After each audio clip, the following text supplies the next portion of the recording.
Good morning, everybody. Welcome back to Northampton. Welcome to day 3 of the 2025 Rothesay County Championship fixture between Northamptonshire and Lancashire. We're set fair again through the course of the day, as we have been through day 1 and 2. See the ground staff there just doing the final preparations on the pitch before the players get underway. They've made their way to the middle with the umpires. The heavy roller makes its way off. The score stands, as you can see on screen there. It's 140 for 6. Zaib is not out on 26, and he's been joined by Calvin Harrison, as Lewis McManus was adjudged to have been caught behind on the final ball of the evening session yesterday, the bowling of George Borderson. So he has 1 ball left of the over that he started last night. My name is Dan Jadzovic. I'm joined by Phil Rowe. The stream is powered by Daffabet.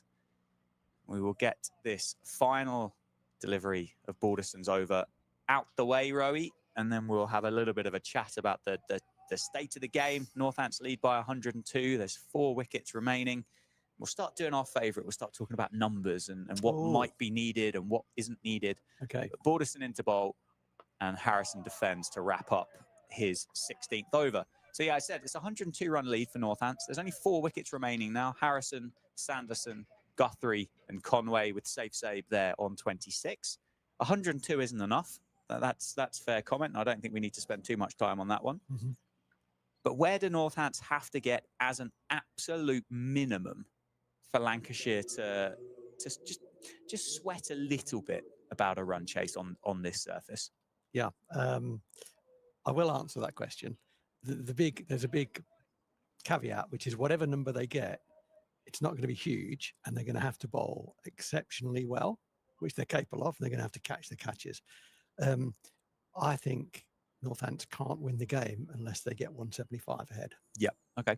I would be in agreement. We kind of mentioned 150, didn't we, yesterday? But I think that's kind of really optimistic. It's not a big number at all, and it probably wouldn't be enough, would it? But Anderson Phillip is going to open the bowling from the Lynn Wilson Centre end this morning. The West Indies international, who's bowled well through the course of the game so far.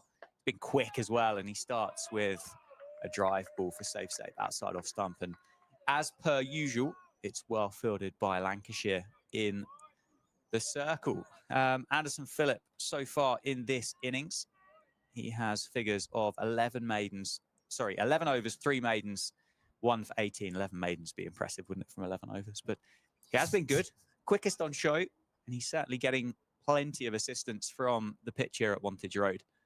Yeah, he's not a bowler that I've seen a great deal of. I've enjoyed his work. He's bowled very well, picked up important wickets at important times. Yeah, 2 slips in a gully for Phillip. It's exciting. Pace is exciting. Everybody loves pace bowling. I don't think it matters where it comes from. And it is a bit of a rarity in the county game, isn't it? For somebody that is a bit of a tearaway. And yes, fine, he's not the quickest in world cricket. That would be fair to say. But in the context of this game, he is a point of difference amongst both attacks. I think, I said, yes, I hinted at this yesterday. I think pace is relative. You put Anderson Phillip in with a bunch of very fast bowlers, and suddenly he becomes more comfortable to play. Well played. Yeah, he's pace is not his main attribute, is it? He's a good skillful bowler. He bowls a good line bowler, I would say. But in the context of this game, yeah, he's probably hitting the bat harder than anyone else, consistently so. So Calvin Harrison, big job ahead for these two, isn't it? Calvin Harrison at number 8 for Northants. I think, as I said on day one, I think if Calvin Harrison was on the Northants staff, he would probably make a case for batting a little bit higher up the order. Yep. And he's a good player. This kid, good cricketer, good all-round cricketer. But he's in at number 8, and this partnership is really the last hope of Northants getting a good number. Yes, yeah, and as you said, he did it once, didn't he? He did it in the first innings with Lewis McManus. They put on, what was it, 60 for their partnership. He made 29 off 55, and before he was caught behind by Matty Hurst off the bowling of this man, Anderson Phillip.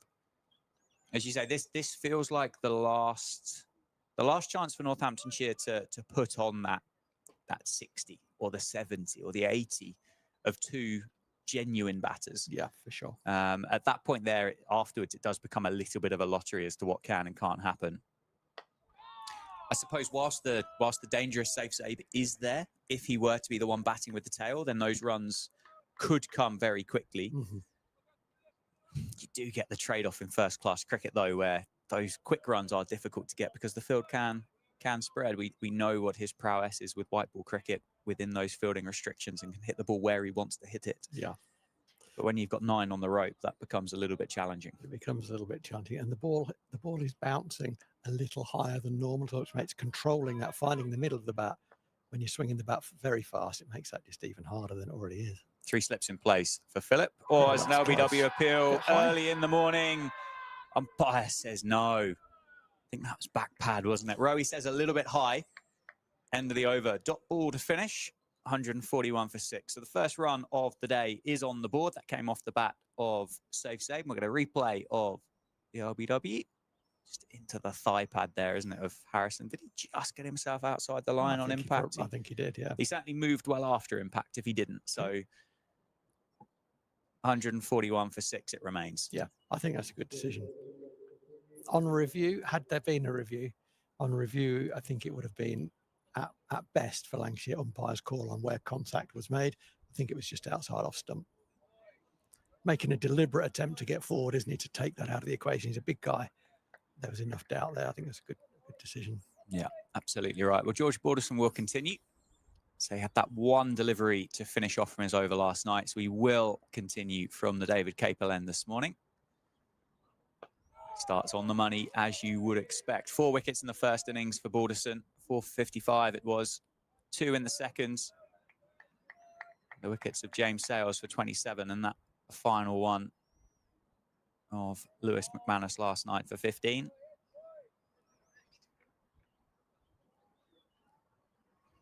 It's a good day for batting. If they can get in this morning, it's a good day for it. Ball's 50 odd overs old.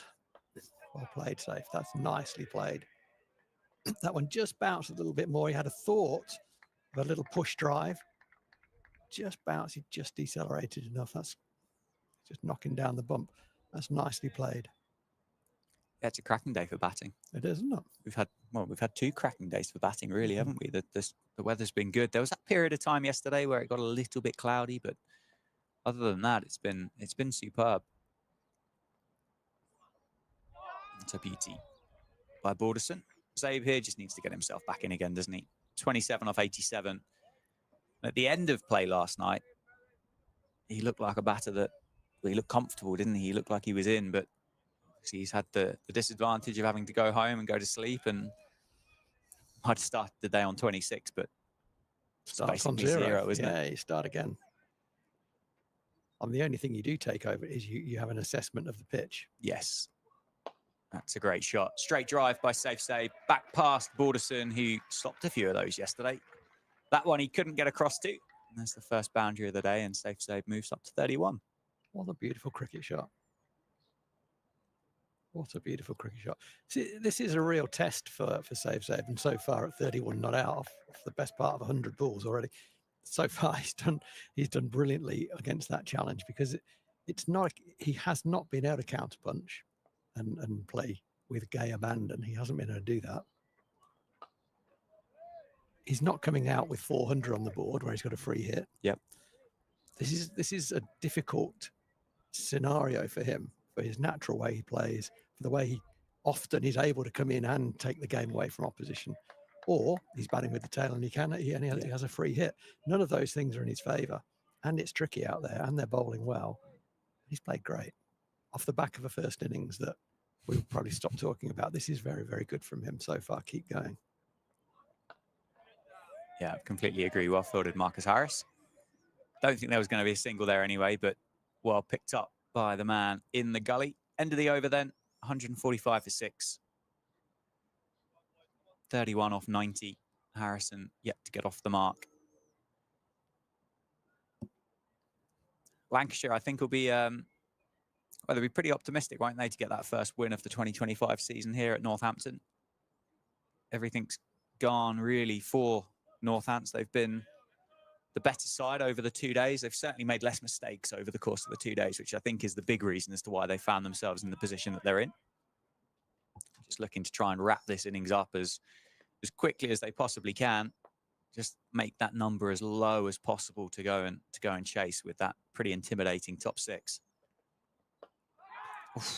Wowee.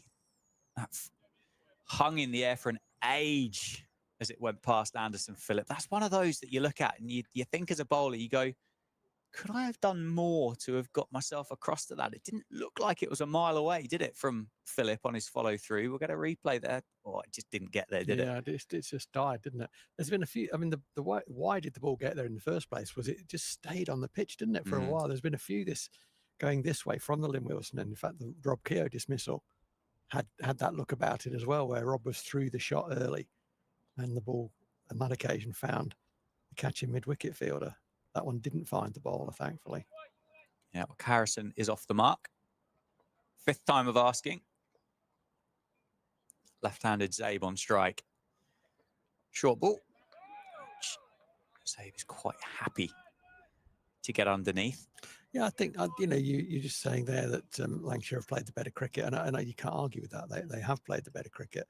I think what they've done, it's not been a big margin, I would say. No. I think they've done the basics better for longer, a bit.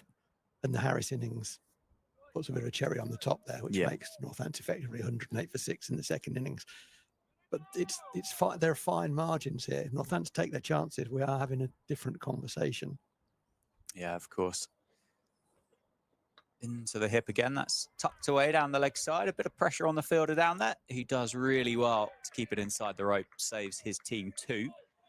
Runs are of a premium, aren't they? And again, it's something that Lancashire have done incredibly well. As a unit, they've put the body on the line. They've cut off those extra runs, the ones that might have gone for 4 have been cut down to 3s. And like here again, brilliant by Hartley to get rid of that before he gets near that rope, which he does go over, but was not in contact with the ball. There was a couple of bits of fielding down in front of the scoreboard, wasn't there, by Bailey and Balderson, that actually put the single under a bit of, or the 2 under a bit of pressure for a run out.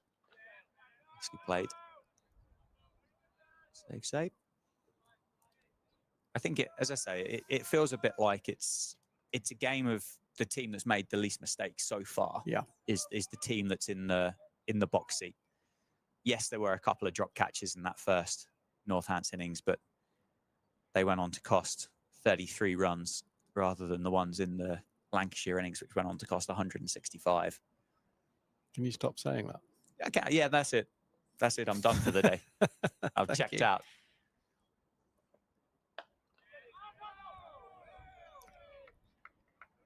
Nicely bowled, nicely played. It's tense though, isn't it? Again, it's been a tense 2 days. It's been enthralling, low scoring, hard work, gritty cricket that you can't take your eyes off. Yeah. You'd think as we go into day 3 with 4 wickets remaining in the third innings and 104 run lead overnight, everything would have happened quite quickly, but it hasn't. It's been hard going. Short ball, that's well evaded, well directed by Anderson Phillip. That's the first one really he's got to save Zaib that has been off the right height to the left-hander. It's good cricket that from Anderson Phillip. That's a dot ball, right? So Zaib is not going to. He showed no intent to play a cross bat shot. Yeah, and quite rightly so. It's a dot ball. They keep Harrison on strike for the next over. Just very sensible cricket. Yeah, but also played that beautifully safe. So there's 2 ways that he ducks. One is kind of from the waist, and one's more drops down. That was a drop down. Keeps his eye on the ball.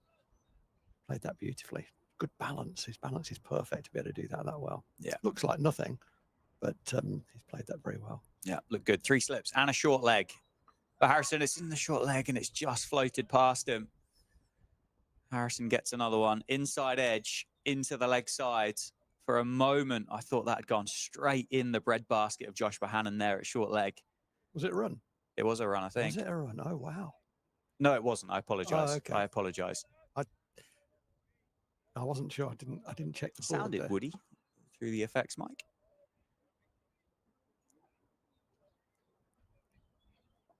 Well, it gets Harrison off strike, which is not a bad way for him to get in this morning from the other end.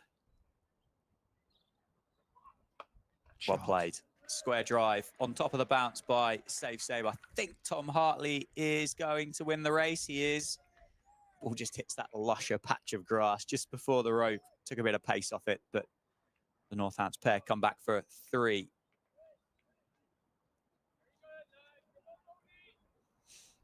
It'll be nervy. There'll be 2 nervy squads, won't there? Today, going into day 3. There'll be plenty of nerve around. Yeah, because, for obvious reasons, but just to reinforce that, Lancashire are in a very, very strong position. Having not won a game yet this year, the expectation is now on them to go and finish this job. And that's not a comfortable place to be when you're not used to doing it.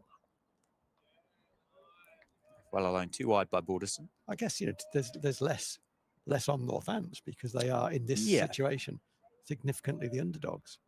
Northants generally do pretty well when they're the underdogs. We often find ourselves in that position. And you can use that, I know David Ripley in team talks would use that from time to time. You don't want to overdo it. But, no, of course not. He used that judiciously, I would say. Or down the leg side, that one. That's going to be a boundary, isn't it? Gets past Matty Hurst. It does come off the thigh pad again of Calvin Harrison. But like we said yesterday for Northamptonshire, it really doesn't matter how they come and how they just keep ticking the board over and it runs away for 4-leg buys. Harrison just couldn't quite catch up with that one from Balderson, which probably would have added another 3 runs, because I think had he caught up with it, it probably would have gone straight down to Tom Hartley, wouldn't it? He's pretty good through there, isn't he, actually? Sort of straight bat pull. He picks up length pretty quickly, Calvin Harrison. For a big man, does that very well. When it's up, he does get all the way forward. But when it's back of a length, he just stops that push forward. And from there, he can play really quite aggressive, violent shots through the leg side, pulling the ball off bail height. It's a dangerous thing to have that shot. I think, for me as an amateur, if I could have that shot, that would be the one that I'd love to add, because it must be so demoralising for a bowling shot. Oh, I've hit my spot. Absolutely. See you later. it's a shot that when I started playing cricket in black and white, and nobody did that. You know, that hit the splice of the batter trying to get forward, or it pushed him back, and he played a beautiful high elbow backward defensive shot. At the end of my time, people were just smashing it over mid wicket off the bails. We're not really supposed to do that. Do you remember, like, during that kind of playing and coaching career that you had, do you remember the kind of the tipping point, or what kind of prompted it as to I remember it vividly. I remember it absolutely vividly. There was a very good young player. He played through the age groups here. He would have played some representative cricket. He played particularly over at Isham, who had a strong side at the time. A young lad, younger than me. His name's Calvin Lodder, and he was a good player. You know, he was renowned as being a good player in the top sort of 10% of batters around the place for a few years. And when he first got into Premier Division cricket, you could bowl him, and he would respect that, and it came back to you, and it was what was supposed to happen. And then sort of 10 years later, when I was at the end of my time, the same length ball was just going over mid-wicket with regularity. I thought, the game has changed. And I haven't caught up with it. 2 slips in the gully for Anderson Phillip. Oh, that's beautiful. That's a cricket shot by Zaib. The cover drive that we want to see. Not much of a gap between Josh Bohannon. Jeez, he hit that hard. Williams, yeah, it's first one really that he's really timed, but he's still punchy, isn't he? In the crease there, you can't afford to have that big flowing drive on this surface. But he has timed that beautifully through the offside. Moves on to 40 off 98 and 160 for 6 now the score.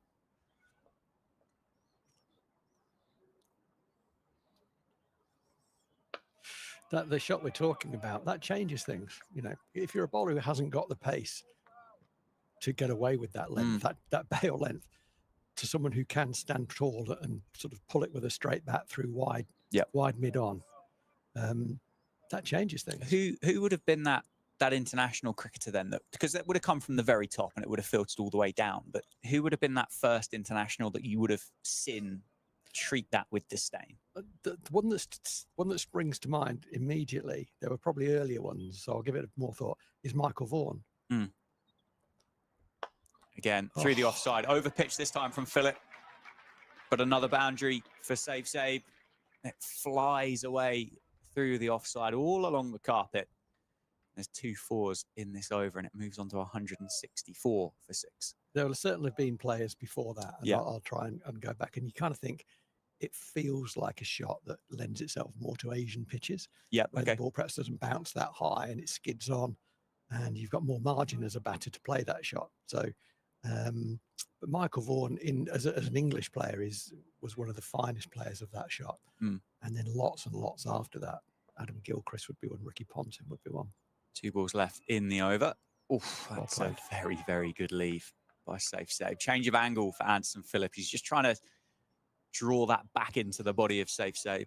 Actually, not at international level, but beautiful player of that shot was the former captain here for many years, Alex Wakely.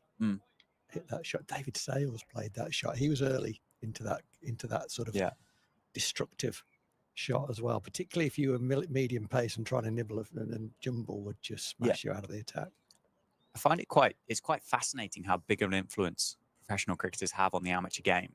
And a dot ball to finish the over. Certainly not all clubs, I don't think, throughout the UK, but a lot of the ones that I've played against and the one that I play for, that Stokes and McCullum mindset in that era, for some it felt almost instantaneous that you suddenly go, oh, well, if they're allowed to do it, why don't we do it? Yeah. And it hits it straight away. And that's why I wondered as to who that player was that kind of suddenly went, no, you know what? You're not going to bowl at the top of the bails because I'm just going to pull you away through the leg side. Some are still catching up. Yeah. But it is quite incredible how quickly that kind of ripple or shockwave can go through the levels and the tiers. Actually, the guy we had in the box here yesterday was very, very good at that shot, Stephen Crook. And I was thinking about the attributes of players who had that, and you have to have fast hands. Yes. You have to have fast hands to play that shot. And that's come into the game more and more. We talk about it now, don't we? We just used to observe it and say, he's got fast hands. Let's move on. Yeah. But now we talk about it. How and do we look for train it? it? And we train it. Exactly. Yeah. What was once a natural trait and that was potentially something that someone was born with is now kind of tried to be drilled into people, isn't it? Alderson continues. That's that out. is the edge. There's an LBW appeal. Umpire says no. Oh, I think that's a good shout. That's pad first, isn't it? I think, I mean, the line, he's got to be outside the line there because it just had a great look about it. I thought he edged it on first viewing. Oh, he's certainly triggered a cross, isn't he? He's just outside the line, isn't he? And he's a big man. He's 6'4", Calvin Harrison. Yeah. Get a view front on. Yeah, he's outside the line. Yeah. Good appeal nonetheless. I mean, that's smashing into middle and off stump, but it hit him just outside the line. Good umpiring. Shorter ball, pulled away through mid-wicket. That's the shot we've been talking about. It is indeed. Thank you very much, Calvin Harrison. Yeah. Is it going to go? Yes. Just makes its way over the rope down at deep mid-wicket, and it is 4. Harrison moves on to 5. And just quietly, that lead's gone up to 130. I did say quietly. Still Lancashire. They've got those 3 slips. That's a nod to the fact that Jennings and Lancashire say 130 is not enough. Mm-hmm. We're not prepared to go out there and try and protect these runs at the minute. And it's a noble overstep. I think if we see another over from Anderson and Phillip, we might see an offside sweeper for save. You can't, in this situation, you cannot allow save to keep driving you for 4. I did see Will Williams getting loose at the start of this over. Whether Anderson Phillip would be pulled out after 3 overs or not this morning. He's gone for 12 off the 3, so it's not exactly like he's been uneconomical, but I mean, the second boundary there for save was a half volley, wasn't it, at the end of the day? Absolutely. Yeah. And, in some ways, if you bowl him a half volley, he hits it where you can only hit a half volley so many places. So if you bowl it the half volley on the right line, it goes to your boundary fielder. They swap ends and you bowl at the bloke you want to bowl at. That's good cricket. But if he's not on the boundary, you're just giving up 4. Yeah, there is a change of field. Well played, well defended by Harrison. Bohannon it was, has gone out from short leg to Calvin Harrison. And just to cover off that, pull off the bails that we've been speaking about, he's gone into a catching mid-wicket. I love that position there. That's just, Keaton Jennings has filled that hole because Calvin Harrison plays that shot really well. We know that, they know that. And yes, it's a catching position, but it also means he can't play the shot. Yeah. As it is, he gets an inside edge and runs it down past square leg and come back for a couple of runs. So it's a fielding position that has a massive impact. Yeah. Because when I say he can't play the shot, you might say, well, he's got to get it down. He can't get it down that quickly. It's from standing there with your helmet on, your cricket bat in hand. If you see a short mid-wicket and a short cover, they're in your eye line. And they're a big fielder as well because they are that much closer and you can't help but just notice them a little bit. The alternative is he goes over his head. That's the alternative. Yeah, end of the over, dot ball to finish then. 172 for 6. Zaib on 44, Harrison on 7. And we aren't going to get a change from the Lynn Wilson centre end at the moment. It is going to be Anderson Phillip to continue as he takes the jumper and the cap off. So I think there's been a sweeper at point for Zaib. And that fielder was put there when Anderson Phillip was bowling over the wicket. He's come around the wicket, which changes the angle, but the fielder has still gone out at point. There's another one going leg side. So there is another sweeper going out. He's gone out to Luke Wells, has gone out to deep square. Saving 2. He's 20 yards off the boundary. So he's there to save 2. You might say he's there to give 1. Just to try and put Harrison back on strike. It's well wide and well left alone. So you're potentially kind of suggesting on this angle then that the fielder there, Will Williams, I think it is, at cover goes to an orthodox point, and then George Balderson, who's on the boundary in front of the scoreboard, comes round further and goes to almost a deep extra cover. I would have both those fielders on the boundary.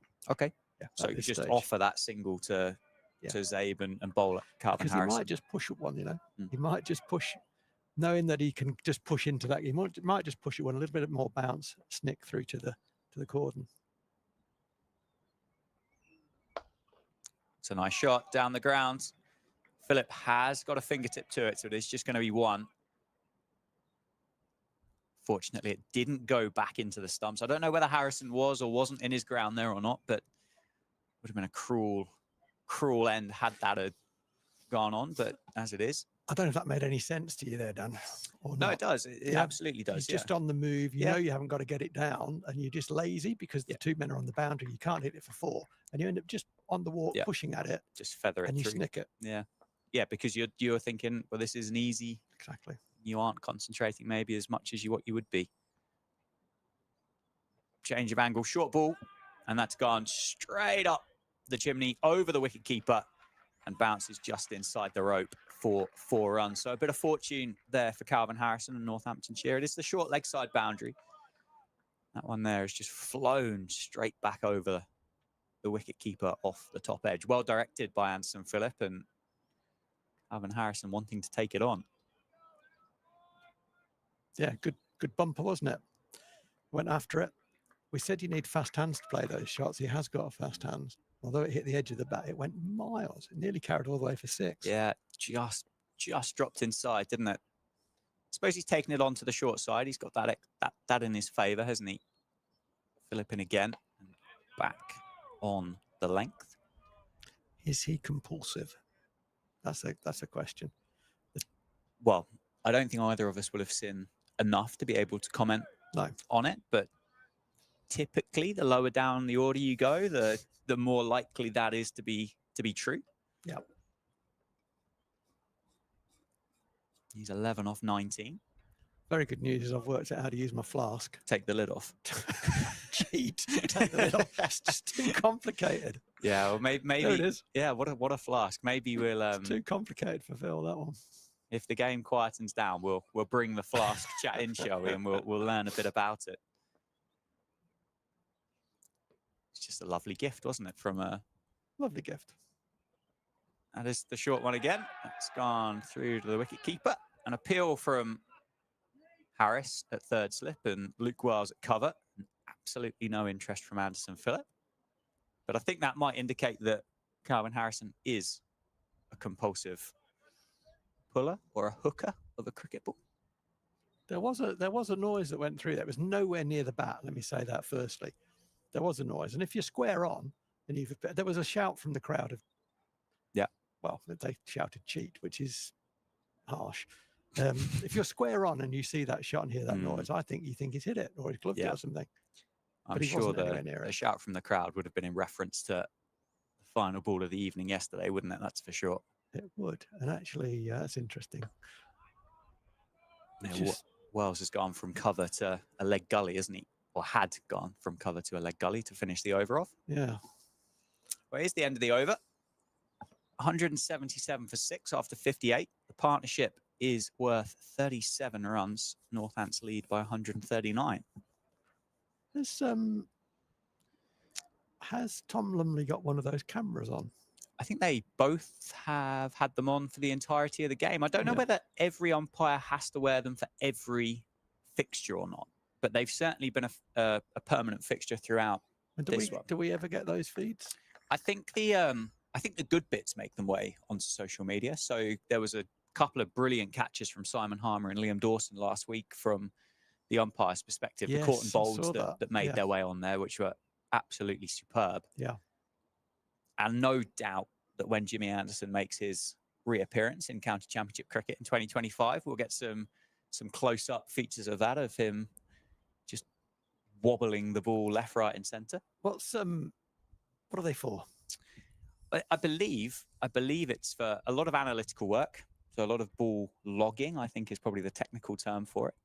I think there's an element of ball tracking as well. And I think there was a bit of a pipe dream of potentially being able to use them for reviews. For a review. Yeah. I think the issue with the review with those is the inconsistency as to where the camera would be. Uh-huh. As Balderson continues. But I suppose for those international fixtures, those cameras that get used for that will be fixed, and there'll be a set distance from the stumps, and you'll be able to calibrate whatever software and systems and AI that you use to be able to generate those predictives, ball tracking, snickos, hawkeyes, etc. Yeah.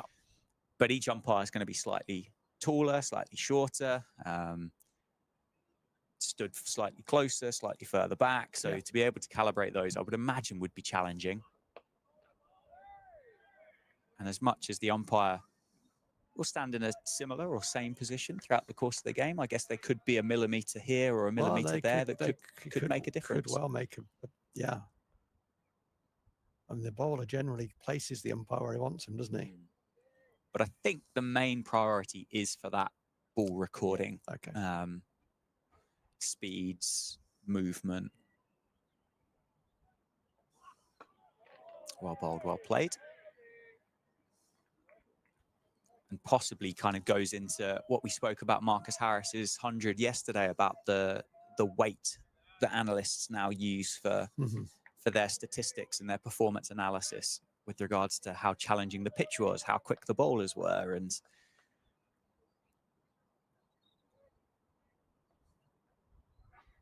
maybe for feedback to umpires, possibly too. Potentially. It's well played. Well, great shot. Cut away. I think Tom Hartley's going to cut that one back. It just seemed to lose a bit of momentum off the square, didn't it? He does stop it inside the rope. I'd love to see that shot again. He just creates speed there. The ball gets to him and it's going quite slowly at that point, safe. And he cuts his hands across the back of the ball to create bat speed, add energy to the ball. He plays that so well. I mean, the good news is he can also play more orthodoxly through extra cover with a higher elbow. So he's got both versions there. He can create gaps on the offside, either side of that point fielder. 3 slips for Harrison. Covers that up well from Alderson. There's that kind of line, isn't it, that in the first couple of days we'd been critical of it. It was a line that if you're going to play that shot, should you play it at all? Type situation. It was a 6 stump line, wasn't it? And it's just been dropped back into the offside. Marcus Harris would have left that well alone. He would. There's an intent from Harrison to get outside off stump, isn't there? And there you go. That's a great example down on cue, isn't it? That's why it's a dangerous line to play at, because that could have easily flown to third slip. It didn't. It flew at catchable height through gully. Harrison picks up 4 as a result of that. But the line isn't the danger there. It's the length of the ball. Because he's triggering to get outside off stump, his judgment isn't quite as good as it might be. He feels he's seeing the ball well. He tried to hit that well in front of point, I think, but it bounced a wee bit. He nicked it. And thankfully for him, for Northamptonshire, it goes away for 4. It takes the lead to 146. So it's been a good 35 minutes so far from a Northamptonshire perspective. And they've scored as well. Yeah, that's been important, actually. There's been periods of the game or periods of the innings yesterday that nothing moved. Yeah, I mean, they scored 44 runs in 35 minutes. We are going to see a change. No surprise. Will Williams is going to replace Anderson Phillip from the Lynn Wilson end. He's going to have a field which is 2 slips. He's going to come around the wicket. 2 slips. There's a backward point, a man on the point boundary, extra cover mid-off, mid-on, mid-wicket, and long leg. And Will Williams is a man who enjoys bowling dot balls, I think, and he's very capable of doing that. So he's going to be attritional. That's going to be his main weapon. And he starts right on the money.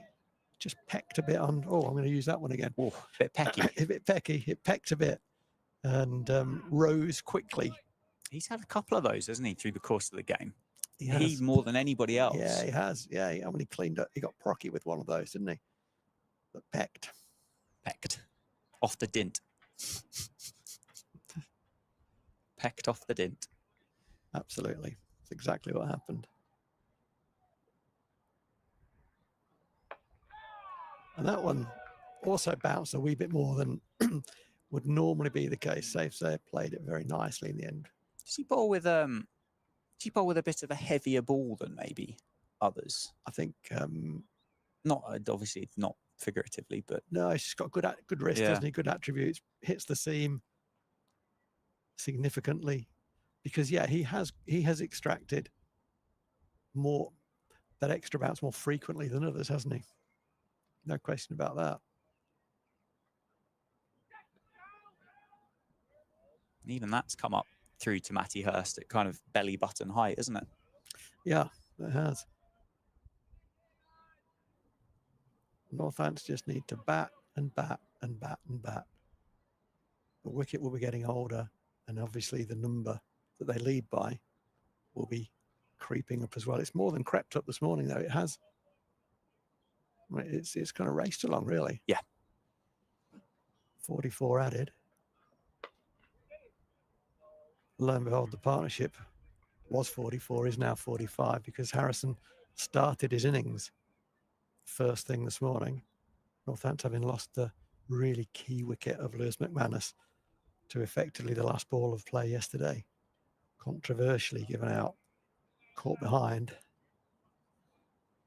The replay suggested he missed it by a considerable distance, but that happens. We don't want to be dwelling on that. What we do want to be doing is enjoying this partnership, which is approaching 50 in no time at all. So split field, 4 on the leg side, 5 on the off. Williams comes over the wicket to the right-handed Harrison. Harrison tries to run that down to the vacant third man area. Doesn't manage to do that. Finds Tom Hartley, has fielded an enormous amount of balls in that position. He's kind of 5 yards behind square on the offside, and he's fielded as many balls as anyone in this game. And it's been noticeable that the ball has been played into those backward of square on either side of the wicket areas more than it normally would be. Yeah, it's something that we identified yesterday, wasn't it? It felt, and the numbers do kind of back up, that so many of the runs have come behind the wicket over the course of these 2 and a bit days. And yeah, Tom Hartley, I'd imagine he's probably fielded a high percentage of the deliveries that Lancashire have bowled. Yeah, for sure. He's been very good in that position. So it's going to be a double change. And George Balderson, who has bowled 20 overs to date in this innings, 20 of the 60, he's going to be replaced by Tom Bailey. Himself has bowled very nicely as well. He's bowled 12 overs so far, 1 for 34. And he has bowled significantly better in this innings so far than he did in the first innings. He was just a bit below his best, but he put that right for this innings, and he's going to be there or thereabouts. He's got 2 slips. He's got a gully as well. They're the catching fielders. There's a man at backward point. Rather than being square point, Tom Hartley is backward for Bailey. Probably hits the bat a little harder, gets a little more bounce. So that boundary fielder is just behind square on the offside. There's a cover, a mid-off, a mid-on, and a square leg. And although I can't see him, I'm going to suggest there's a guy at long leg as well. Correct. Dan can see him because Dan's taller than me. Well, I've got a better angle, haven't I, to peer around the corner. Cricket is a game of angles, isn't it? That one's pitched up, driven hard all along the floor to mid-off. No run, just a little eager to get into that save, just on the move when he struck it. He's a busy, busy player, isn't he? Always trying to create angles, trying to create length that he can put his hands through. Always looking to score. But what he's done particularly well in this innings of 49 currently is his judgment has been exceptionally good. And he's defended very well when he's needed to.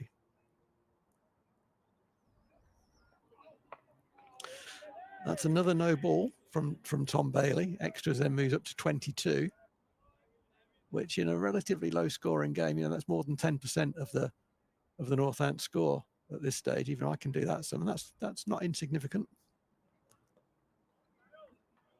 I think there's been 1 no ball from the Lynn Wilson end in the match. The other no balls, all of them have come from the David Capel end, as we've said before. A slight incline just encourages that overstepping.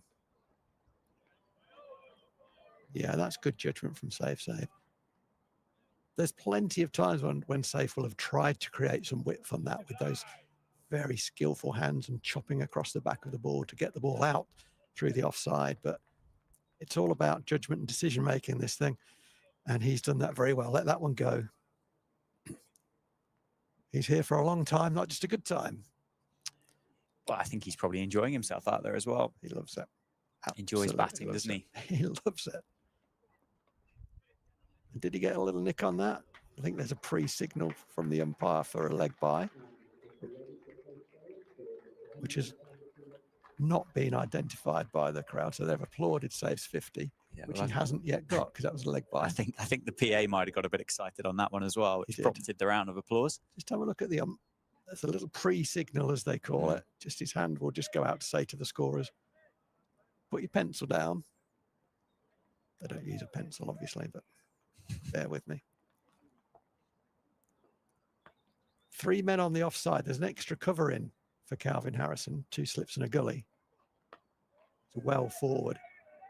Bends very nicely over that front knee and says, no, I'm decelerating the bat, taking energy out. It's well bowled. There's only one fielder on the leg side that can save a single. That's at mid-on. 2 men out on the leg side boundary. And it wouldn't surprise me if Calvin Harrison is invited to play a pull shot, hook shot, because that is the long boundary and he has gone after it. Double bluff. Good line of length, top of off delivery from Bailey to finish his first over. It's a decent over, just the 1 run off it. But it's wickets that Lancashire need. Northamptonshire lead now is 150. Maybe that was part of the ripple for the 150 lead. Yeah, potentially. I think it would be a bit odd for the PA to announce that over the comms, though, wouldn't you? Yes, I would. Yeah, yeah. I can't say any fairer than that. Yeah. I think it's been interesting this morning. I don't know about you and whether the heavy roller this morning before start of play has had a significant impact today, but it's felt like it's offered slightly less. There will be a contributing factor if this cricket ball is now 60 overs old and the skies are clear, aren't they? They're beautiful up here in Northampton.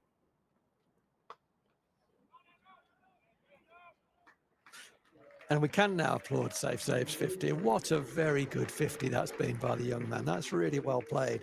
It's an innings that is out of character for Zaib in that he's been asked to defend and really just dig in very deep and sell his wicket expensively. And he has done that. You know, he's shown that he can play that innings as well. That'll give him some confidence because sometimes players don't trust their defence. And I do say that increasingly because they don't practice it as much as maybe once they did.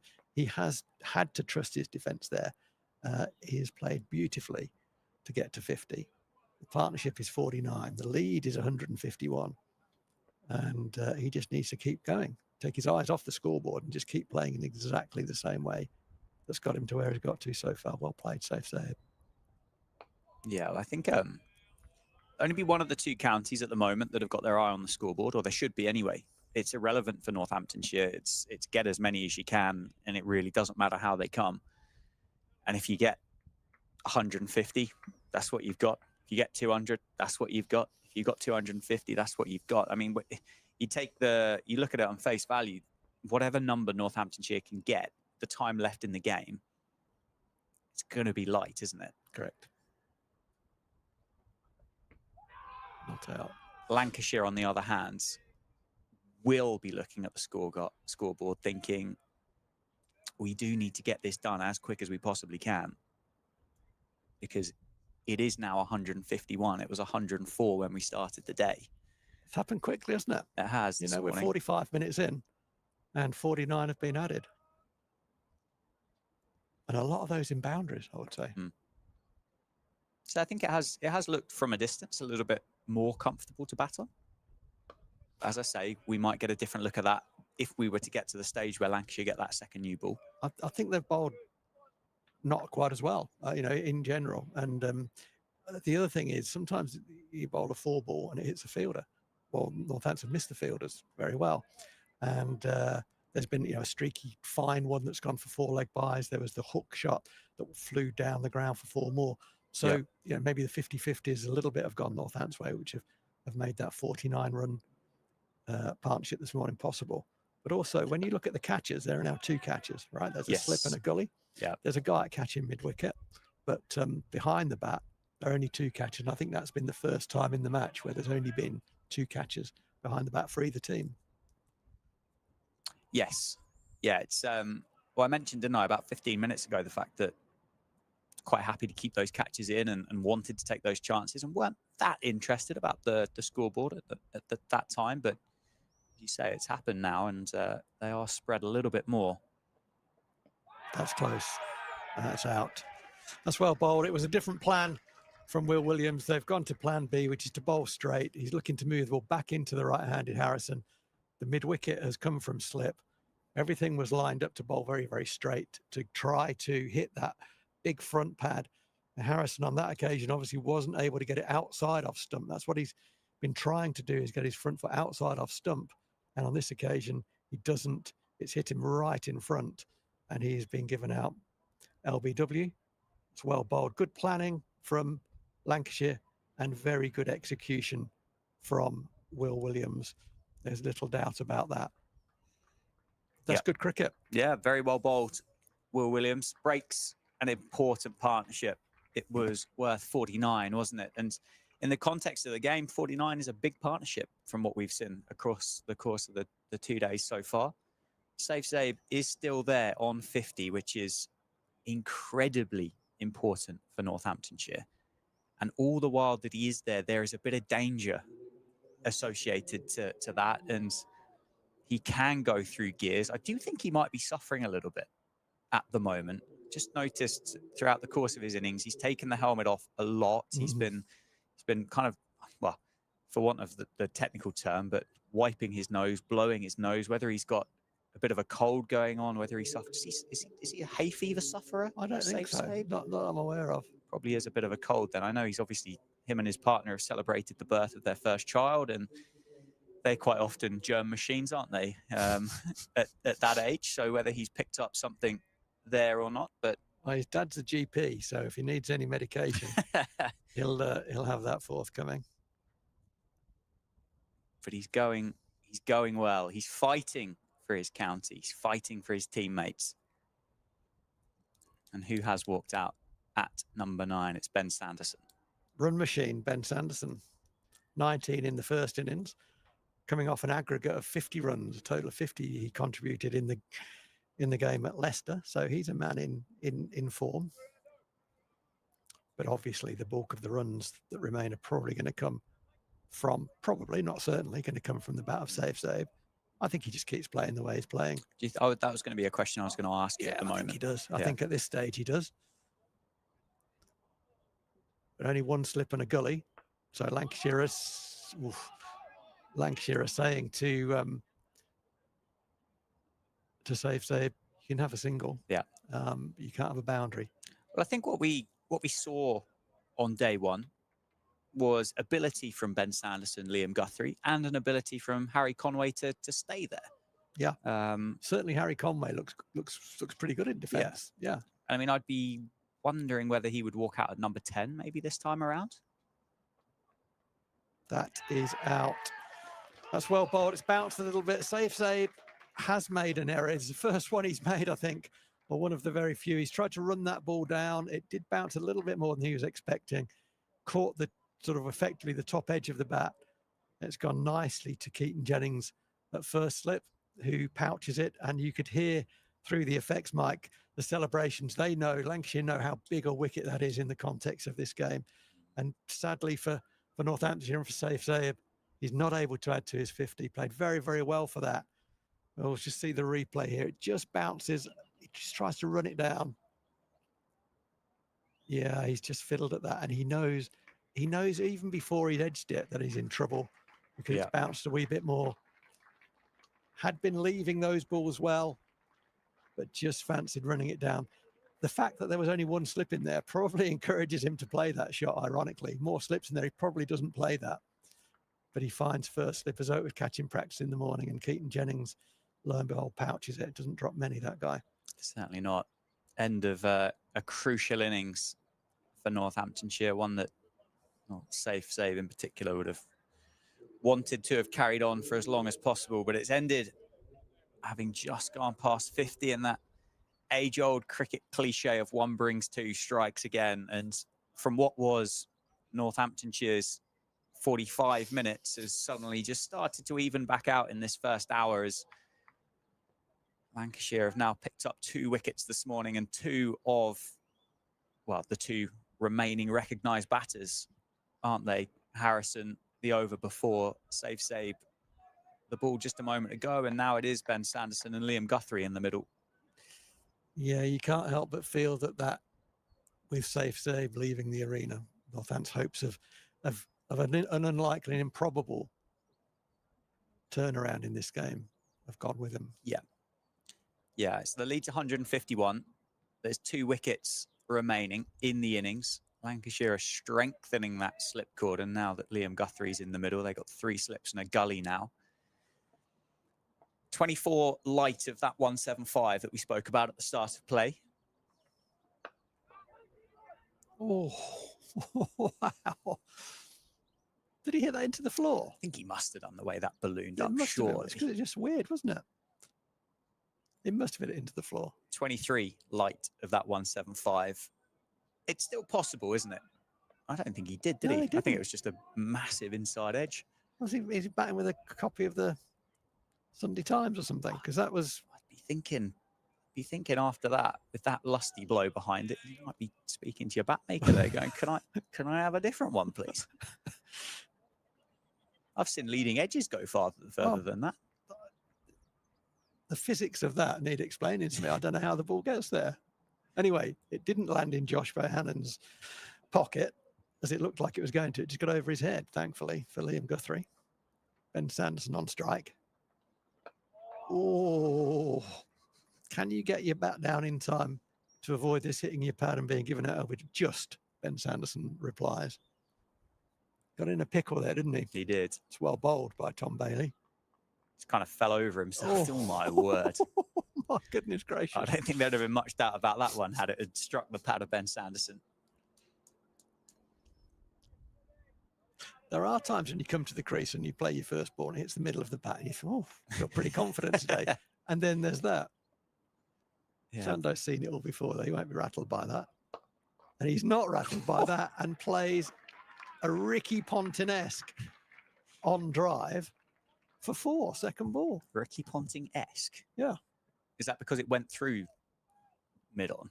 Yeah. Well, he was the best at that shot, wasn't he? It's almost like kind of scooped it through there, isn't he? He just shoveled it through mid-on. Yeah, okay. It went in that direction. Maybe not exactly in the style of Ricky Ponting, but I'll tell you what. Nah, that's timed well. It looked better straight on than it did from behind, didn't it? It did. It did. It's 4 and he's away. Important runs. He's away and he's dropped.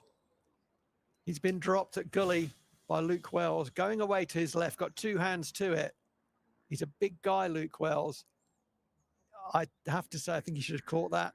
He thinks he should have caught that. He is very disappointed not to have caught that. He's not as disappointed as Tom Bailey, I have to say. But he got to dive in as you know. We've seen we've seen plenty go down. Yeah, we have. It should have been, and we've seen a few others that should have been as well. I suppose the likelihood there for Luke Wells and Lancashire, Sanderson being dropped on 4, it's unlikely to go on and cost a load, but you never 15 or 20 here is a big. It feels like a big number. Lancashire could go out and they could chase 175 down without losing a wicket and make it look easy, couldn't they? Well, you know, if Liam Guthrie switches his bat on, because it's in sleep mode at the moment, he's not flicked the switch. I'd be thinking if I was one of his teammates in there and we need some runs, we go, would you fancy using one of these instead? Got 43 in the first innings, which is a career best. And there's a lot of people on the balcony with Northamptonshire colours on that would be very happy to see Luke Guthrie pass his career best again in this innings. His previous career best was 19. In the first innings here, he played very, very well for 43. Will Williams will be looking to make sure that doesn't happen. He's round the wicket. He's got a slip and a gully. Bowling very straight. Guthrie tucks that away, but there are 6 fielders in the ring. square leg mid-wicket, mid-on are the leg side fielders. There's a mid-off, an extra cover and a point, a gully and Keaton Jennings, who's been at slip, first or second slip throughout the match. Usually second. Bell out into the gully. Yeah, and Will Williams is bowling very straight again. Just looking to choke it, aren't they, at the minute? They're Yeah. looking to, they'll know that the 9 and 10 for Northamptonshire won't have as high of a tolerance for sticking on dot balls as long as maybe what a number 3 might. How long can you keep dropping them at the fielder before you start trying to give it a little bit more muscle and try and get one past? Just great length from Will Williams, isn't it? And line, but the length has been immaculate. That one a little bit shorter. Tucked away to square leg. There's no run. Doesn't want to get wide, does he, to Guthrie? Absolutely. He's quite happy Absolutely to just run it over that cordon, and there is a vacant area down at deep third. My shorthand for this is cut his arms off. Do not let him swing his arms. And that's exactly. He's probably overdone it a little bit because the ball's been more into the hip than over middle stump. But the length has been good. You can't drive that length. You can just about drive that length, but it was on the top of the bounce. And the bat is warming up from Liam Guthrie as that one does reach the fielder by Hannon at mid-off. Liam Guthrie can hit the cricket ball an enormously long way. Let's say that, because and he's likely to do that at any moment, but he wants a bit of width. He's not going to try and play a big expansive shot off the stumps. He'll need some width. Tries to ramp that one. It's a shot that he has played. There's no one down on the third man boundary. So he kind of gets away with it if he does play it, but he misses it on that occasion. So a maiden for Will Williams. 194 for 8 Northamptonshire, 156 ahead, just 2 wickets remaining. Nice day for a sunbathe in Northampton. Some of the Lancashire staff having a break on their lap. They've got a few steps in over the last couple of days, the Lancashire staff. They have been lapping well. Can't beat a good game of bowls on a Sunday, though. You know, with the upturned gutters that have been cut in half for the boundary markers. Beautiful. What a game. Bailey continues from the David Capel end and bowls a ball that David Capel would have been proud to bowl. Pitches, Sanderson has to play and then zips away past the outside edge. Cricket's a funny old game, isn't it?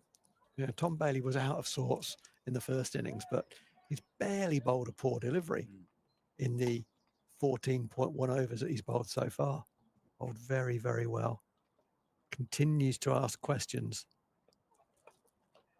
Sanderson can answer that one. It's just a little too straight. You can turn that down to Tom Hartley for a single, get up the other end.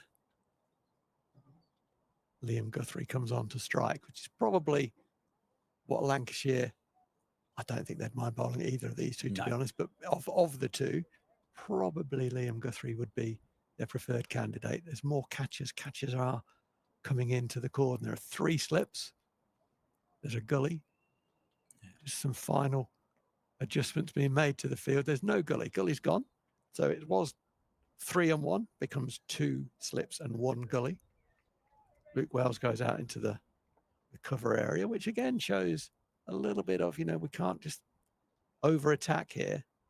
And I think that's understandable captaincy from Keaton Jennings. It also means they might well bowl more balls at Guthrie, and he has played a missed at that one. There's a celebratory appeal from the Lancashire cordon and bowler. You have to ask the question before you celebrate. And there's a bit of kidology in that one. It was a great delivery. I mean, he's missed that by a long way again. And he's entitled to miss it by a long, because that's an incredible ball. It bounced and cut him in half. You can't hit that. And he can't hit that either. There's a little lapse there from Guthrie. He said he's not been prepared to try and play an expansive shot whilst the ball's been in and around at the stumps. That one has swung back in, to be fair to him, but he did try and manipulate and create some room, didn't he, to go through the offside. And I think he's just taking a moment there to gather his thoughts and reassess his options. There was a little, I'll come back to the appealing in a minute. Bailey just misses his run. It wasn't a wholehearted, massive appeal, was it? I think No. there's a bit of what happened last night in that, actually. The umpire will know by now that he made a mistake, and Lancashire will know that they got away with one. And there was slight embarrassment in that last appeal. Oh, my goodness, that's gone between the batsman and the stumps. Got nothing on it. So at the moment, it looks like, at this specific moment, it looks like a matter of time. Yeah, and the ball's just started to do something again. Yeah. Whether bit, that heavy roller has just worn off. It's been an hour now since play started. Lancashire will get the benefit, and undoubtedly will put the heavy roller back on it again before they start batting, whenever that may be. But we had about 45, 50 minutes, didn't we, whilst it was a bit more docile than what it has been through the game so far. Yeah, there was width on that. And again, Guthrie not able to make contact with it. But in general, the very clear plan from Lancashire to Guthrie is do not give him any width at all. And that ball, that seen a replay of, I think it was the third ball of the over. I'm going to see it again. It just bounces way over the stumps. And how are you supposed to hit that? That has gone. That was a beauty. That has gone like a Shane Warne leg break, but 1.5 times or twice as fast. You can't hit that. With those, okay, so on day one, for those of you that haven't tuned in at that point, we spoke about the surface, and we spoke about the decision to bat first, and with the view of wanting to bowl last on this because of the dints, as you called them. Would they be starting to take effect now? Yes. Well, it's handy from Ben Sanderson. A top edge. He'll say that he's guided that over the slip cordon, but it was a top edge, and it's raced away down to the Curo Wealth Lounge for 4 here in Northampton. So, firstly, what is a dint when I say it? I mean, I'd call it a dent, but yeah, what is one? Okay, so the indentation it's a very shallow cup shape that happens on the wicket when the ball hits it, and the surface is not rock hard. It's nicely timed by Ben Sanderson, but straight to Tom Hartley. And so it was a softer surface on day one. There was plenty of live grass on it, and Tom Bailey highlighted that third ball of the day with the big front foot slide as he attacked the crease in his opening spell. So that's why that would happen then. So the ball lands on the surface, creates that little pocket, and leaves a mark on the surface. It's minuscule. We're not talking about craters here. It's gone again. Oh, it's gone past a diving Keaton Jennings. That would have been a phenomenal catch by Keaton Jennings had he have held on to it. As it is, Ben Sanderson has got it just through the Lancashire skipper and picks up another boundary in the over, and it brings up the 200 for Northamptonshire, and the lead goes up to 165. That would have been an almighty catch, but Williams is asking huge questions, and Sanderson just drags that into the leg side and gets off strike.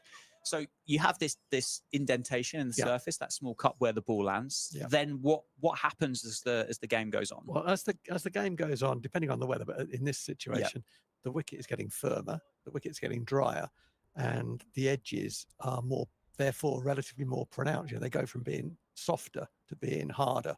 And then when the ball hits an area, it is likely to have some impact on the way it bounces.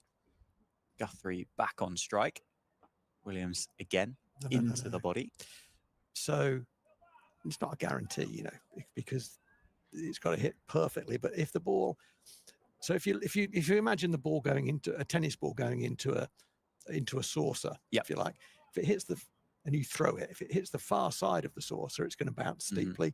If it's the near side of the saucer, it's going to shoot forward a bit. And left and right as well. A little bit left and right as well. So that's what we're seeing to paint a picture. That's well bowled into the hip. Sanderson calls Guthrie through, adds another one to the run. You can kind of see it, can't you? You can see it better through our vantage point here. You can look down on that surface and you can see just about on those end-to-end cameras. It's not perfectly clear, but you can see those small kind of darker patches, can't you, in that channel outside what would be off stump. And let's there be you clear, go. There's this is a phenomenon that happens all over the place, all the time. There's no implied criticism of the pitch at all. It's just that's what happens, particularly early season. Yeah. And you have to take account of that when you're thinking about when's the best time to bat. Yeah, so you can see it. It's just those really small, darker patches down either channel, which we are talking about. 16 this partnership, Dan, so far. Yeah. I think, like we said at the very start, for Northamptonshire, it really doesn't matter how they come, when they come. It's just get as big of a number as you possibly can. It currently stands at 166. So it's 9 away now from that minimum that we spoke about this morning. As Tom Bailey goes into bowl, and that's a big inside edge into the boot of Guthrie. Fortunately, falls safe in the offside. Just at the start of the over, Tom Bailey gestured to Luke Wells, get yourself into gully, which he's done. And there was no communication with the captain. So obviously Keaton Jennings says, Tom, you have the field that you want, but you got to bowl to it. So what he doesn't want to do is see Guthrie get off strike with a single into the offside. But there are 4 catches. I think that's right. Oh, and they were nearly asked to get involved then, as yet again Bailey beats the bat. He's bowled beautifully, hasn't he, Tom Bailey? His second innings, as you said, is night and day difference to what we saw on day one.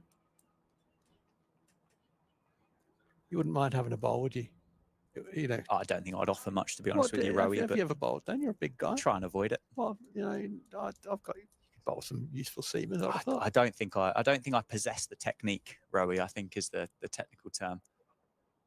It's a beauty. Technique, probably the most important thing. Temperament, ability, speed, control. Anything else I might be lacking there? Fair bit, I think. Yeah, no, I think you've got it covered. i.e. not very good.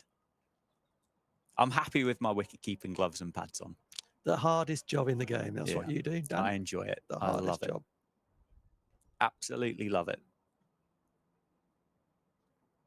Tom Bailey's loving it at the minute because he's just going past Guthrie all the time, but not that time. Finds the middle of the bat. Just been a little safe on length, hasn't he? So the one where there was a sort of a half appeal, which went over middle stump, and when he's gone past the outside edge, which he's done frequently, it's been at the back of a length.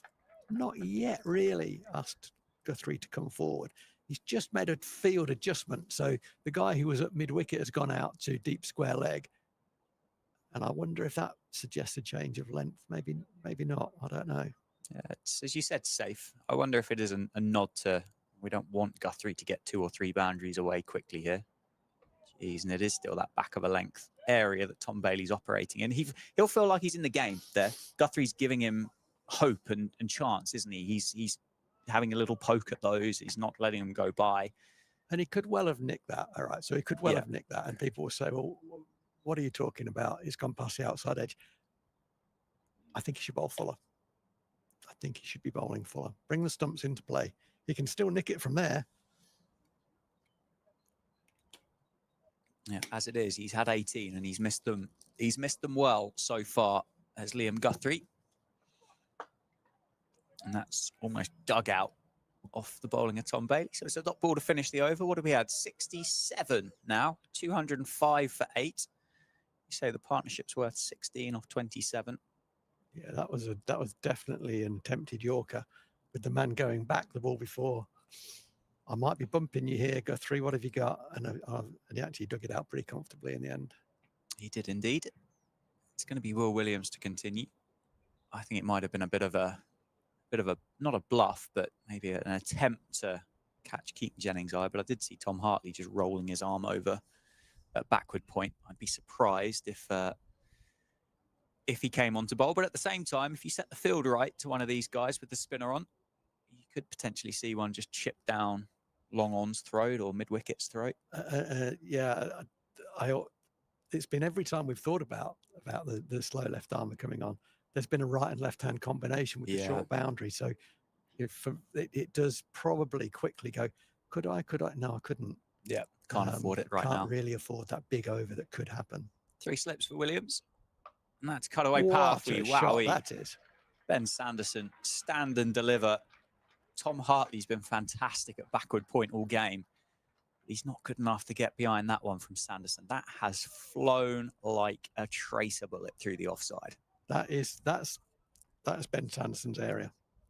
He plays that shot as well as most people. Casually 18 off 10 for Ben Sanderson. He's in nick, isn't he? Striking them nicely. He's nearly up to 100 runs for the season. This is his 4th innings. Yeah. Genuine all-rounder. Steady. Steady on. Lead of 171 for Northamptonshire. Oh, that's gone up over. Oh, it's hung in the air for a long time. It was Tom Bailey, wasn't it? Just running in circles, trying to find it as it floated over mid-on. It's 2 more added to Northants. So I thought for a second there, Sanderson had got that, and I thought that was coming down towards us here with maybe a bounce, but maybe a touch higher on the bat than we thought. It's another 2, so the lead's 173. Still the 3 slips for Will Williams, and that's pitched up, and Sanderson is invited to take Will Williams on, and he tries, but can't connect. I've seen Sando out in that way a number of times, and I think he doesn't look at the ball. You know, it tends to help. On that line, he's just looking, he's looking where he's trying to hit it sometimes. I mean, I'm sure he is looking. It just gives the impression that he's not. Almost looking at the top of the Lynn Wilson Centre. There is the big heave into the leg side. 1 bounce, 4 into the Briggs and Forrester. Well fielded by the man with the purple shirt on. And Northamptonshire have got that 175 that we spoke about this morning. The way that Ben Sanderson's batting here, is he saying that as a bowler, he's not upset with 170 on the board? Or I don't think he's saying that. The shots he's played, with probably one exception, have been fair dinkum, haven't they? I mean, that was a half volley, and he's kind of caught up with it and dragged it to the leg side. The top edge, it's gone up, it's gone over Keaton Jennings. Bell gives chase. It's going to race up to the members in the Spencer Lounge, and it's going to be another 4. And there is a big ripple of applause from the Northants faithful that have got themselves in the ground on this Sunday morning. Tell you, he's not loving this.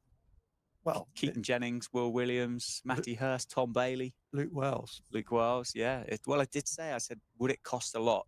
He was dropped on 4. He's now on 28. It's cost 24. In the context of it, it's cost quite a bit. Yeah. That was the first really reckless shot that Sanders played. Just get the heart rate down. Yeah. 28 or 14. Striking at 200 for Ben Sanderson. Williams continues. And Sanderson picks him up over the leg side and deposited into the Briggs and Forrester stands. This is what Northants need.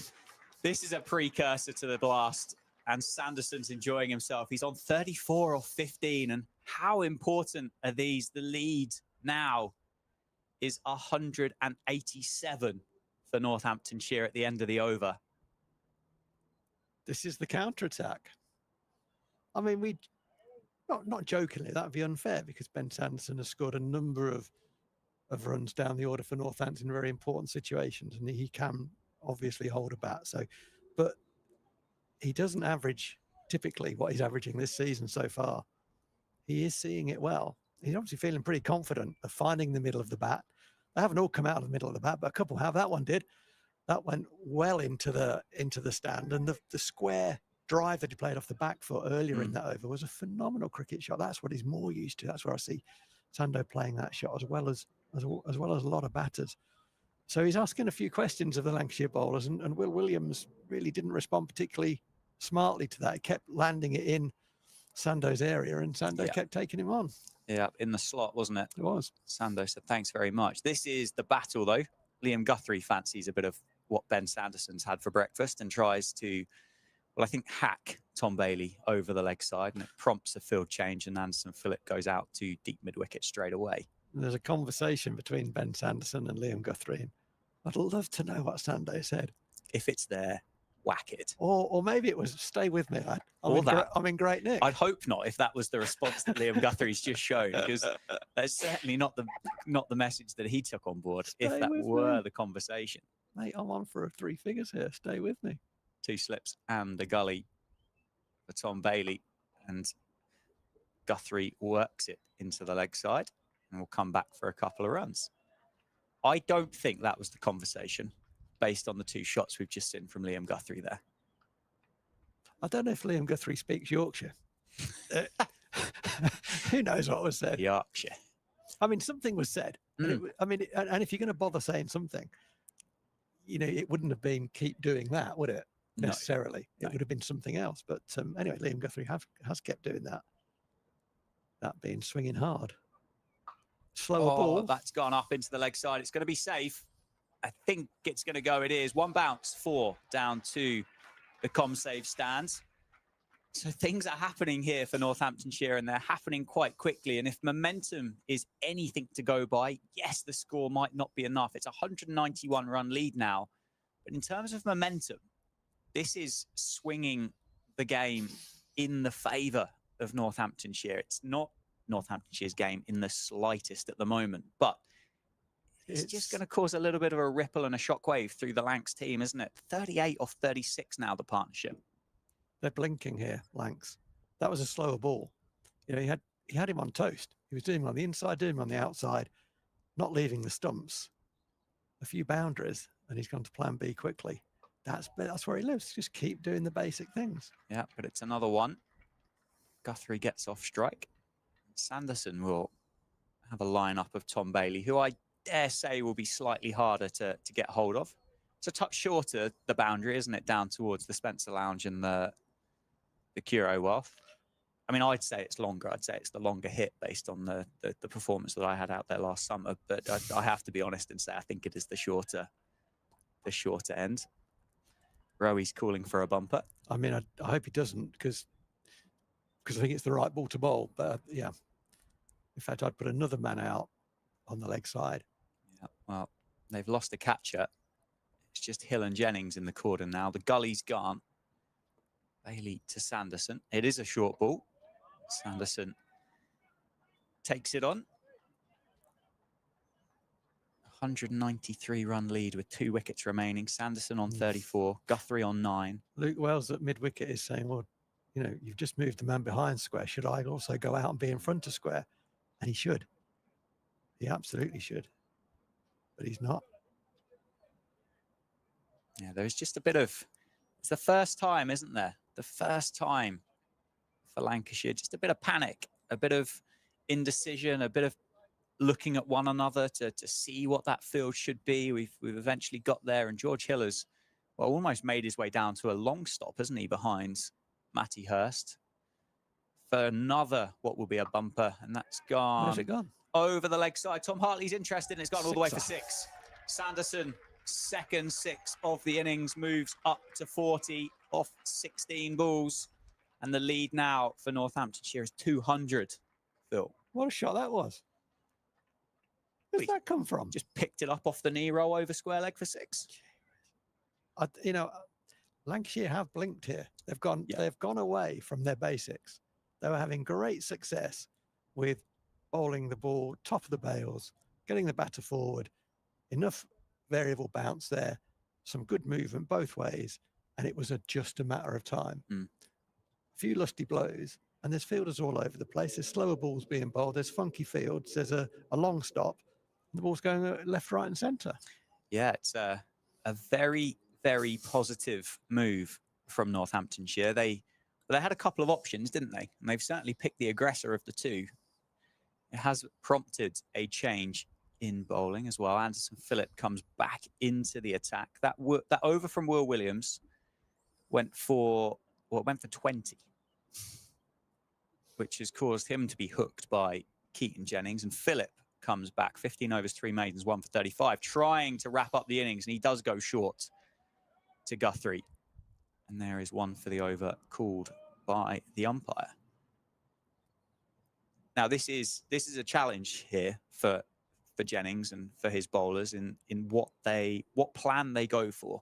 Can they get suck it in? Can they try and go too many short balls here? Do they get one-dimensional, or how are they trying to get them out, I suppose, is the question. The first thing I would say is they need to be bowling at Guthrie. That's the first thing I'd say. And bowling better than that too. And I would say, look, what have we seen of Liam Guthrie so far? We've seen if he gets width, he swings really hard at it. But if we bowl straight at him, he tries to block it because he doesn't want to be castled, try and hit one out of the ground when the bloke's on 40. So let's ask him to play straight, because he has not been very successful at doing that. He's not made contact with the ball. Keep it really simple. But unfortunately, the scoreboard, now showing a Northants lead of 200, has got to them a little bit, and they're blinking. That's not to say they won't go bang, bang, and we're all over. That could easily happen. So that's good. It's on the stumps. Yep. It just didn't quite carry, did it, to Bohannon? Wasn't timed well enough. I don't think many would have had a 200-run lead with 2 wickets remaining on their list of predictions at 104 for 6 this morning. At 12. Yeah. As well. You know, that's now nearly, I mean, it's the best. It's 98 runs added this morning. It's a phenomenal rate of knots. I said yesterday, there's a lot of cricket still to be played here. You did indeed. Here's a short ball into the hip, and Liam Guthrie turns it down into the leg side. We'll just take the one. There are the 2 fielders down there protecting the boundaries. And I believe that brings up the 50 partnership between Liam Guthrie and Ben Sanderson. A quick thumbs up between the two of them. They will meet in the middle for a handshake and a keep going. That's 50 off 44 balls. This partnership, Guthrie 10 off 27, Sanderson 40 off 17. We've got 2 balls remaining in Anderson Phillips' first over back into the attack. Sanderson looks to the leg side to see what options he's got. He goes short, and wow, that was quick. And it's a wide, in fact, which Phillip looks disappointed with, and I'm not sure that was, to be completely frank with you, but the umpire said it was. Northants will take them however they come. Don't like it. Don't like wide for that. I don't think it was that short. No. To be completely frank with you. I mean, the test for me is, could he have hit it if he wanted to? And he could. Yeah. Another fielder goes out. Still the 2 balls left. Harris it is that goes from mid-wicket to deep mid-wicket. So it's deep mid-wicket, deep square, deep fine leg, a long stop, and a deep third. So the tactic will be short or Yorker. It's length, and Sanderson, well, it hits the bat of Sanderson this time, doesn't it? And he drops it into the leg side for a single.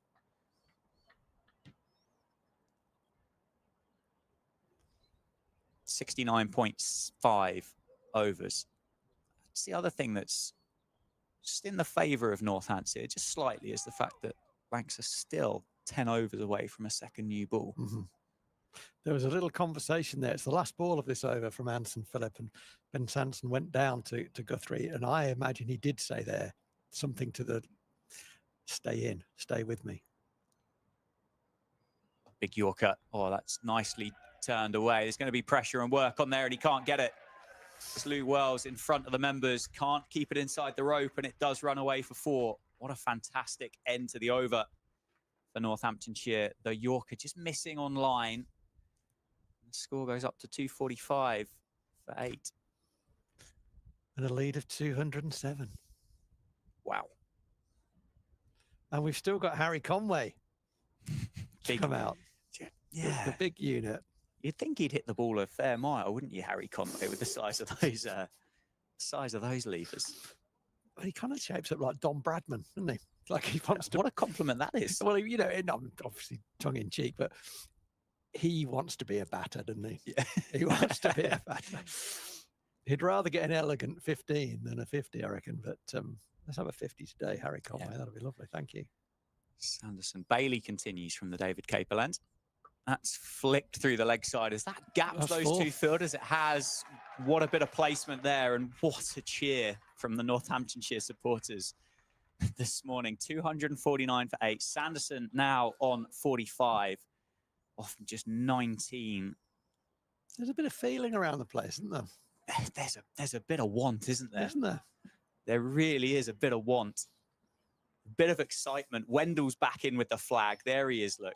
The flag is out and it's flying proudly for Northamptonshire this morning.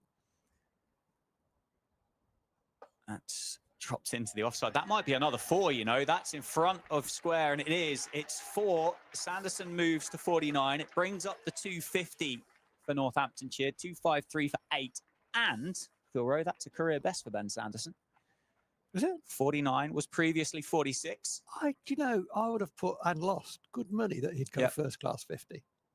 No, Wow. That's it. 46 was his personal CB, and he's did not know that. Okay. now gone on to 49. Come on, Sando. Let's get that 50. Absolutely, his career deserves it. Certainly does. Come on. Bailey into Sanderson. It's down the leg side. A full toss. Wow, that was loose.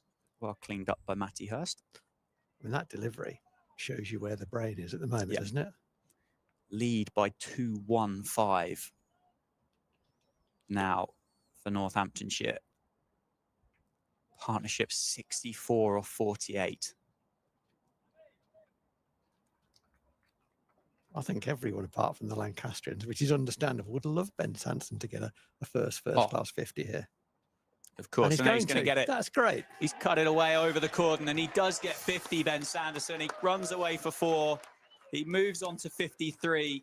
He is a thorn in Lancashire's side, and he raises the bat and is well applauded by those that are in the ground. That Northamptonshire balcony is out in force as Ben Sanderson makes his first-class 50 in his career, an illustrious career. He went past 400 first-class wicket for Northants last week against Leicestershire, and this time brings up a record with the cricket bat.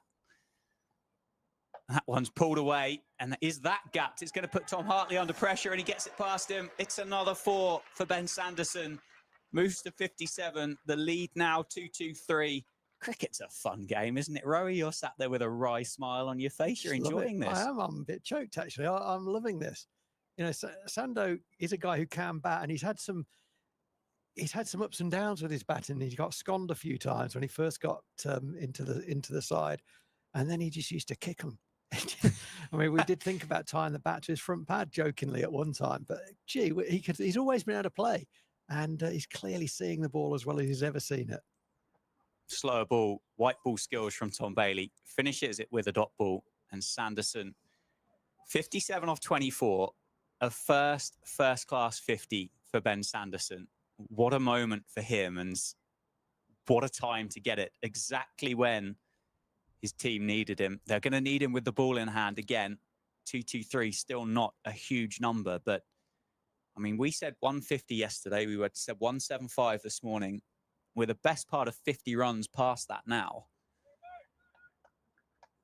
And that 2-2-3 now starts to look like a number that's not going to be simple. It's not going to be straightforward to go and get out here at Wantage Road. No, absolutely. You know, a couple of quick ones, and suddenly, wowzer. Guthrie on strike, Phillip into bolt. Just one slip now. That's well covered up and well defended by Liam Guthrie. And that's not what Lancashire need to see, is it? No. They want to see Liam Guthrie swinging for the hills. I think the message that was conversed between the two of them a couple of overs ago has now changed to, I'd quite like you to bat for me, Liam, because I'm seeing this quite well. I saw Ben Sanderson in the winter. Oh, we're on the deck. What have we got? Some bees. I think we have. We had one of those last summer, didn't we? I can't spot them yet. No, I can't. But we must have some form of swarm going across the grounds. That was short-lived, wasn't it? We're back, I think. I didn't see anything, did you? No. No. No, the ump, I think the ump was the first man to spot it. We're safe. Nature stops play. Ground delay, that's a bit harsh, isn't it? Aerial aerial delay. Philip back in. Guthrie drops it into the leg side, picks up one, and another applause. Every single run here that Northamptonshire are adding are being met with a round of applause, not only from the supporters, but also from the staff and the players that are on the balcony there for Northamptonshire. That's a message there for Northants. That's something that we hadn't really seen up until this season. That balcony quite often, yeah, quick, get on the floor. There's a blue bottle in the commentary box. Hadn't really seen it, had we? But actually, they're out in force across the balcony today. It's a good watch, this, from a Northamptonshire perspective, that is. Sanderson cuts it away, gets over point, a jumping point. Hartley it is, and it's going to be another 4 for Ben Sanderson. He moves to 61 off 25, and the lead is now 2-8. That's a poor delivery. And there are some arms crossed. Keaton Jennings at first slip cuts a figure which really addresses the mood. There's some double teapots. There's some chins on hands. There's some Lancashire. They're still in this. I'd say they're still in front, but momentum's a funny thing in cricket. And Northants are wrestling it back, and Ben Sanderson is doing it. What a Yorker that is. That's tucked away, and I think that's going to beat him again. It's going to be back-to-back 4s down to the Northants dressing room. Rowie, I can't quite believe what I'm seeing here. That's lovely from Ben Sanderson. He just gave Anderson Phillip a tap on the bum. It was to say, yeah, that's happened to me plenty of times, mate. Yeah. Almost apologetically. 65 off 26, 2-3-2 the lead. There'll be some Lancashire supporters watching the live stream. They'll be pulling their hair out that the game has got to this stage from where it was this morning. Absolutely. And they have, I mean, that was a good delivery, and it was lucky that it was edged for 4, of course. I must say that well bowled. Didn't deserve to go for 4. But overall, in this last 25 minutes, they have lost the plot a bit. 2 balls left in the over. Another one. Oh, it's just in front of Bailey. It's a horrible flat one there to Tom Bailey. He didn't really know, did he, where it was going to get to him. He was wondering, should I come in? Should I stay back? He saved 4, which is important. Had he had gone for the catch and got it wrong, it would undoubtedly have run away for another Ben Sanderson boundary. So yeah, there's no chance of him catching that for me. Had he dived forward, it's either going to be a boundary or it's going to smash into his face. Yeah, I think so. Yeah, it's a horrible length, isn't it? The right decision. Last ball of the over for Philip. Short ball, and it's pulled away. It's up in the air. There's a chance here, and it's taken at deep square leg. Ben Sanderson's innings of 65 off 28 comes to an end. That has been absolutely incredible for Ben Sanderson, incredible for Northamptonshire, and he's dragged that lead for the home side as he makes his way off. And this round of applause will grow and get bigger as he gets closer to the dressing room. Has taken it to 232, and there is it. I'm just going to be quiet for a moment, and Ben Sanderson gets that round of applause.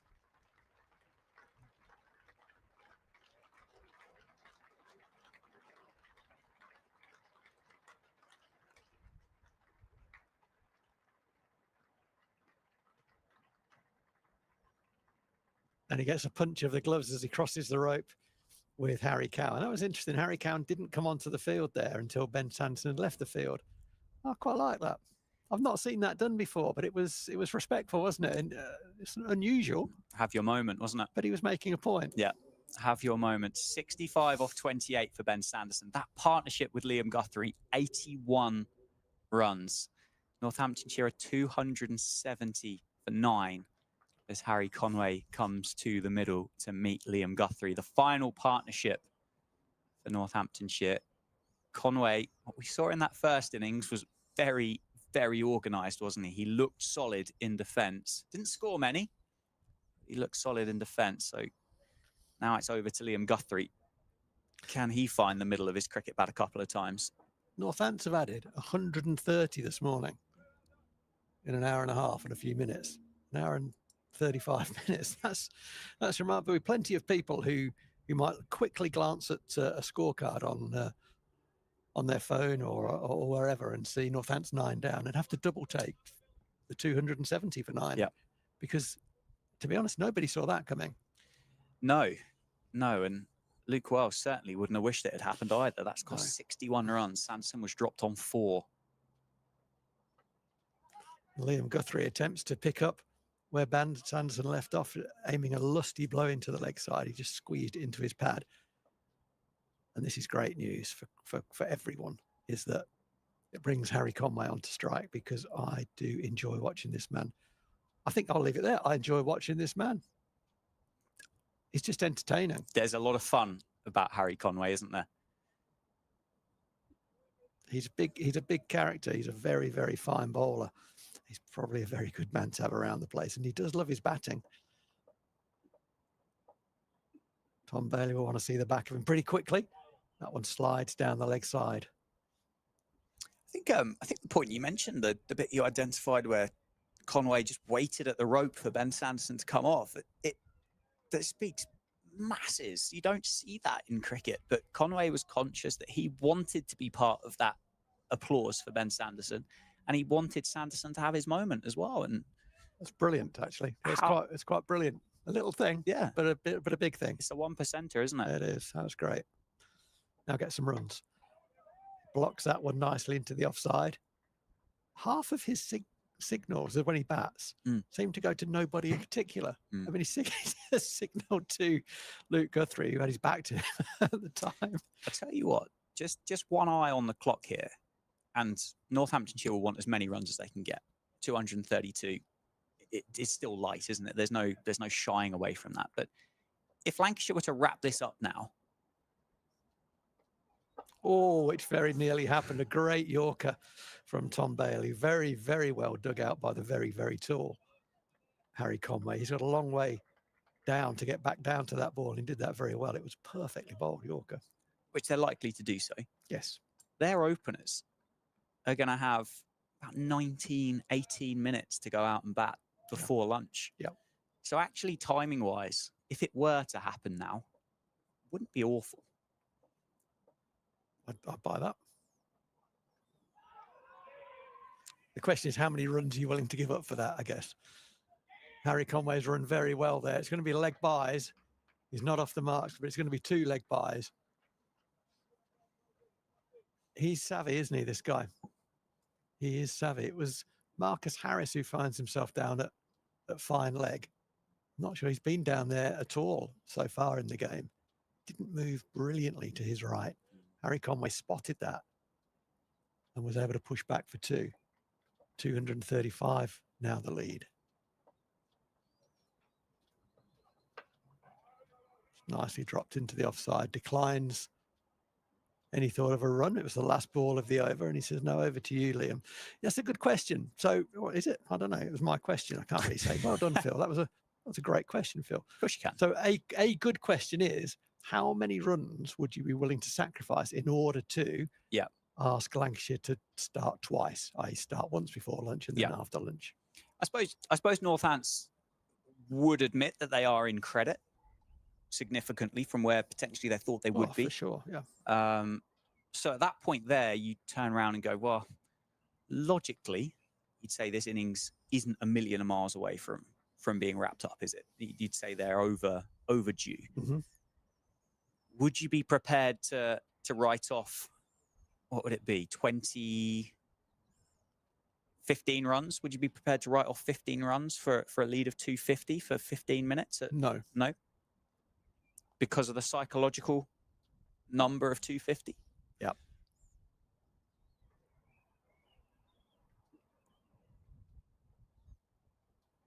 I don't.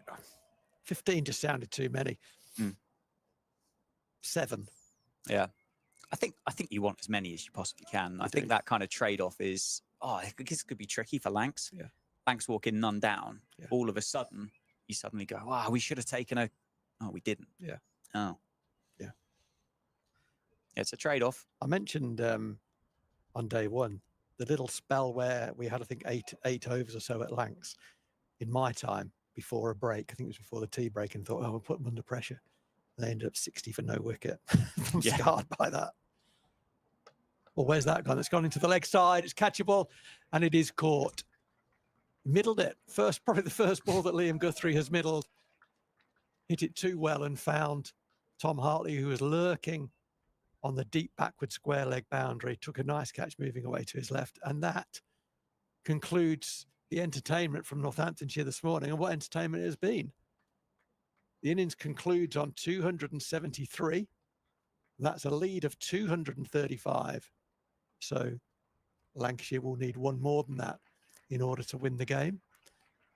And that'll be tricky, and it'll be a lot trickier than they ever imagined it might be. It's just a fantastic effort, isn't it? By, well, Zaib firstly, and then Ben Sanderson secondly to put that number on the board. And, well, Northamptonshire, as you'd expect, have raced off the field. The two Lancashire openers are just making their way up the steps now. And there's a slower pace to Lancashire, just making their way off to their dressing room. They're going to have, well, 15 minutes between now and the lunch break as the ground staff make their way out to the middle. And interestingly, Phil, before we just take a break here on the stream powered by You're going to Daffodil, tell me. I know what you're going to tell me. They've gone for the light roller. They haven't gone for the heavy one. But let's take a breather. Let's see if we can get that heart rate back down. And apologies, we'll be back at 11 minutes to the hour. They've got a 10-minute turnaround, not 5. So they'll have 11 minutes to bat in this morning session.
Good afternoon. Welcome back to Northampton. Wantage Road, where the stream at Northamptonshire County Cricket Club is powered by Daffabet.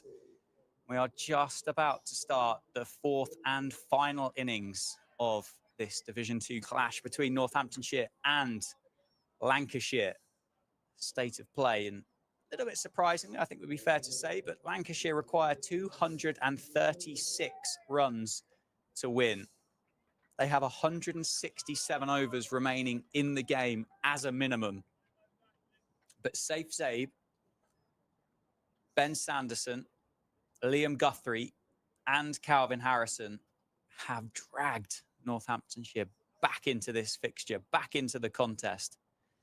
And as it stands, it all looks like a pretty even game. 238 and 273 plays 276, and Sanderson runs into bowl to Bell, who gets off the pair straight away as he drops it into the offside, and Proctor makes sure it doesn't go to the rope. My name is Dan Jadzovic, joined by Phil Rowe.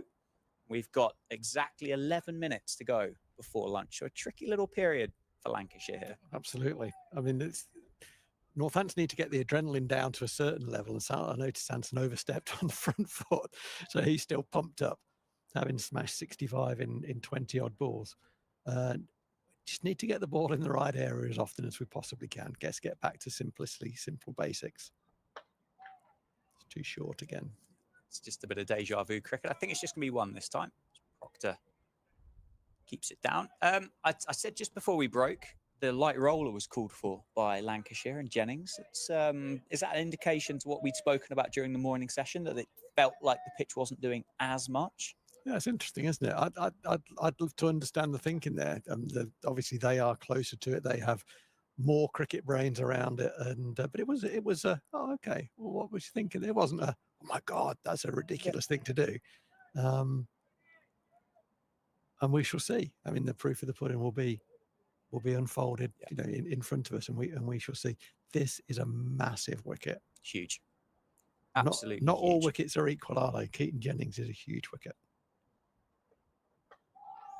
And he dead bats it into the offside. He made 41 off 45 in the first innings before being bowled by Harry Conway. He played brilliantly for that 41, didn't he? He's superb. Absolutely superb. He couldn't have played it much better, could he? It took a very, very good ball to get rid of him, and it was a very good ball, wasn't it? Swung back in and then nipped back through the gate from Harry Conway. But yeah, he is a big scalp, and he's in decent nick, I think. Sanderson's got the left-hander in his sights. He'll be excited about the prospect of it. As you said, his heart will be pumping. I'm sure he's had a quick shower just to refresh after that innings and try and gather his thoughts and emotions. But he's got a far more important job now with the ball in hand than what he had with the bat in hand. Can Northamptonshire take one with them before lunch, and can it be Keaton Jennings? It's into the pad. It's going to be a leg bye. As happened during the first innings, James Sales has taken himself out of the slip cord, and he had been a sort of an ever-present permanent member of that up until a couple of balls went to ground. So he's out of there, and Zaib's in at third slip. He's a good catcher in there, but that puts Calvin Harrison at second. He's also a good catcher. It's interesting watching the catch in practice this morning that Calvin Harrison stopped on for some extra work at the end of that. Uppish. Well fielded, James Sales. Very well fielded at mid-wicket. Oh, yes. Okay. The throw just did reach the keeper. Nice tumbling stop away to his left. Vasconcelos at first slip is something that we've become used to, isn't it, at Northamptonshire? He's been there. That's been his space. I think you highlighted it yesterday. It's interesting the fact that when Sales goes out of the cordon, he goes from first, and then everybody moves forward. Which is unusual. Yeah, it is. Yeah. Last ball of the first over. It's down the leg side. I think that's going to run away. It's going to beat Liam Guthrie. It's going to be 4. So it's going to be 10 off the first over for Lancashire. That's interesting. George Bell looking back at the umpire to see whether he's going to signal leg byes or runs. He signalled runs, which I think surprised George Bell somewhat, because it did go very fine, didn't it? It did. And a strangle down the leg side is kind of like the way the morning's gone. You can imagine that kind of being a mode of dismissal, can't you? Because it has gone against Lancashire, no doubt. Yep. Yeah, the way Mother Cricket has played out this morning has been in Northamptonshire's favour. It's going to be the left arm quick. It's going to be Liam Guthrie to open the bowling from the Lynn Wilson centre end. He got the first wicket of the first innings yesterday. He got George Bell LBW without scoring. Did also get the wicket of Matty Hurst as well, as he finished with 2 for 72 from his 18 overs. 3 slips in place. He's got left-handed Keaton Jennings on strike, and he'll be just swinging the ball away from the left-hander, trying to feed that slip cordon. Yeah, he's got a third man in place as well. Be this and one more over, weren't they, before lunch, if there weren't to be a wicket to fall. Oh, and that's a beauty. Well played. Jennings pulls the bat away. So much time, doesn't he, Keaton Jennings? So much time. Yeah, really nicely played. And nicely bowled as well, I should say. Good start for Guthrie. So it's 226 to win now, with 10 off the first over. Always like it when the stats come up on the screen. It's a 1.36 runs per over required. Feels a bit irrelevant, doesn't it? But it's nice to have it. Yeah. I mean, I love a stat. So, yeah. That's one of the least helpful, but nonetheless, it's a stat, isn't it? It's accurate. It's a stat. You know? It's all good. So Northamptonshire will get 2 bites, won't they, at the cherry? Well, you've got your way because you were keen on that. I think it's. I don't think they would have set it up for that. No, had they been not out, they'd have still been batting, and they'd bat into the afternoon. Yeah. There's no doubt about that at all. But I think with what's been a low-scoring game, this is just exciting. Yeah, just this kind of awkward little. It's awkward for both, to be fair. Northants have got a little bit more of a free hit than Lancashire have here. It would be not disastrous, but it would be consequential if Lancashire were to lose a wicket. But if they get through this, I don't think it affects Northants massively, but I think it pumps up the tyres of Lancashire a little bit to go, yeah, we've done that 11 minutes and we've done that well. That's nicely bowled. Has a minimum of movement, doesn't he, Keaton Jennings? And that is helpful in that it means he doesn't get into bad positions very often. It's a very simple method that he's got. He's so still at the crease, isn't he? He really is. There's no real kind of waggle of the cricket bat. There's no trigger. The head is so still. You can see that back foot just goes straight onto off stump. Yeah, shifts his weight between front and back foot really more than moves them particularly. Little press there, just covering the line of the ball. It's a low backlift as well, isn't it, for Jennings, which I think probably suits the nature of this pitch really well. It's tense, isn't it? It certainly is. There's 3 minutes on the clock. And there's 1 ball left in this Guthrie opening over. So Sanderson will get another over from the David Capel end, and then it will be lunch. 3 slips away. That's well bowled. It's on the money, isn't it? And Jennings covers it up nicely. It's a maiden to start for Liam Guthrie. And it's 10 for no loss after 2. Very well bowled and equally well played, you have to say as well. So this is going to be the last one, do you think? Yeah, well, we've got 3 minutes before the hour, so it will be the last over. However it falls. Well, it wasn't Ben Sanderson's best ever over. That would be fair to say. Went for 9 runs, including a no ball from the first ball. And, yeah, got over straight. Was a bit short and wide, so he'll want to put that right before lunch. Steps again, coming down the hill at the David Capel end. So maybe just a little bit excitable after the career best with the bat. Doesn't bowl many, Ben. Phew. What we did see was extravagant seam movement. that has been consistent throughout the fixture so far. George Bell, just 38 runs before this innings this summer. Covers that one up well. Yeah, I've not seen a lot of him. It's probably my first live viewing of him. He's obviously a little fella. Yeah. May therefore be difficult to bring forward. Sometimes that's the case with. You got him forward there, Sando. Made a couple of nice shots through the offside and in the first off the back foot. Northants will be looking to get him forward.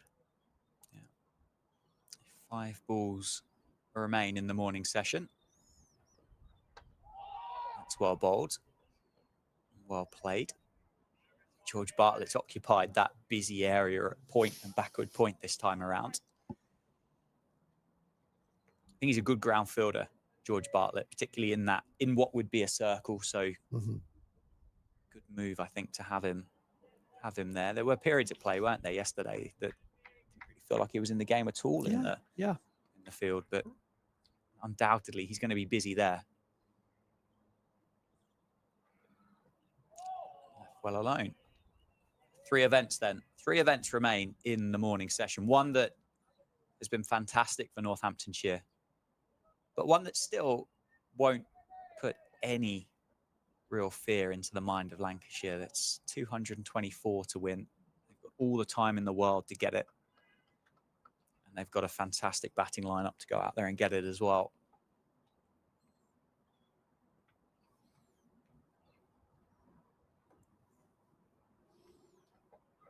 Oh, it's a big inside edge into the pad of Bell. That was a big drive, wasn't it? At the ball that wasn't a half volley. It wasn't a slot ball. It wasn't a half volley. And it was a shot of a man who's in. And that could have gone anywhere.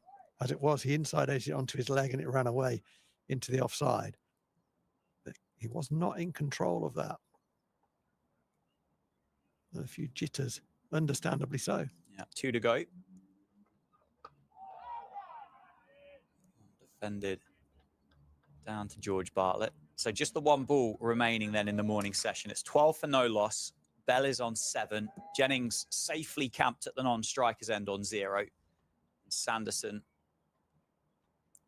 who wrote the headlines half an hour ago, can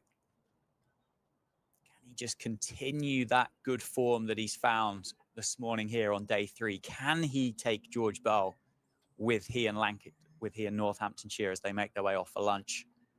And he can't. Bell covers that up nicely. A bit too short and a bit too straight. And that is lunch on day 3. It's 12 for no loss, Lancashire. 224 to win, 10 wickets for Northamptonshire. And well, what a session of cricket that was, Rowie. That was fantastic, wasn't it? Really good fun. Yeah, great. A great morning for Northamptonshire, and it gives them some chance in this match. And they're still second favourites, but they have a realistic opportunity to win the game. Lancashire, though, are in the box seat. Absolutely right. They are indeed, and they've earned the right to be there. Players make their way off for lunch. We'll be back in about 40 minutes for the afternoon session on day 3 here at Wantage Road.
very good. It will go all the way. Half a dozen more. Oh, wow, that's absolutely awesome.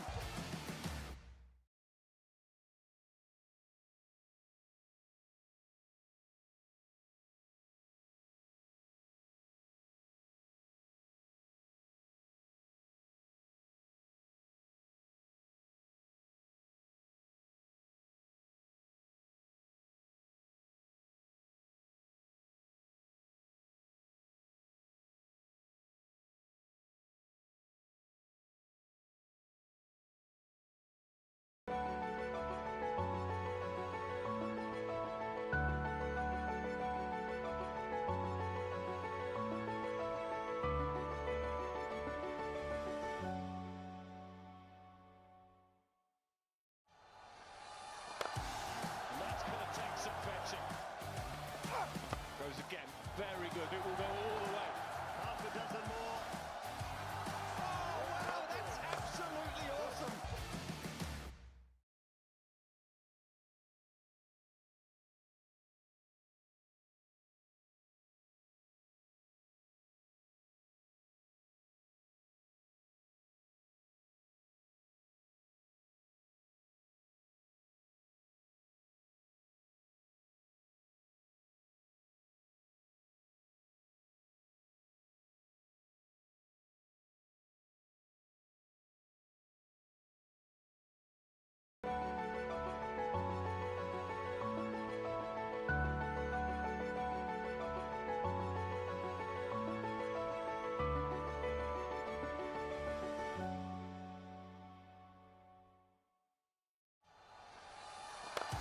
And that's going to take some fetching.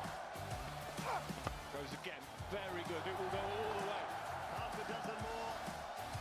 Oh, wow, that's absolutely awesome.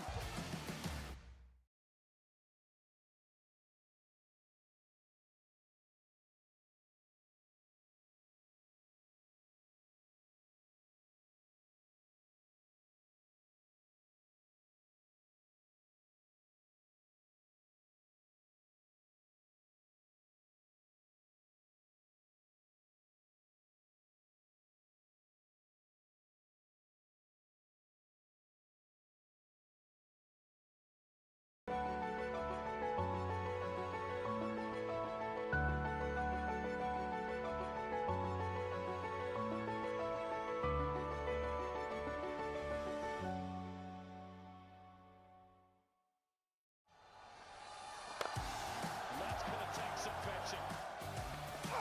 Goes again, very good. It will go all the way. Half a dozen more.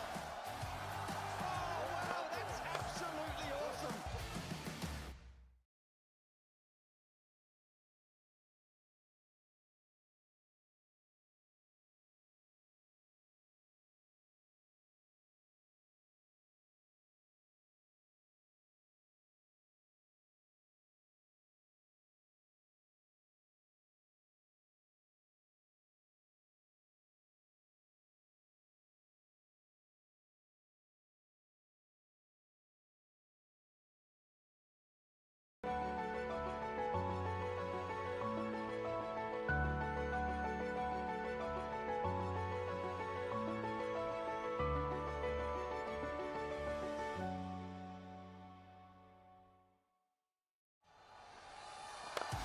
And that's going to take some fetching.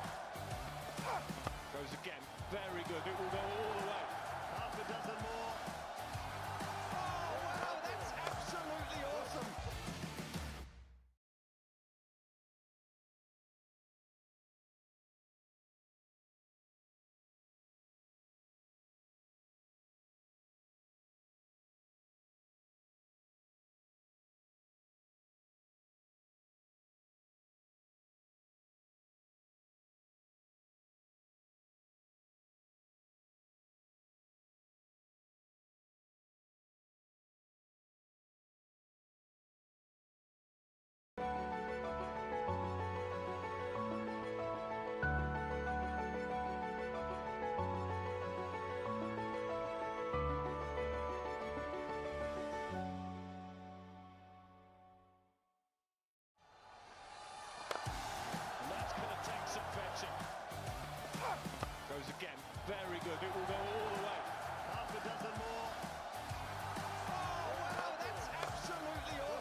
good. It will go all the way.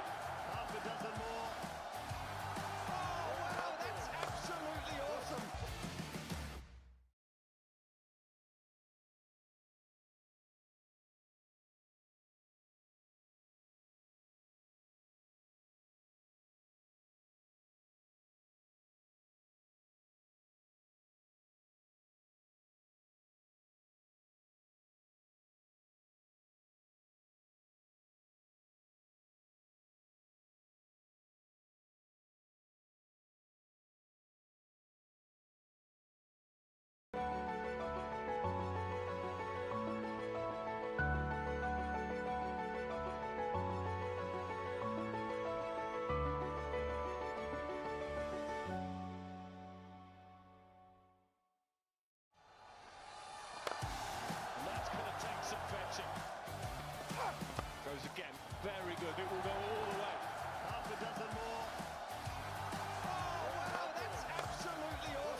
Good afternoon and welcome back to Northampton. Players making their way out to the middle. Phil and I have had lunch and we are ready to go on what promises to be an interesting and enthralling and an exciting remainder of day 3, however long it may go on for. Current score is 12 for no loss, Lancashire. They survived that 11-minute period before lunch and they need 224 runs to win their first game of 2025. Northamptonshire need 10 wickets to win their first game of the season. My name is Dan Jadzovic, joined by Phil Rowe, and the stream here is powered by Daffabet. And I think it's about time, isn't it, that we bring out the WinViz or the Roviz that we bring out on stream. You love that. Okay, yeah. It's interesting because I bumped into Darren Lehman very, very briefly. He was going to throw some balls to Gus Miller. Yeah. In the lunch break. I bumped into him when he was en route to that. We'll just see the first ball of the afternoon from Liam Guthrie, which swings and bounces and catches Keaton Jennings without padding by the looks of it. Wakes him up after his lunch. And yeah, the head coach said to me, he said, we've got to bowl well here. Yeah. So I said to him, he said, hello. I said, hello. Game on here. And he said, yeah, we've got to bowl well. Yeah. And if we bowl well, then if we don't bowl well, there is nothing to talk about really. If we bowl well and challenge Lancashire, oh, that's a lovely shot. What a beautifully timed clip off his toes by Keaton Jennings. It is going to go all the way for 4. Crosses the rope now. Liam Guthrie trying to get it up and swing it. I don't mind that. But Keaton Jennings was well up to that. It was over length. He turned it beautifully through the leg side. So many balls have pulled up just short of the boundary, but he timed that one so well. So, yeah, on the assumption that Northants bowl well, then I think it's kind of 60-40 to Lancashire. Yeah. If Northants don't bowl well, then, I think Lancashire win the game. But they are favourites from here, no doubt. Yeah. But I think a couple of early wickets get Harris in. That's going to go for another 4, I think, behind square this time. And again, Guthrie too straight, not able to swing it around corners. It just goes straight onto the middle of Keaton Jennings' bat, and he's plenty good enough and in good form. He tucks that away. It'll be interesting to see how long Northamptonshire can leave Liam Guthrie with the ball in his hand. He does swing the ball. He does bowl wicket-taking balls. There's no question about that. But he can be expensive. So there's going to be a balance there. Yeah, I'd say, off the fence, 60-40, Lancashire. Where do you sit, Dan, on that? There's 4 more runs there to Keaton Jennings. Having been clipped twice, we then get the classic over adjustment from the seamer, who brings his length back. And, Keaton Jennings plays that with such ease. It was almost as though he knew where it was going to land. Pulls it square all the way for 4. And he races along to 12.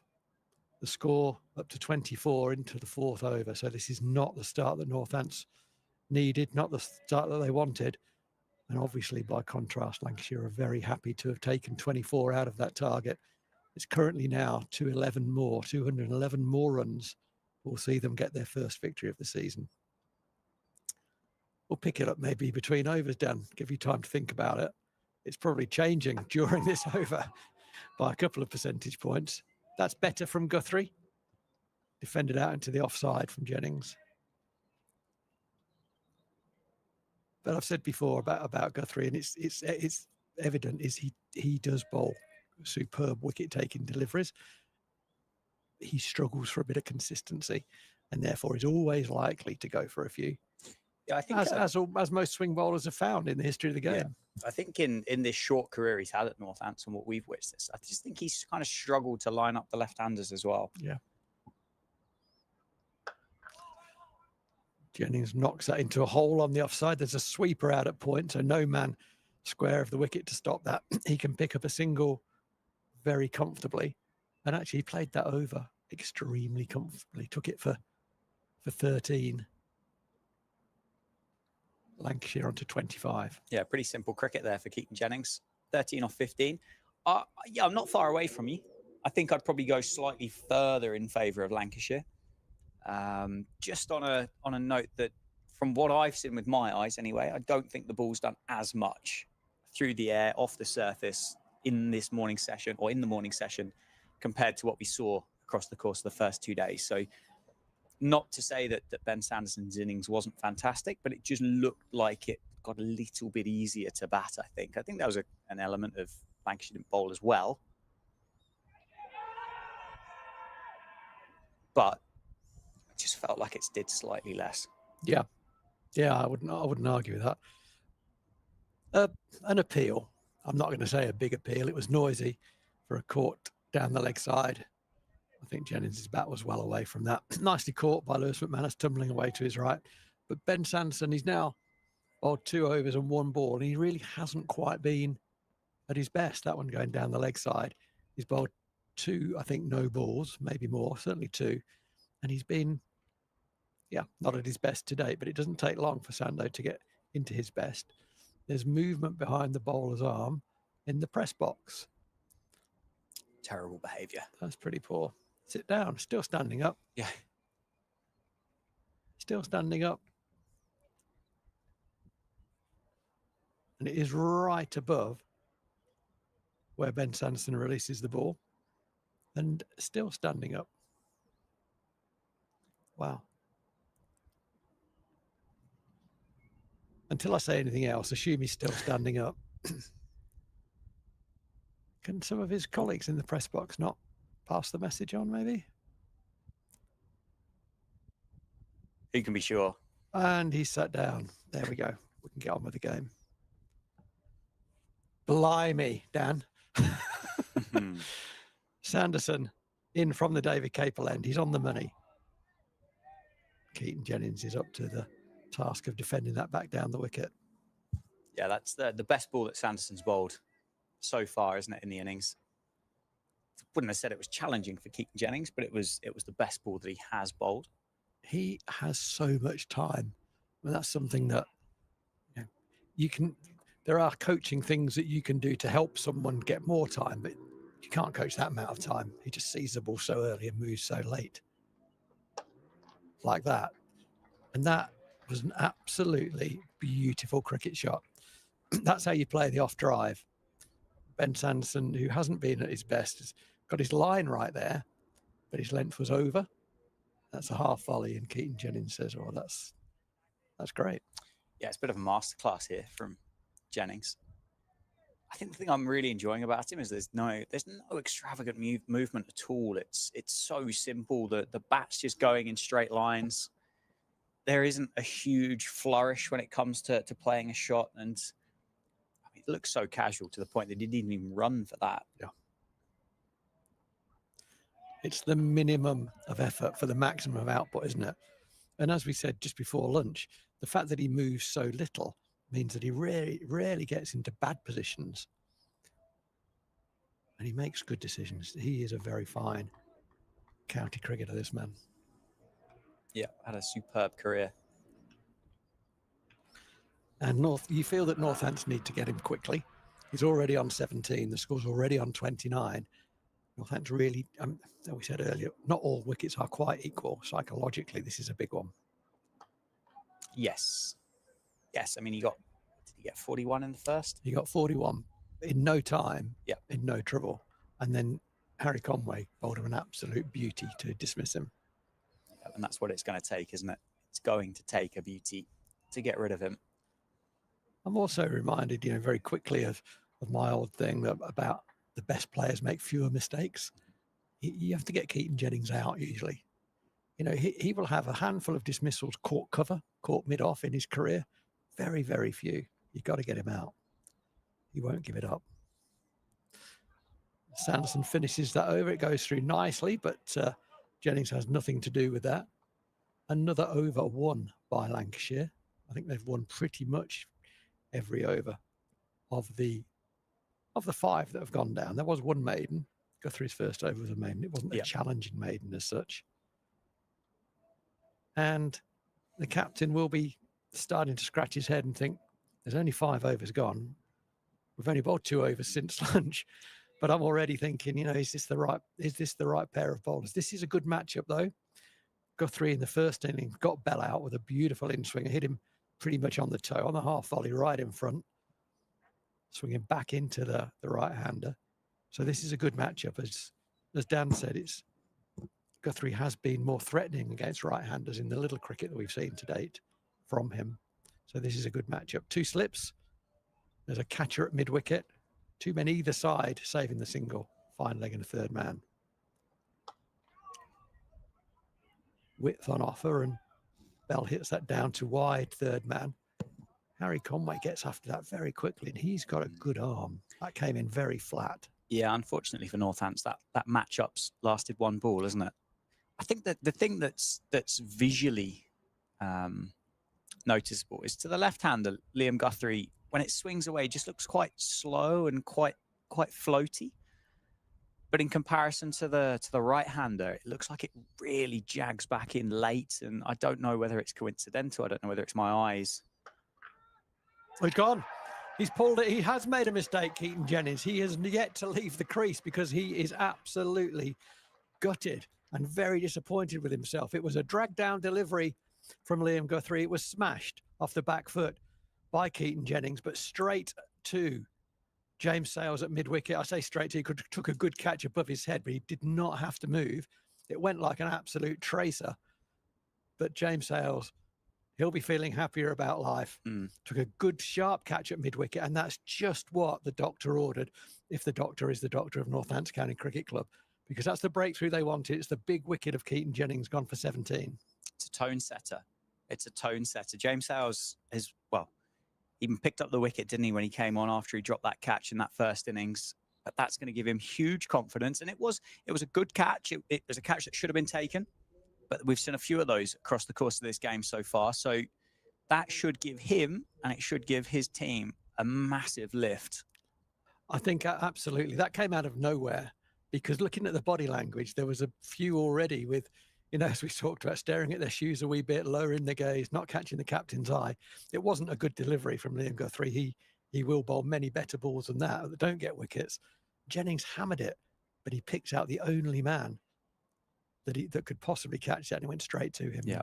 James Sales was up to the task. So not earned, but gratefully received wicket of the captain of one of the 2 guys who are the backbone of this Lancashire batting lineup. But it does bring in Josh Bohannon, who didn't do his normal, which is make a big number against Northamptonshire in the first innings, and he'll be wanting to put that right. But we've got 2 right-handers in, 2 the same, which helps in terms of lining batters up. 2 slips, 2 mid-wicket catches, 1 squarer, 1 straighter on the leg side. Nicely swung back in, nicely defended back down the ground. So it's an unusual field. It's almost like a reverse swing field to a right-arm bowler, in that there are just 2 slips. I'd say there are 2 catches. One is Zaib. He is at a fairly orthodox short mid-wicket. And then, what would it be? 10 feet to his right is George Bartlett, who is a kind of forward square leg catcher, I guess. That's what I call him, forward square leg. This one swings down the leg side. There's a big appeal, and there is no response from the umpire. It's another good appeal. One that I think I'd like to see Northamptonshire persist with, given the opportunities that may or may not pop up. They need these wickets, and they'll feel that it's just come off the pad there, isn't it, of Bohannon? But Northamptonshire will feel that they're owed, well, at least 1, maybe a couple, if you look back to the wicket of George Bartlett on the first day as well. So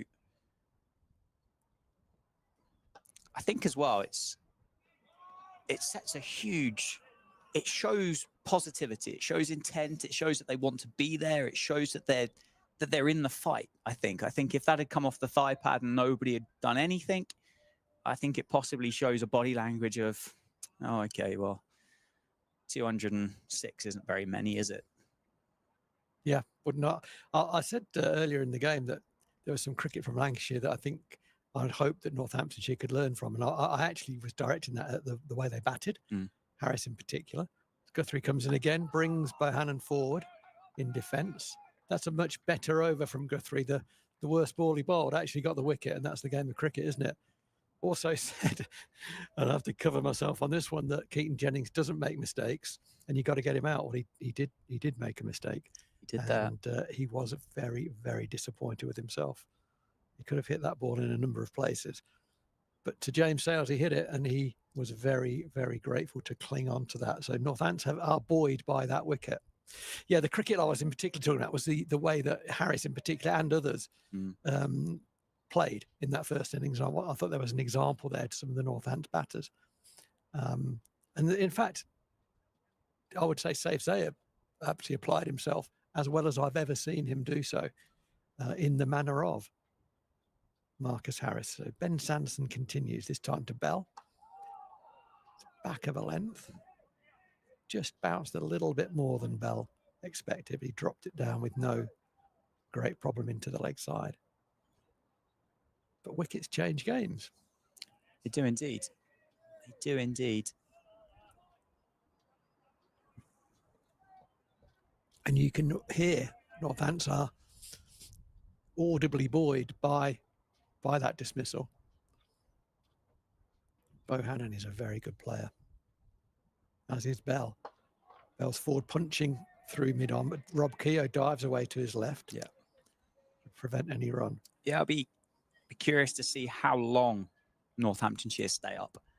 How long can they make 206 feel like a big number? I think that's another kind of a bit of foolery and a bit of trickery with cricket, isn't it? Can you make 206 feel bigger than what it is? Can you make it feel like it's a challenge out there? Can you get in the mind? Can you get in the eye line of the opposition? Oh, that's bounced and just offered to leave George Bell. He plays it pretty well, gets enough bat on it, gets it down, it runs away. Wasn't fully in control of that, but enough control. And that's opening the batting. You're not going to play the perfect shot. You're not going to get the perfect result every time. It's about doing enough for long enough, and he did enough there. But I think this is a good matchup for Northants. Bohannon early would be a huge, huge scalp, and I'm going to say that almost every time a Lancashire batter comes to the crease. But he is a man who enjoys batting against Northamptonshire, in particular at Northampton. Wide on the crease, hits him on the pad. There's a big appeal for LBW. It's given not out. The fact that Sanderson went wider on the crease suggests that the angle was probably against him, probably outside the line in terms of where it made contact with the pad, and it was, as we can see. Ben Sanderson would know that.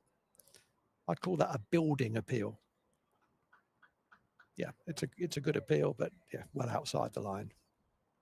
The umpire would have declined that one pretty quickly. Yeah, but they all went up together. They went up as a unit, didn't they? It wasn't just one.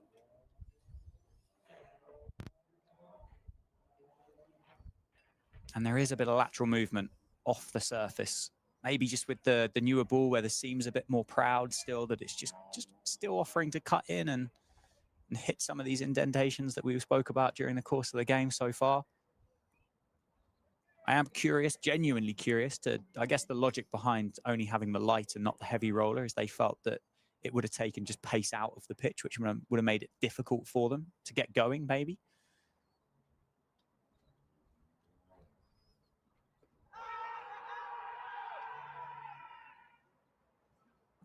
That's a huge appeal that was declined really early. So I'd be really interested to see that from front on. But there's a concerted effort from Northamptonshire to ask questions of the umpire. Yeah, that's not got a lot going for us. It was high, probably going over leg stump fairly comfortably. But there have been a lot of appeals in this game, haven't there? Not all of them have really been particularly serious, but it hasn't stopped the enthusiasm. And Northamptonshire are following on, I think, from Lancashire's example. You got to say that appealing probably helped the dismissal of Lewis McManus last night, who was clearly not close to the ball. And so, as you say, Dan, Northants will feel, whether they're right or whether they're wrong, they will feel that they're owed a couple. Yeah. And I think that is reflected in the consistent, concerted appealing that we've seen so far. And I don't expect that particularly to waver whilst they feel they're in this game. And they certainly are in this game. And another wicket now, they would be right in this game. Guthrie got Bell out in the first innings with a ball similar to that last one.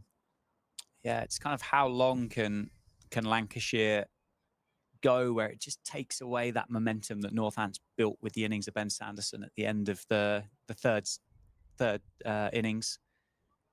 How long do they have to bat for before that impetus is just taken away? It does feel like, as you said, it's a wicket where it feels like one can bring two. It can bring a couple. And wickets could fall quickly. It's difficult to get in. It's difficult to get going. The second catcher from mid-wicket has gone out to deep square leg. As Guthrie gets over straight, it's turned away into the leg side by Bell. He's run the first one quickly, which allows him to come back comfortably for the second as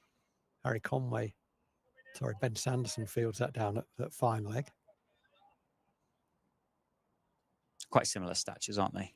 There's about 2 foot in height between them, so they're easily confused.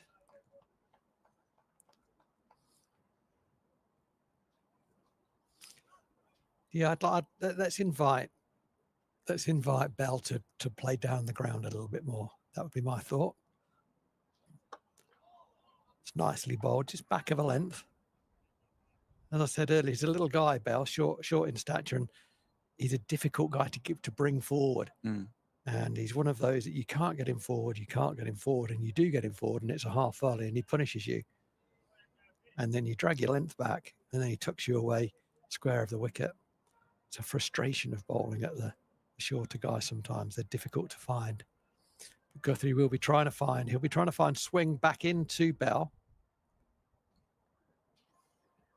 And he does. And he's got him. He's caught mid-wicket. Very good catch by Zaib going away to his left, two-handed. He was early on the shot, Bell. He is livid with himself. He knows he's made a mistake there. The bottom of the bat got in front of his hands. The ball was chipped up to Zaib. For a moment, it looked like it was going to evade him, but he was alert to the opportunity. And Northants have the second. Another good catch in at mid-wicket. We saw one a little bit early before for James Sales and Zaib, who put one down in a similar space in the first innings. A tougher chance, but he made good ground to get hold of that one. And you can see the celebration. He has fired that up into the sky of Northamptonshire. It's 33 for 2. There are 2 batters in the at the crease, both on 0. Bohannon yet to get off the pair. Marcus Harris makes his way out to the middle.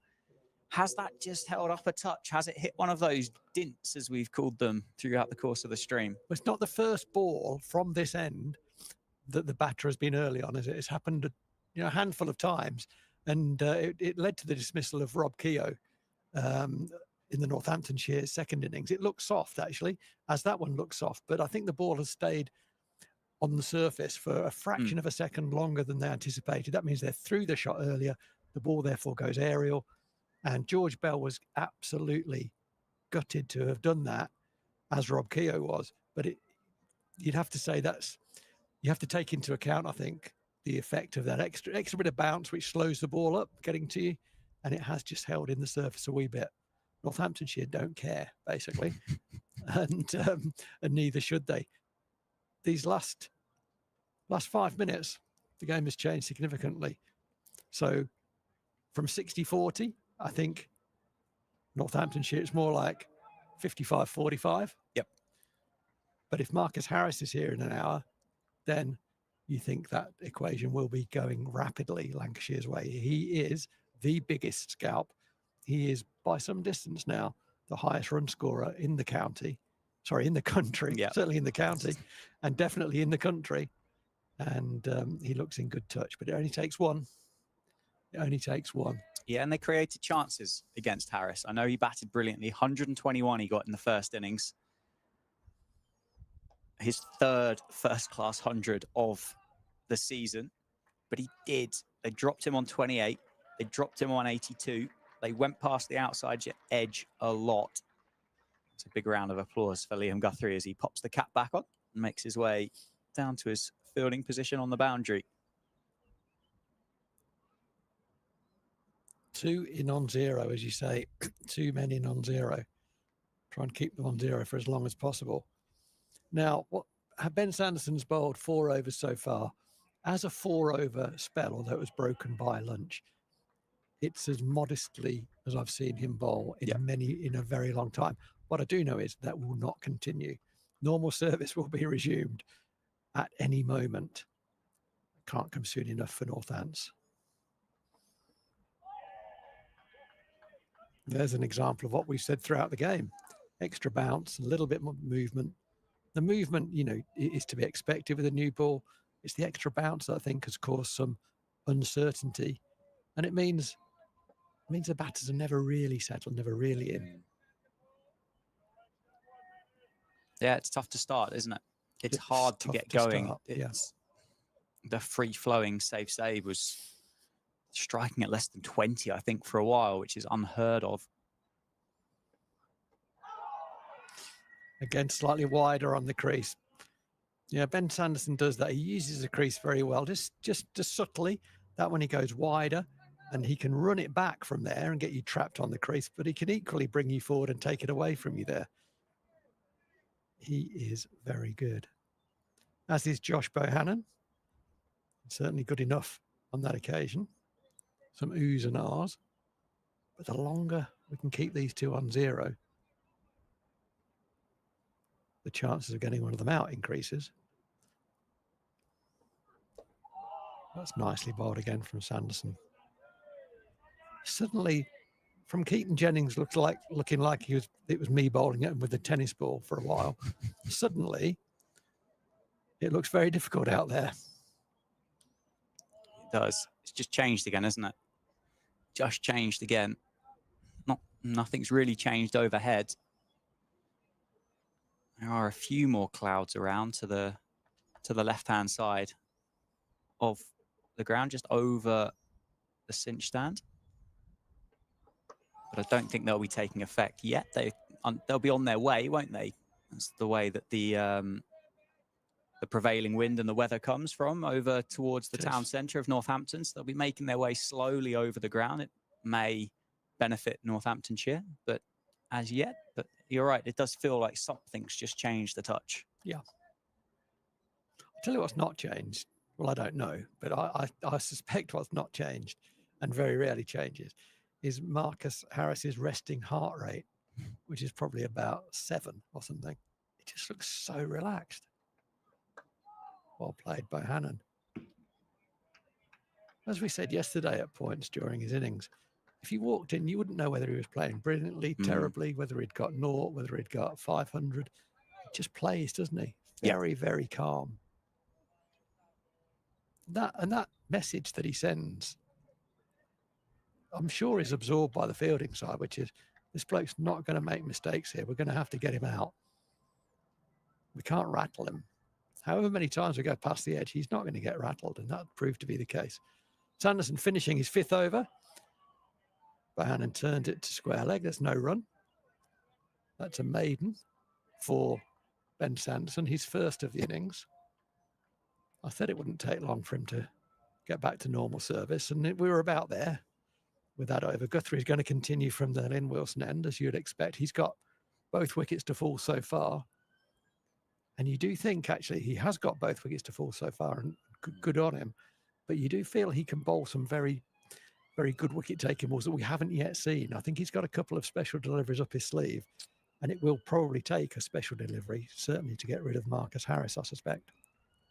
He's just had a fantastic morning, hasn't he, Ben Sanderson? We think, I can't see it exactly, but we think it's the 2nd fastest first-class 50 in Northamptonshire's history for Ben Sanderson, just falling short of the current bowling coach, Rory Kleinfeldt, which I believe came in a game against Leicester in 2015. That's well bowled, Liam Guthrie. He's put himself in the bronze medal position for the highest strike rates in an innings for a Northamptonshire cricketer in first-class cricket. 232.1. Just behind Matt Coles, Rob White, and he is ahead of Mike Hussey, Rory Kleinfeld, Jeffrey Cook, Lewis McManus, David Willey, Ben Duckett.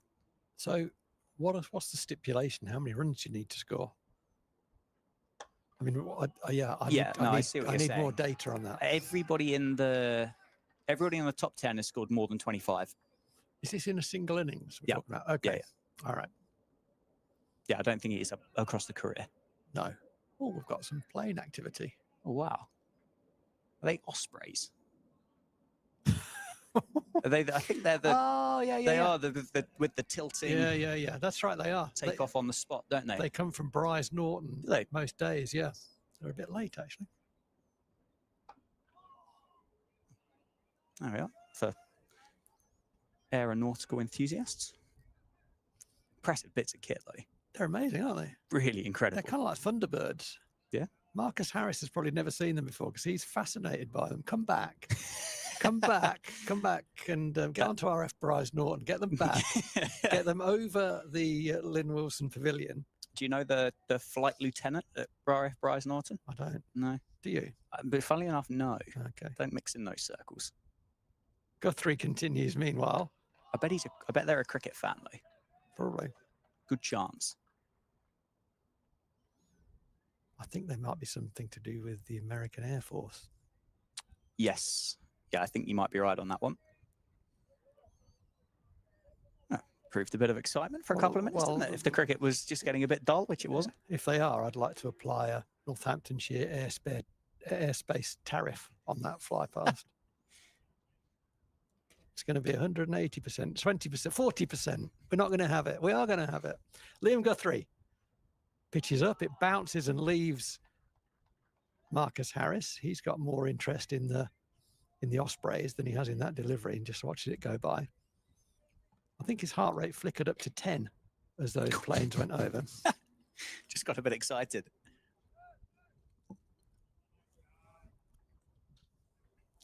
But he remains on naught. The partnership remains on naught. It's been that for a little while. A few balls. I'd like to see him invited to drive. Last ball of this over from Liam Guthrie. Make him play. He does make him play. He does invite him to drive. And he drives very nicely through the offside and will pick up 4. His first runs of the innings. Very nicely played. I don't mind that at all. It's a nice cricket shot, isn't it? He plays it on the walk a wee bit. That's the way he plays. But he controlled that beautifully. Nicely struck. Found the gap very well.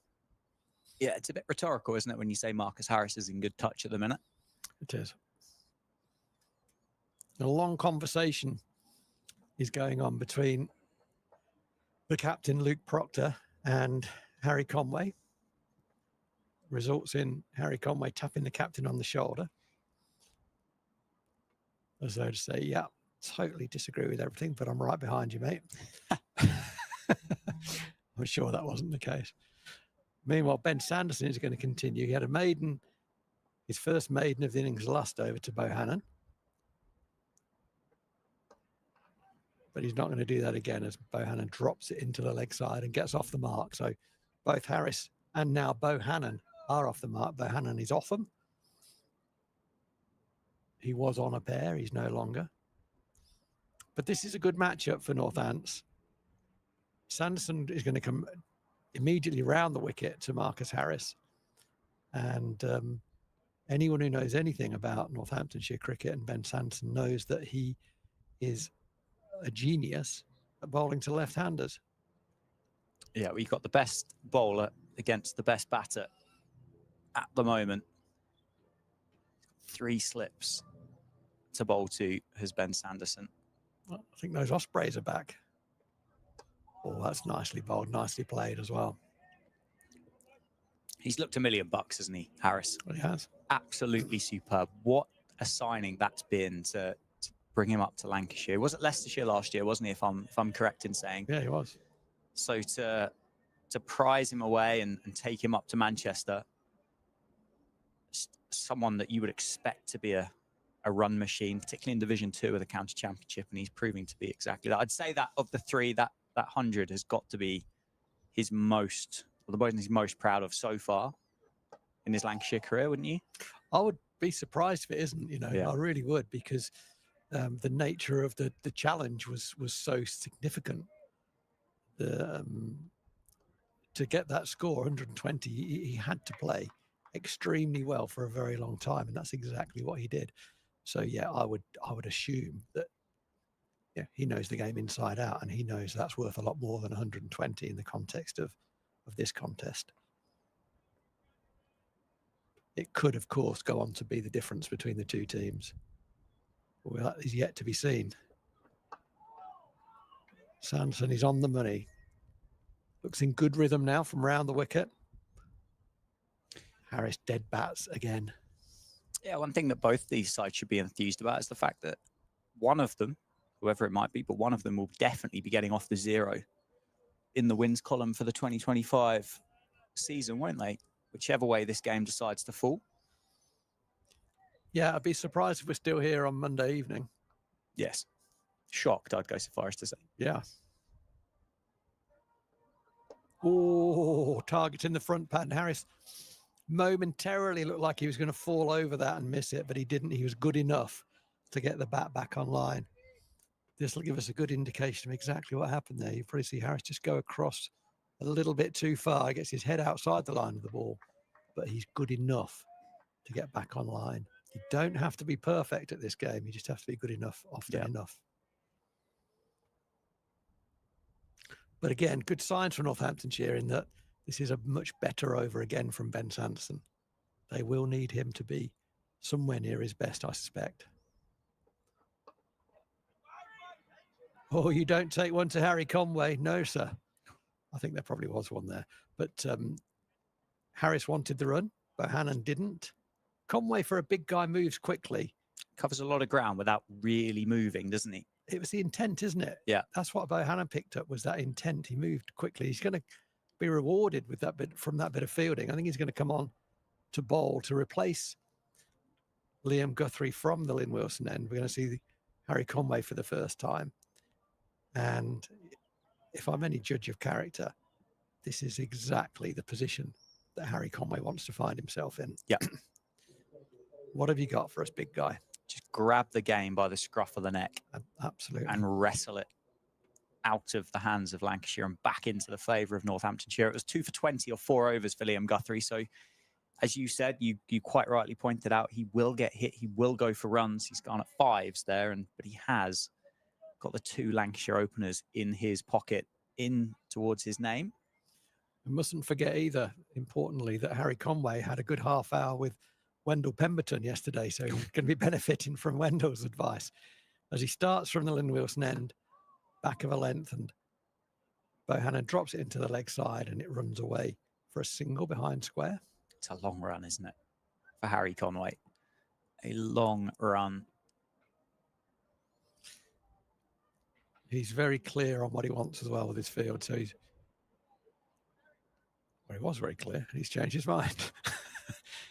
He's occasionally very clear with the field that he wants it. I thought initially he was looking to have an offside sweeper, which raised an eyebrow, but he's not. He's simply got the man on the offside where he wants him, which is George Bartlett at extra cover. He's got a mid-off, a mid-on, a man behind square on the leg side, 2 slips and a gully, and a fine leg. And there is a third man, but he's very wide. I think it was the third man that he was getting exactly where I wanted him. Behind point. His first ball to Marcus Harris is nicely bowled, and I think Harris left that. He thought about playing at it, but made a late withdrawal. Gone through with really good pace again, hasn't it? There's no real kind of gather or no real build-up of speed for Conway as he attacks the crease. It's kind of pretty metronomic all the way through the run-up, isn't it? And obviously an incredibly strong guy with a big shoulder, and it's really just cannoned through, isn't it, off the surface there to McManus. Yeah, he's got. I mean, for the guy of his height, he has a relatively narrow delivery stride. He's more of a bum bum through the crease with the back foot, front foot. Boom, boom. There he goes. Brings Harris forward. That's good bowling. It's good batting. Yeah, almost. I mean, not quite, but he almost runs through the crease. Yeah, a bit of an Andre Nell type. No great gather. Yeah.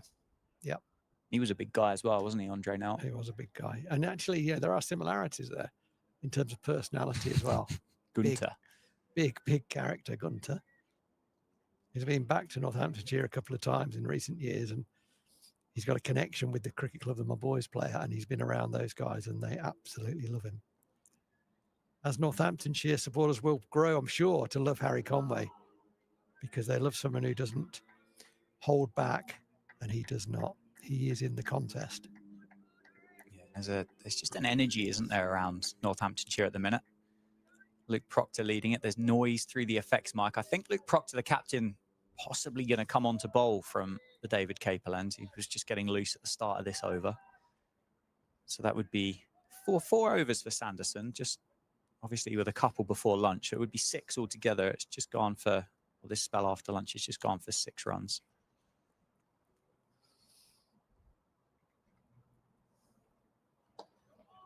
Over straight from Harry Conway. It's tucked nicely just in front of square. Harris picks up 2. You'd often find the fielder at square leg in front of square there, and I think he's understandably behind square, which has allowed them to get 2 there as it happened. But the ball has gone just behind square on either side of the wicket a heck of a lot, and that reflects the extra bounce that's been on offer. That one didn't bounce so much, and so went squarer rather than behind square. Harris picks up 2. He's on 6.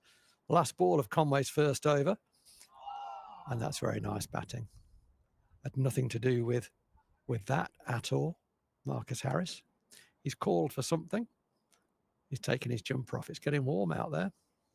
Yeah, it's the mercury's just risen a touch, isn't it, today? I think it just feels a little bit, there's less of a breeze today, I think would be fair to say. I don't necessarily know whether it's any hotter or not, but there's a great deal of breeze going on. But Let's have a look. Let's get some data on it. Please. But he has taken the jumper off. 23 degrees. Blimey. Balmy, some would say. Is going to be Ben Sanderson to continue from the David Capel end. It isn't going to be the captain. He was just rolling the shoulders over. I didn't necessarily know. I didn't think it was a huge warm-up for Proctor, but bowled well, didn't he, yesterday, did the captain.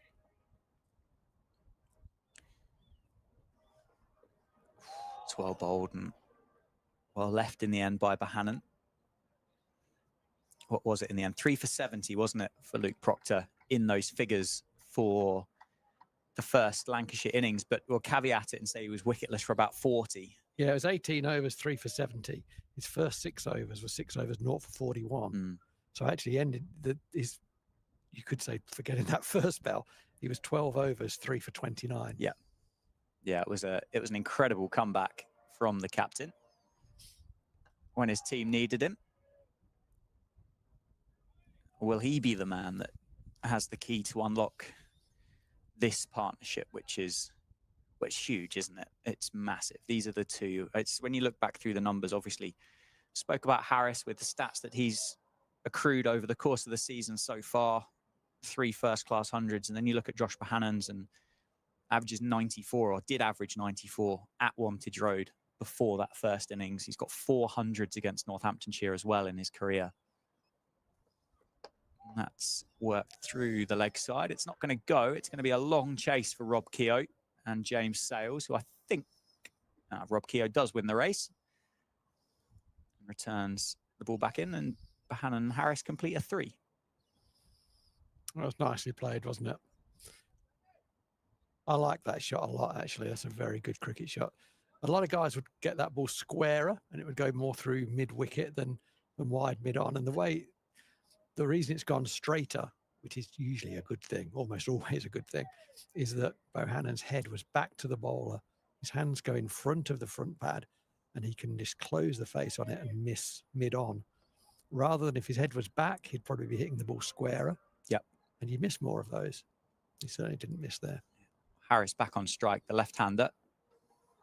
Left alone. Sanderson possibly just left on length there by Marcus Harris. 6 off 18, 5 off 18 for Bohannon. 195 runs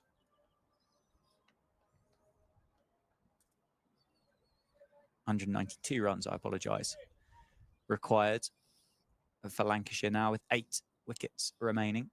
I'm also hearing a brass band. Yeah, they turn up every now and again, don't they? You'll know that far more than I do, being a Northampton local. Oh, it's on the money from Sanderson. Change of angle, just looking to swing it back in. Yeah, it's in the Abington Park, right? Park bandstand. There'll be plenty of people on a day like today with the deck chairs out enjoying that. And it's just lovely. You know, it's just a lovely sight. Summer, isn't it? Again, similar to what we spoke about the village cricket yesterday. It's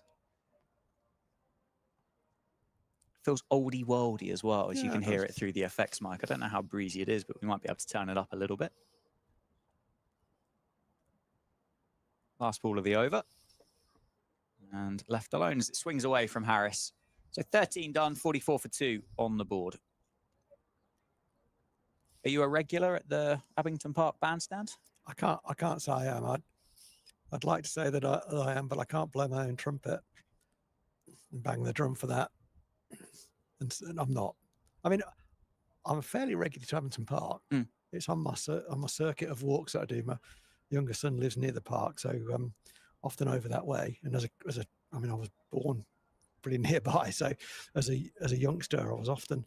There were sand pits in the park at one time, and there's some footage of Roe Very Jr. in the sand pit. So yeah, I know the park very well. Conway continues, and Bahanan has the answer. Full face of the bat, 192 runs to go. What do we got? 58 overs left in the day. I know what you're thinking. Well, I'm just wondering whether we're coming. I'm just curious. I'm just curious. Are you thinking about tomorrow? The possibility of just a cursory glance. Yeah. Just a cursory glance. 3 slips of weight and left alone again. Northamptonshire are going to have to bowl a bit tidier than what they have done so far in this innings. Lancashire are pretty much bang on what would be a rate required if they were to get there by the end of the day.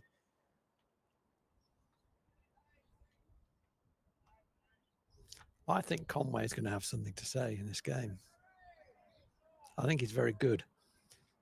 And as I said earlier, I think he would be relishing this opportunity as well. Yeah, 3 for 48 in the first innings for Harry Conway. 8 against Leicestershire at 13s.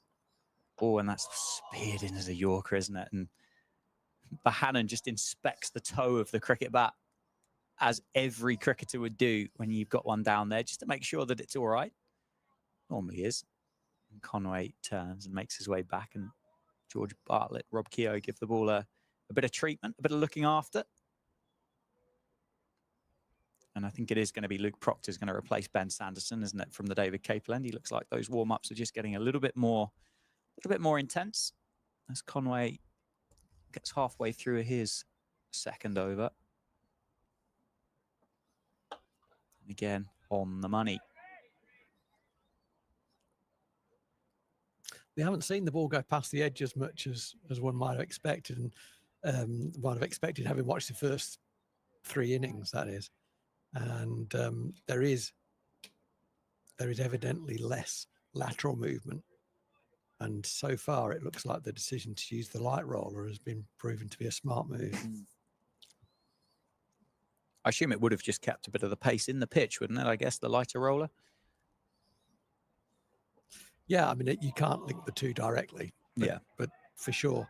But something looks like it's changed a little. I mean, things go in spells, don't they? Sometimes the ball swings and then it doesn't, and then it does again.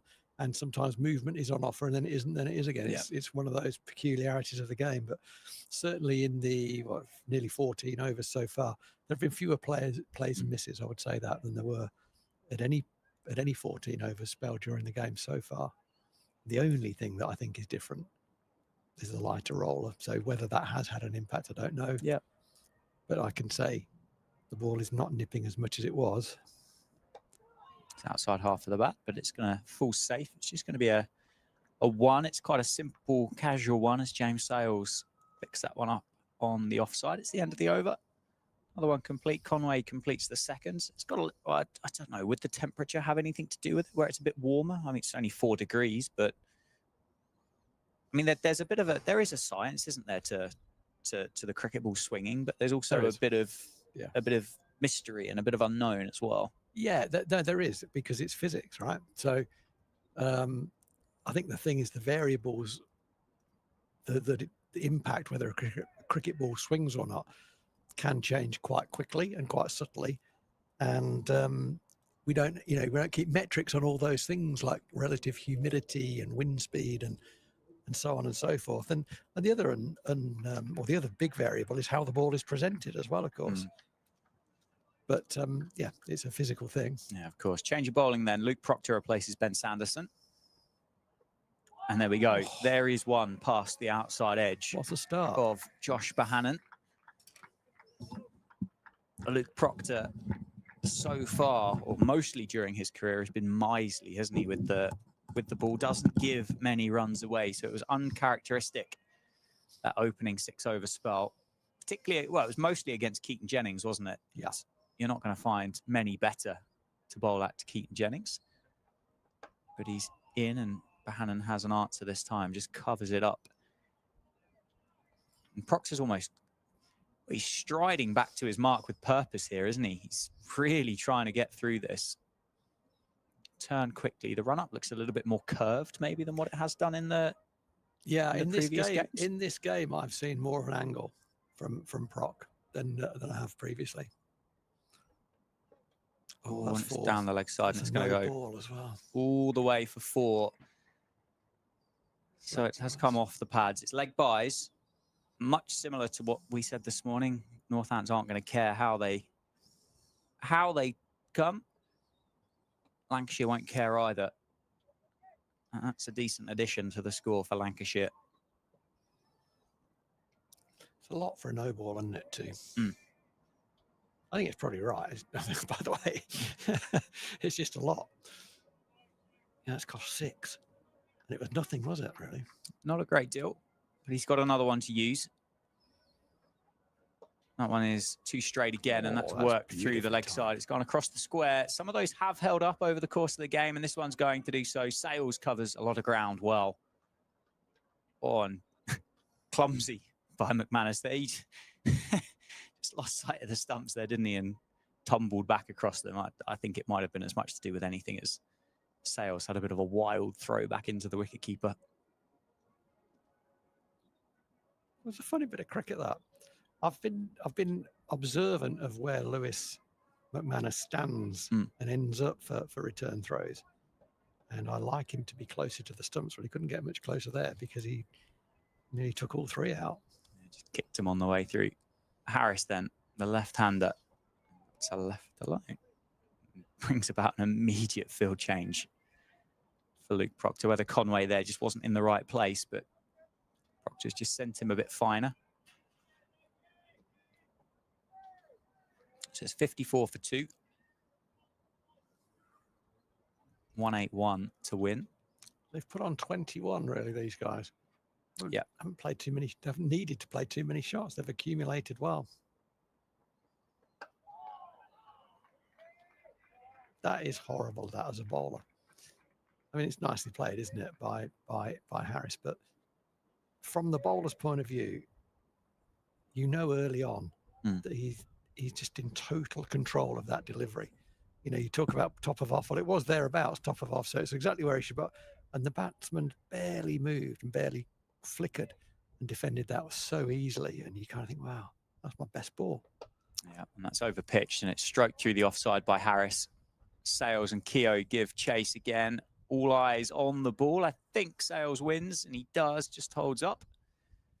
And Harris and Lancashire add another 3. That's been an expensive over for the captain, Luke Proctor, and you can see that the way he's taken the hat and the jumper off the umpire at the end of that over. Is it 18? No, 12. 12 runs coming from the over. The scoreboard's kind of a bit haywire, I think. Yeah, it's a little bit behind, isn't it? It certainly didn't go for 8, that over. 6 no balls. and 2 threes. I believe it was 12, wasn't it? Yeah. I believe. I think 57 for 2 is the correct score. Yeah, it's just Proctor's analysis, which is not right. Anyway, Conway continues 2 overs, no maidens, none for 4 so far. 2 slips and a gully. Northants have lost the catcher. And Harris, as he has done throughout the course of the game so far, just full face of the bat all the time in the world, drops it on the offside. And that one, that defensive shot, there's nothing particularly exceptional about it. But in the context of this game and what we've seen so far, very few forward defensive shots have gone all the way up to mid-off or mid-on. That one has. Oftentimes have been squirting, haven't they? Squirting squarer of the wicket. A little bit more bounce and often a little bit of movement as well. And that is telling, I think. That one is square of the wicket, and it's flown away through the offside, crashes into the boundary boards. That is 4 for Marcus Harris. A bit of width on offer from Conway, just dragged the length back a touch. No fielder out there, and it's a pretty easy, comfortable 4 for the Aussie overseas. He moves on to 13. That was a beautiful shot. It was a poor delivery, I have to say quickly. I don't want to give Harry Conway too hard a time. It was a poor delivery, and it got what it deserved, but it was beautifully played. That's how you play that shot. It's a bit blowy out there. It's just picked up again, isn't it? Yeah. Just picked up again. Conway, just 2 balls in the over so far. Oh, and that's a beauty. Has he got him? There's an appeal from McManus. Disbelief from Vasconcelos. Conway wasn't interested in the slightest, but he has beaten Harris there. It's 4-leg buys, wasn't it? In the, bear with me. Yeah. Yeah. I'm a bit 2 of a no balls, stato. 4-leg buys. Yeah. And then 2 threes as well. Good comeback from Conway. Good comeback from the Northants scorer as well. And the scoreboard operator.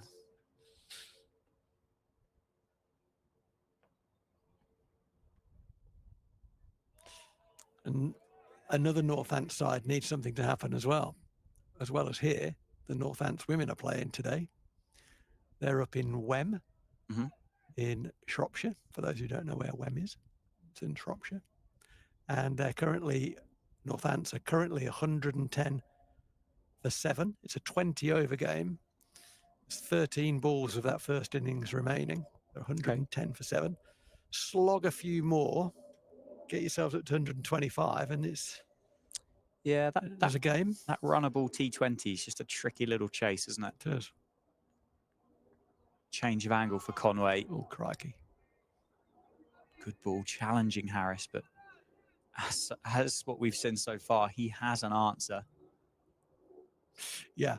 Now, I don't blame Marcus Harris. Or is it? No, I don't blame Josh Bohannon at all for what he's doing. He's pointing out to I said, oh, crikey, in the background there. And oh, crikey was because Harry Conway ran right down the middle of the pitch, which is what Josh Bohannon is pointing out to the umpire, because you would normally expect the umpire to go and have a look at that. Yep. And Josh Bohannon encouraging the umpire to do so. I don't mind that. Get him off there before he does any damage. Nicely played. There is a sweeper out there this time. It's Ben Sanderson. Just going to be one more. Conway just inspects the front line, and I don't think the umpires, they are going to have a little bit of a conversation there, but maybe it's going to be more of a, ground staff. I think are going to get called over just to repaint the line, I think. You can't, I'm sorry, but you can't just let the fast bowler run down the middle of the wicket like that. You just can't allow him to do that. I suppose, does it detract from anything for Bohannon to have that conversation? Does the umpire, I suppose it will be completely dependent on the person, but does the umpire take, not offense to it, but do they look at it and go, actually, no, I'll carry on doing my job? Or do they go, oh, thanks for bringing that to my attention? Well, not the latter, I would say.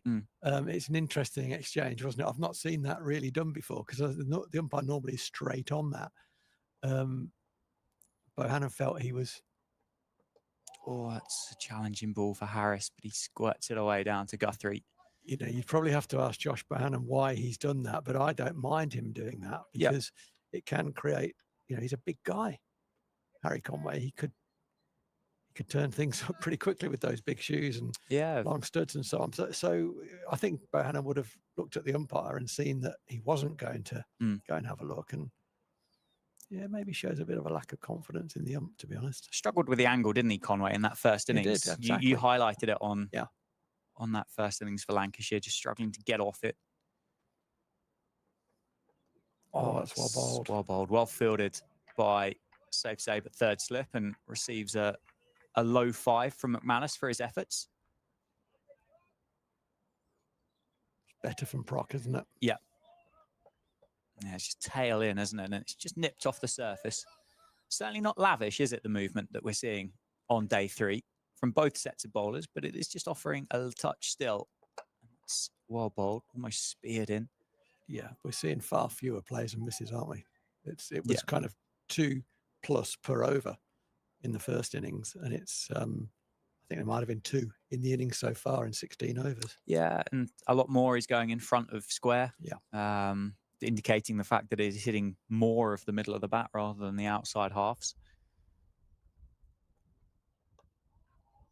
Again, challenging those stumps, and Bohannon has the answer. I think with that movement reducing, then I guess the straighter you bowl, the more rewards you'll get for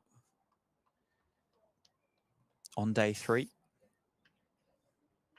63 for 2. Just got to keep believing. Keep believing. Keep asking the same question over and over again. Don't blink. Be a pretty easy single there for Bohannon. Moves into double digits, gets up to 10. Well, we've got 1 ball left in Luke Proctor's second over. Much, much better for Luke Proctor. Yeah, he was pretty cross with himself, kicking the turf at the end of his first over. He knows that wasn't good enough, but he has corrected that. Left alone to complete the over. Interesting to Harris. They've gone for 2 slips in a gully, whereas Bohannon, they're sticking with the 3 slips. And here comes one of Northamptonshire's ground staff with the, is it Tampa? Yeah, that's Tony Hall. Played a bit of local cricket for Desborough. I think he still turns out now and again when he can. He's a very good long distance runner as well. Oh, okay. Yeah. I think that's quite a heavy implement. Yes, it looks it. It does look it. There we go. There was the conversation between the umpire and Conway. Just wants to firm up that foothold that's been created over the 2 and a bit days so far. Maybe that would be the caveat, that Conway might have gone back about running down the middle of the surface. Oh, sorry, I just didn't quite have the footing on. Maybe, I don't know. I'm maybe being a bit clutching at straws there a little bit. I don't know, but just firming. I guess that's just simply just compressing the soil back together again and providing a bit more stability for Conway. Yeah, exactly. But good job, and a good job by Northamptonshire's ground staff. They do a fantastic amount of work up here, don't they? Craig Harvey and his team. And it's they're long hours. Yeah. There's never anyone watching when they're doing their work either. A lot of long hours from those guys. I mean, it's looking brilliant, isn't it? The whole ground is looking an absolute picture. Looks fantastic. At the start of May. Conway then into bowl, back on this preferred angle. He goes into the thigh pad, sticks the arm up in an attempt for an appeal, but realises that there's not much going for that one.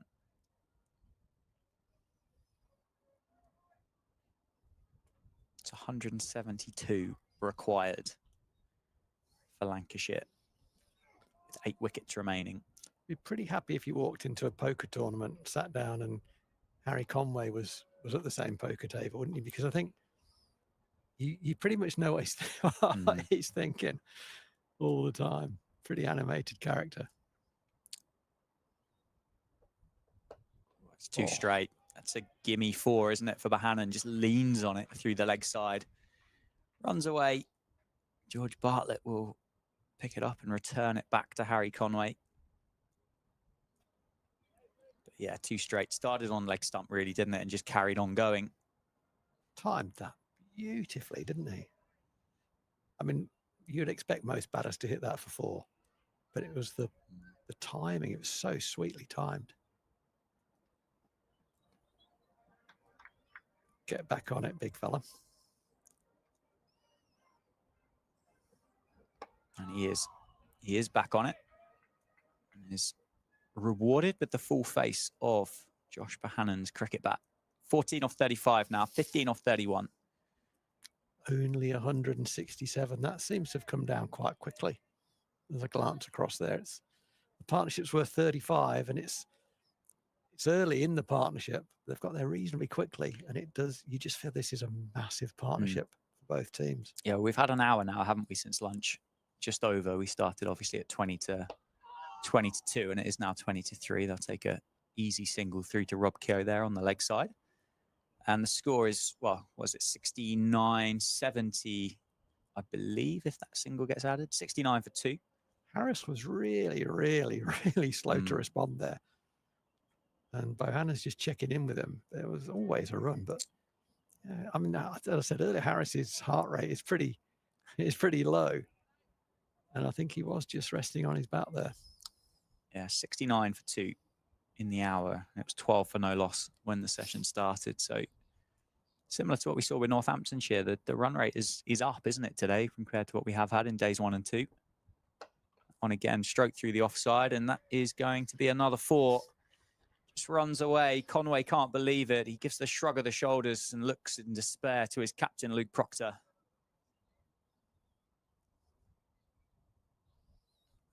Yeah, and that's a much better shot than it appeared to be at first glance.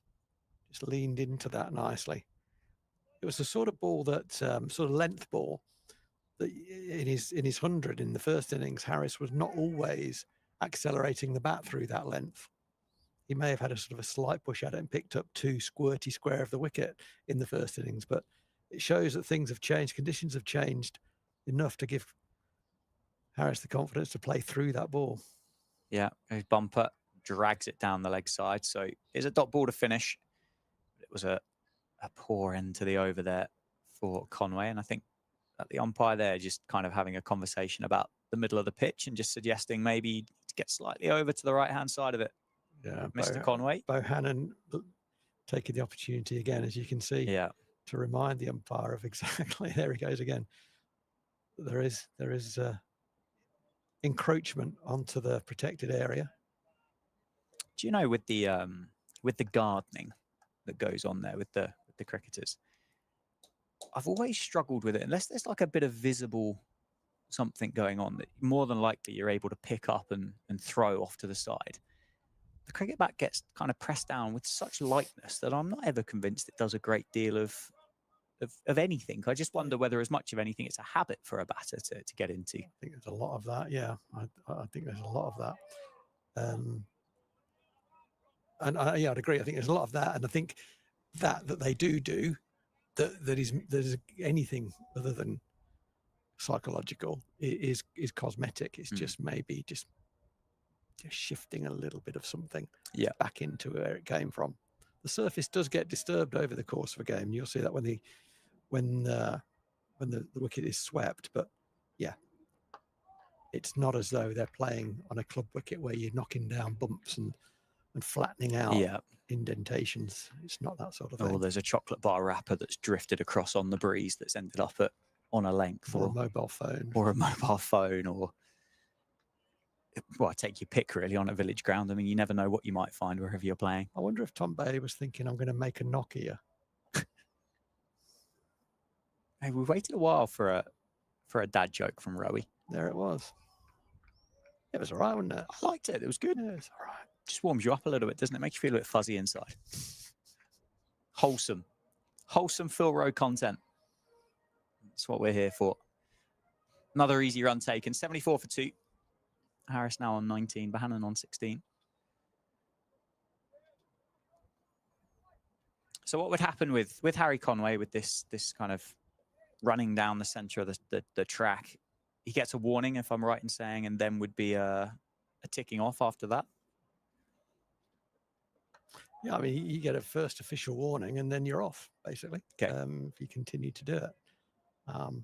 if he gets a first official warning, which he hasn't had, but if he does get one, then I would expect he might well come back over the wicket to Harris.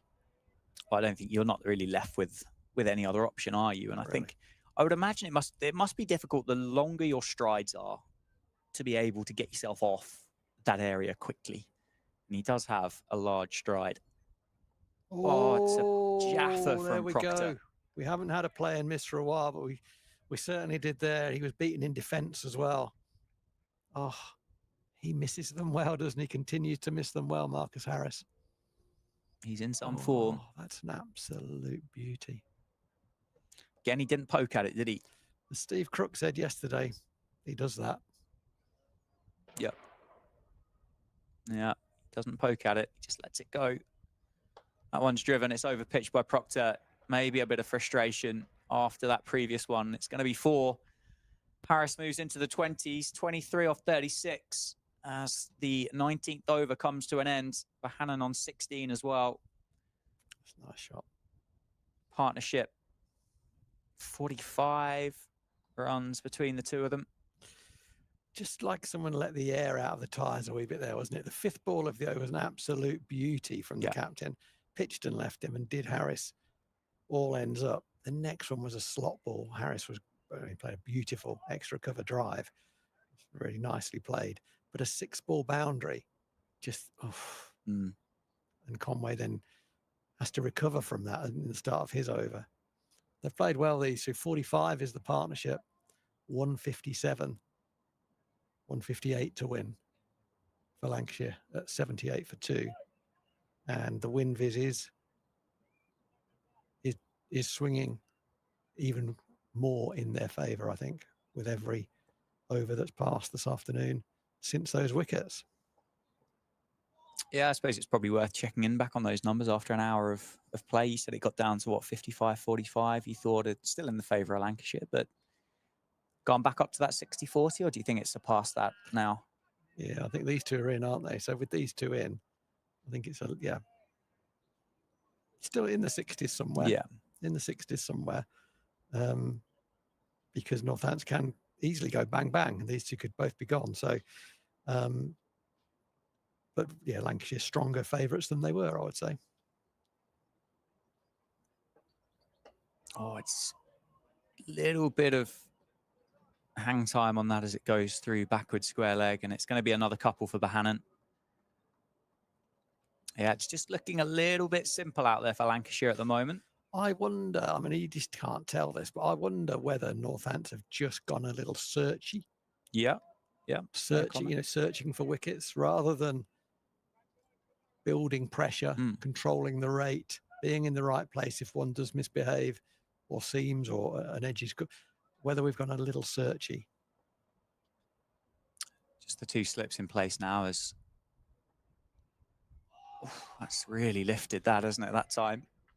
There's still something in it, but it doesn't necessarily feel like there's a right area, does it? It feels quite kind of sporadic across there as to where you might get a little bit of extra life or less life, whatever you might need, which I suppose probably is those indentations that we spoke about. I think the pitch has got better, to be completely honest with you. Feels like it was a day early. Yeah. Yeah. Well, yeah, I suppose the natural thought would have been to have been bowling on day 4.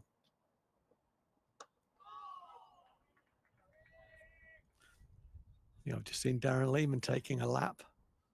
It looks purposeful, looks more purposeful than just a lap, but he hasn't stopped to engage any of the fielders. He walked straight past Ben Sanderson. I thought, is there a message? Has he got something? I've seen Gareth Batty do that. Get down and talk to his fine leg fielder, which has resulted in field changes and has resulted in wickets as well. I think Darren Lehman's just stretching his legs. I think so.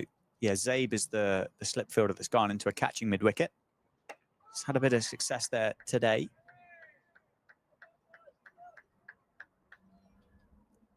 Conway does. He just looks more comfortable, doesn't he, from this angle? It looks more natural. Yeah. There is Darren Lehman and Rory Kleinfeld and Greg Smith, I would imagine, to round out the 3. It is indeed. Rory just flicking the cricket ball up in the fingers. That feels quite natural, doesn't it? He loves holding a cricket ball, Rory Kleinveld. Oh, it's into the thigh pad. Still a bit of movement, but it runs away for a leg bite. And that is the end of the 20th over. The score is 81 for 2. Yeah, so Northampton have now bowled 20 overs, and my summary of that is that they've been consistently inconsistent. Yeah, all bowlers have not really built any great pressure on the batters through consistency. And if I think about Will Williams, that's something he did really, really well. I mean, he for all money, he looked like, a good medium fast bowler, but he gave you nothing. He was always there or thereabouts. And as I say, when movement was then obtained, he was in the right area. Zaib's gone off the field. I think Gus Miller is probably the 12th man. Yeah, he is. He's been 12th man over the weekend. He's been having a hit at lunchtime. Coach's work is never done, is it? Greg Smith, the batting coach, and the head coach were thrown to Gus Miller at lunchtime. And they'll be in very early in the morning, and they'll be staying usually after play to catch up with coaching conversations, checking where the second team, how the second team are going, maybe a couple of chats with the captain, the end of play. They're long days for the coaching staff, and they're always in as well. Yeah, I mean, it's a long day for anybody involved, isn't it, really? But they get a bit of extra garnish on the top. Oh, there's a look for a run there, and Harris says absolutely no chance. They need to have a chat. These two need to have a chat, because that's the second time that a run has been called from Bohannon and there's been a disagreement. I don't think there was a run there, actually. I think Harris was entitled to send him back. Yeah, interesting that Bohannon would have been running to the danger end and Harris still said no, but I think you're right. I think it's that classic better safe than sorry situation, isn't it? I think so. Yeah.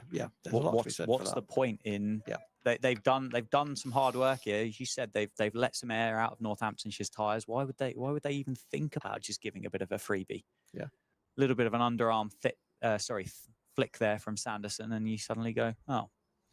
On hindsight, that's a bit dozy, but he is quick at getting the ball away. So he throws like a submarine pitcher with a very low arm. And so he doesn't need to wind up and get a good base. He'll throw that on the run. And I've seen him hit the stumps numerous times from that kind of position. As you say, Bohannon was running to the danger end, and but it would have been tight. Yeah. If they had continued, it would have been a tight one. But they're not in tune. I think that's my point. They're not in tune with each other. They will have batted quite a bit together this year. Nicely played. Nicely fielded by Rob Keogh. Been a good over so far here by Luke Proctor. Can he just join these dots together and get a maiden in the column? Still 3 slips in place as Luke Proctor is bowling. It's James Sales back in there at third. That's another bumper to go through. So just trying to get out of that over with a maiden. First one for Luke Proctor today. It's 81 for 2. It's 155 runs to win for Lancashire. Still obviously the 8 wickets for Northamptonshire. The 13th man is on the field. And he is bringing something for the umpires. I don't know what. Or he's taking something off of the umpires, actually. Batteries, I would guess, for the very good. for those cameras. Very good. Oh, to have younger eyes. Well, I'm only guessing. There was a bit of a fiddle with the cameras, wasn't there? Can't think of what else it might have been. There's a change at the Lynn Wilson end. Liam Guthrie back into the attack. He's bowled 5 overs, 1 maiden. He's picked up both wickets to 4, both openers for 20. He's gone for a few, but he has also picked up wickets. And I like this move. We don't want to die wondering. We've got a wicket taker in the attack. He might go for a few, but we need wickets more than we need maidens right now. So Guthrie will start. he's got 2 slips and a gully. James Sales in at gully. There's a man on the backward point boundary, who's Harry Conway. There's an extra cover. George Bartlett there. Mid-off is Rob Keogh. The captain is kind of level with the stumps at the bowler's end, splitting mid-on and a wide mid-wicket. Gus Miller is on the field. He's at backward, the square leg, safe saves off the field. And Ben Sanderson is down at long leg. And that's beautifully bowled. And I was about to say he's got him, because there sounded like a wooden noise as the ball passed the bat. That's my imagination, nothing else. Because one thing's for sure, if it was anywhere near the outside edge, Northants would have been going through the roof. So it clearly wasn't, but it did beat the bat. That's a beauty, wasn't it? Oh, that really was a beauty. Wow. Had to play at that. And it was just too good for Marcus Harris on this occasion. Haven't been able to say that very often. But backs up what we've said about Guthrie can bowl those wicket-taking balls that just get people out when they're in. We need more of that. Attempted Yorker, chopped down on from Marcus Harris. It's a benefit of having a modest backlift, is that you can chop down on the Yorker pretty comfortably. What he does do from there, he accelerates the bat through contact really well and hits the ball very, very firmly. Times the ball beautifully. Body weight going through the ball. We've seen that plenty of times during this match. 120 in the first innings. Currently he's on 23. Guthrie's looking to take him away. There's a simple run there, dropped into the leg side, and Gus Miller can do nothing about that, coming from behind square. Strike is rotated, and I kind of get the feel that Guthrie is probably happier to bowl at Bohannon. Yeah. As we've said all along, he does look particularly dangerous against the right-hander. Well, that one, the one at the start of the over to beat Harris, really did zip, and it went through with good pace, didn't it? But it's been few and far between to a left-hander where that has happened from Guthrie. He's getting his field right. You've got 2 men on the leg side boundary. The one who's just gone out is George Bartlett, who's at pretty much on square, and there's a fine leg. He's banged it in, and was a sort of not exactly sure where Bohannon was trying to hit that. It climbed, didn't it? That ball climbed and was still climbing when it got through to McManus. Where was he trying to hit that, do you think? Square of the wicket? No, that was going behind square. That was going behind square. It's a big boundary down there, and there is a man down there. Yeah. So there was risk attached to that. Had he made any contact, he didn't, and I think he's probably fortunate that he didn't, because it looked like he was trying to ramp it and get it aerial. Ben Sanderson down there on the 3rd man boundary. Well, that's the end of a good over. That's a good over from Liam Guthrie. In fact, I'd say that's probably as good as over as he's bowled so far. Yeah, good comeback. Just the 1 run off it. And chance, well, not chances, but he brought threat with it as well. Yeah, good comeback to replace Conway, who just looked like he struggled really in that spell, didn't he? He went for 20 off his 5 overs. Yeah, that was slightly disappointing. I think he will be disappointed with that. And I think the captain and everyone associated with, that's not quite your best work there, Harry. We really need you to come on and give us something. But he will get a further opportunity to do that before too long, I've no doubt. And I also wouldn't mind seeing James Sales given a bowl. I thought he came into the attack in the first innings. He bowled the 60th over. That was his first over. Meanwhile, the captain continues round the wicket to Harris.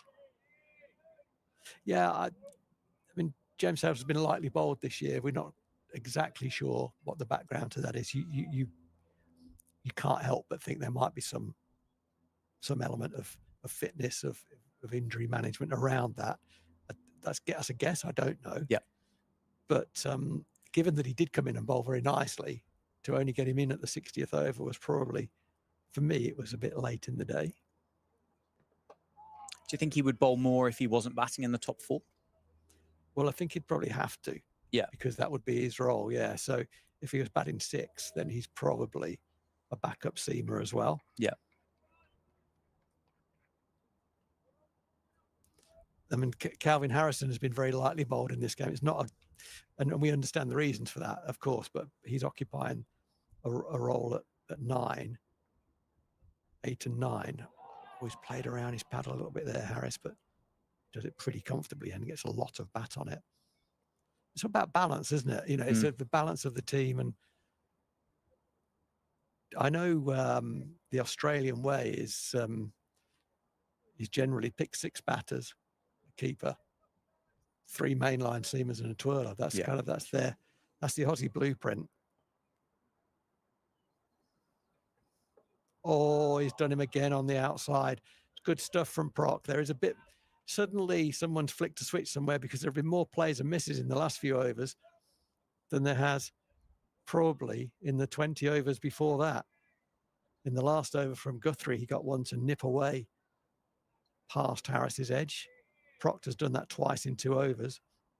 The last time he did it, the next ball went for 4. So let's just hold your length there, Proc. He's just over slightly. And there's a nasty slip as Gus Miller, I think. I mean, I'm going to say this. He just over-attacked that ball. He was hitting that ball very hard at cover. There's a chuckle and a smirk on the face of James Sales there under the floppy hatlet. You can see him just hammering his way in and then put the brakes on. And you can see the mark on the wicket there where he slipped. But good enthusiasm from the young man. He does the same this time, but stays on his feet. And he's desperately trying not to catch the eye of his good mate, James Sales, because he knows he's going to get ribbed for it. So better over there from the captain, backing up the good over, the good start as well. And there's a little clap for the captain there from Liam Guthrie, well bowled, mate, well bowled, Skip. And that's been a good 2 overs from Northamptonshire, and they need to build pressure. Yeah, Dots will build something, you know, although Lancashire only need another 154 with 8 wickets in hand, 2 guys at the crease who have put on the best part of 50 now. Dots do bring pressure. Yeah, much like Lancashire have found a partnership here. Northants need one with the ball, don't they? And they haven't yet got one. They haven't yet got one. The trade-off is the fact Luke Proctor has bowled 5 overs. So it is coming towards the end of whatever this potential partnership between he and Guthrie could build. I know Proc could get probably another couple out of him, I reckon, maybe up to 7. But yeah, he could do. He could do. And I think the fact that he's gone past a couple of times, I'd be tempted to give him at least 1 more. Yeah. But then I might go James Sales, just a different look. They haven't faced a lot of him. He bowled really nicely in the first innings, didn't he? Yeah. Picked up the wicket of Luke Wells. I'd get him on personally. Meanwhile, Guthrie continues. That's a short, wide ball, but it swung back in to Bohannon. He clothed it into the offside. Gus Miller. He's got his boots on his hands, I think. He's struggling a bit here, isn't he, Gus? Come on, Augustus. He's certainly got him on his wrong. He's possibly got him on the wrong boots. I The think. The wrong slips feet. are loving that. Absolutely loving that. Hey, he prevented 1. His best mates in this team are probably Vasconcelos and Sales, and they are hammering him for that. He's an enthusiastic cricketer, Gus Miller. It won't stop him putting it in, that's for sure. That's nicely played from Bohannon. Just let the ball get almost past him. That's well fielded Ben Sanderson. That looked like 2. And Ben Sanderson has made a run from the boundary edge. He's probably run 40 metres there to prevent the second. That brings up the 50 partnership. Ominous signs for Northamptonshire. Great for Lancashire. They needed the partnership, didn't they? They lost those 2 openers relatively quickly after lunch, and they've got so much experience in this middle order. They have found a bit of stability here with Harris and Bohannon.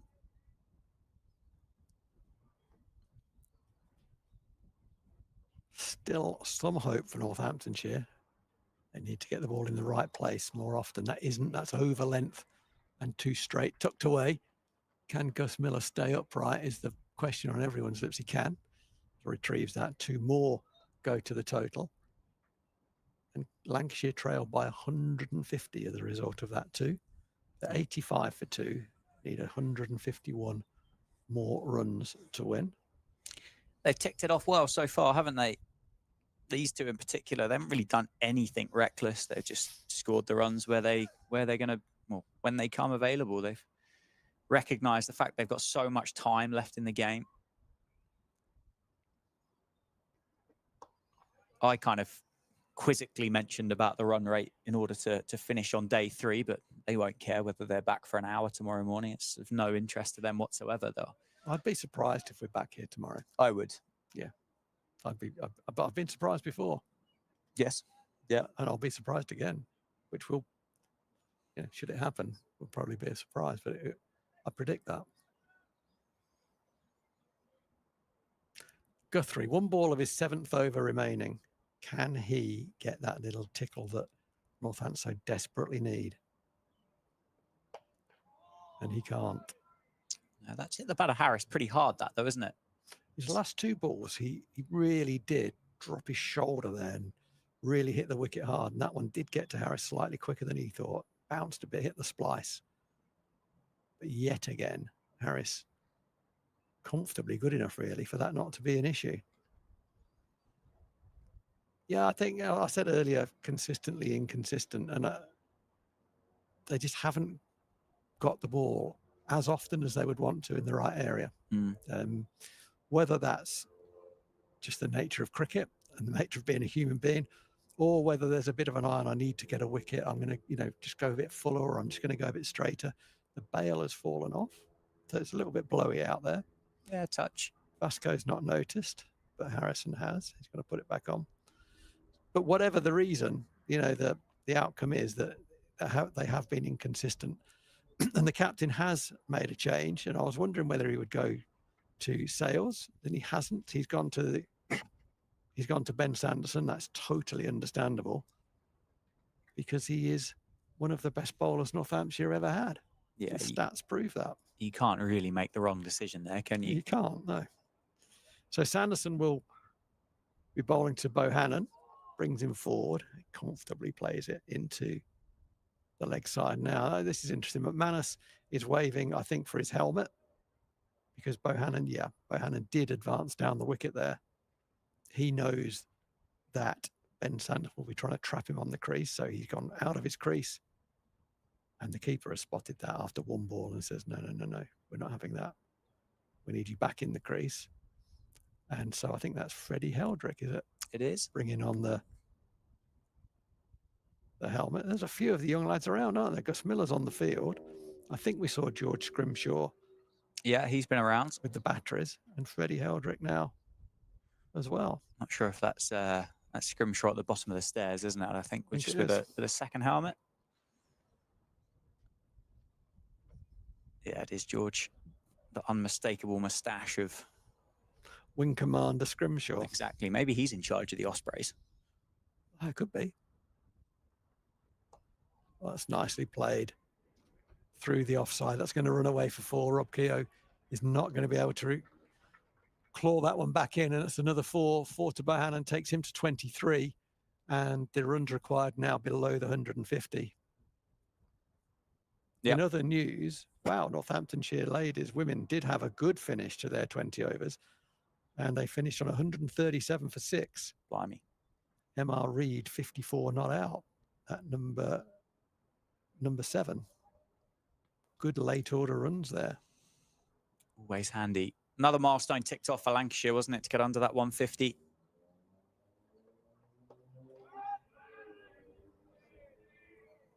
Another good shot by Josh Bohannon.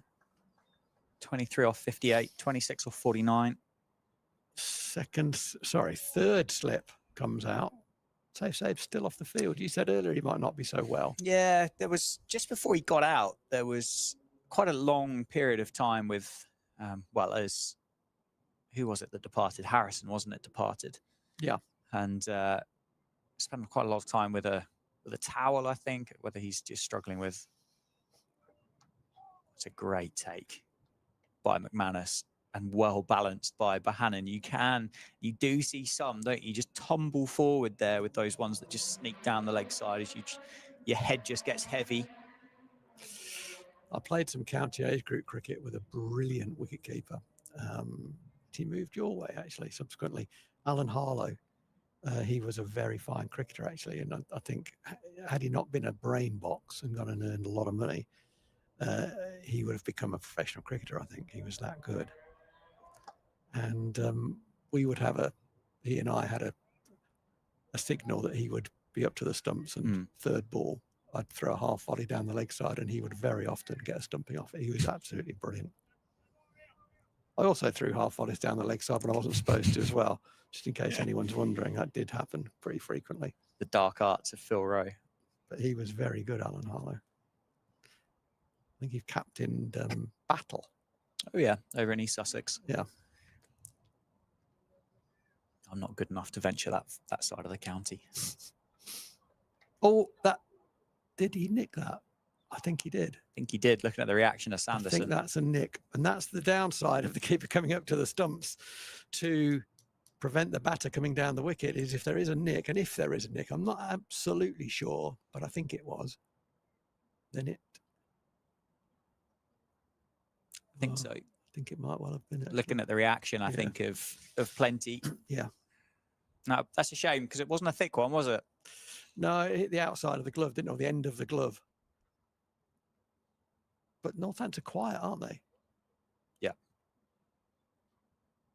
They are a bit quiet. James Sales leaves the arena. Zaib returns. That's good to see. He's come into gully. Got to keep believing here, fellas. It's only 147 to win. But imagine it's 89 for 4. That changes things. It's 89 for 2 at the moment.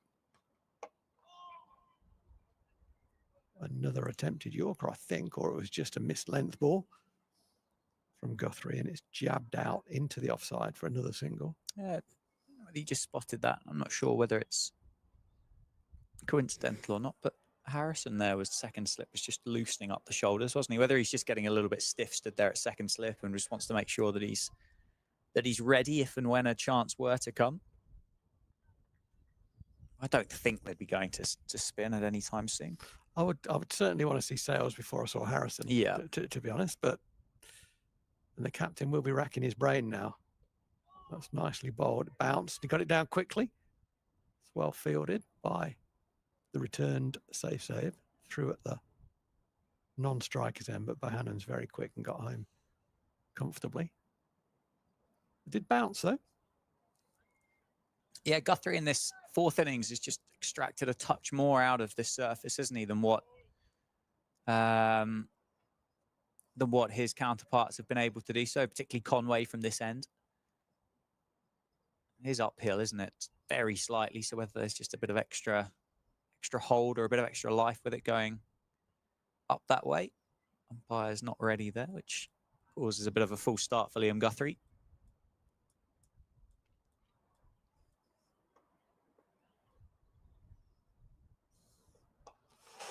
That was pretty straight. It's probably just sliding down, but it was probably a little bit straighter than Harris thought. It was one that didn't swing. So his initial thought would have been it's going to continue to swing. It's going to be about middle and off, and I'm going to tuck it through the leg side. But actually, it was more middle and leg by the time it got to him. But because he's well balanced, he was able to turn it into the leg side. No damage done. Northants desperately need a wicket here. Marcus Harris is desperate not to give them it. That's played very assuredly, wasn't it? Up to extra cover. Where's it coming from? Where is the wicket coming from? It's hard to see at the minute, isn't it? It is hard to see right now. This partnership has been steady. The two that Northamptonshire have picked up, you'd say, have come from mistakes, really, from the two batters. And absolutely. And maybe there is one of those in one of the armours. But, I mean, looking at the numbers and the statistics that both of these two have both got together, it seems unlikely to see where that comes from. But good bumper, which Harris pulls out from, and it's going to be a wide from Guthrie. Oh, come on. I mean, hallelujah. Really?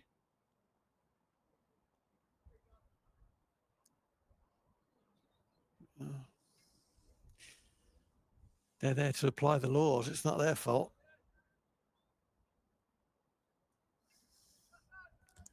So, yeah, is there a mistake coming? Is there a little moment there had been, hadn't there, through the first innings.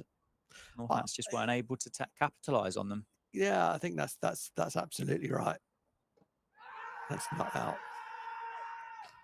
I think that's absolutely right, Dan. And what you must do to pick up exactly what Darren Lehman said during the lunch break was, we need to bowl well. We haven't bowled well. No, I think he's going to be disappointed, isn't he? Very disappointed from the 25, 26 overs that he's seen so far. If you bowl better, that run rate slows down. You know, maybe take 15 or so off that number. There are more dot balls. The ball's in the right area more often. If it does do something, you're in the right area, and so on and so on. All of those things might have created a chance. That's a very nice shot, square of the wicket on the offside. He's only going to get one as Conway moves well to his left to prevent the second run. But yeah, for me, it's like, you know, you can get too funky about trying to why and what and who and how and so on. But actually, we just haven't bowled well enough. And for me, it's as simple as that. Yeah, they haven't found a partnership, have they? No two bowlers have complemented one another at the moment. That would help if they were to be able just to string a couple of these 1-0 run overs together, just try and build a bit of pressure on the two of them. I'm not like, you know, I'll quickly say, I don't think we've bowled terribly by any means. Certainly haven't bowled terribly, but we haven't bowled well enough. Shropshire women, 13 for 2. Yeah, Harrison's definitely having a stretch, Rowie. McManus stays up to the stumps with Harris on strike. It was a move with Bohannon, wasn't it, where he was batting outside of his crease. Harris hasn't really done that in the innings. And Sanderson's recognised it and told Lewis McManus to go back, please. So, yeah, I'm just looking for some stats to try and reinforce or check, really, whether my contention was right about inconsistency. Come back to that in a minute as Sanderson continues to Harris, and he has a nibble at that one. That's a very rare thing to say, a nibble. He's either left it or defended it with a dead bat or played a more positive cricket shot. That was a little bit of a nibble. It's a rarity, but he gets away with it. Yeah, of the 26 overs bowled so far in this innings, Northampton only bowled 4 maidens. Yeah. So I think, yeah, the inconsistency is backed up by the stats. But that was a pretty good delivery. And Harris's heart rate will have increased slightly, but he's away 2 straight. I think it's going to be leg byes, probably. It's gone. It's going to be runs. He gets 4, beats fine leg on the inside. Sanderson getting 2 straight. That's nicely played. It's a soft 4 runs, though, isn't it? That's a gimme, isn't it? Gimme. And they've hit more boundaries, I think, in these opening 26 overs than what they had done earlier on in the piece as well. So Northants looking a bit flat. And that's probably just highlights that, actually, the way that Bartlett and Keogh have just passed the ball around the field there, and it's ended up on the grass. Yeah.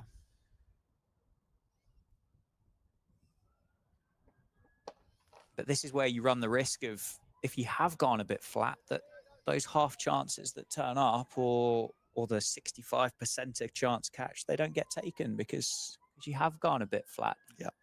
Has your gaze stayed above the boundary boards, or are you looking at your shoelaces and wondering as to who's going to take the chance? It's, well, as I look around, everyone's looking at the ground. It's quite remarkable. It's as we've had a plague of bees come across. It's almost like there's a plague of worms come across because everyone's staring at their shoes.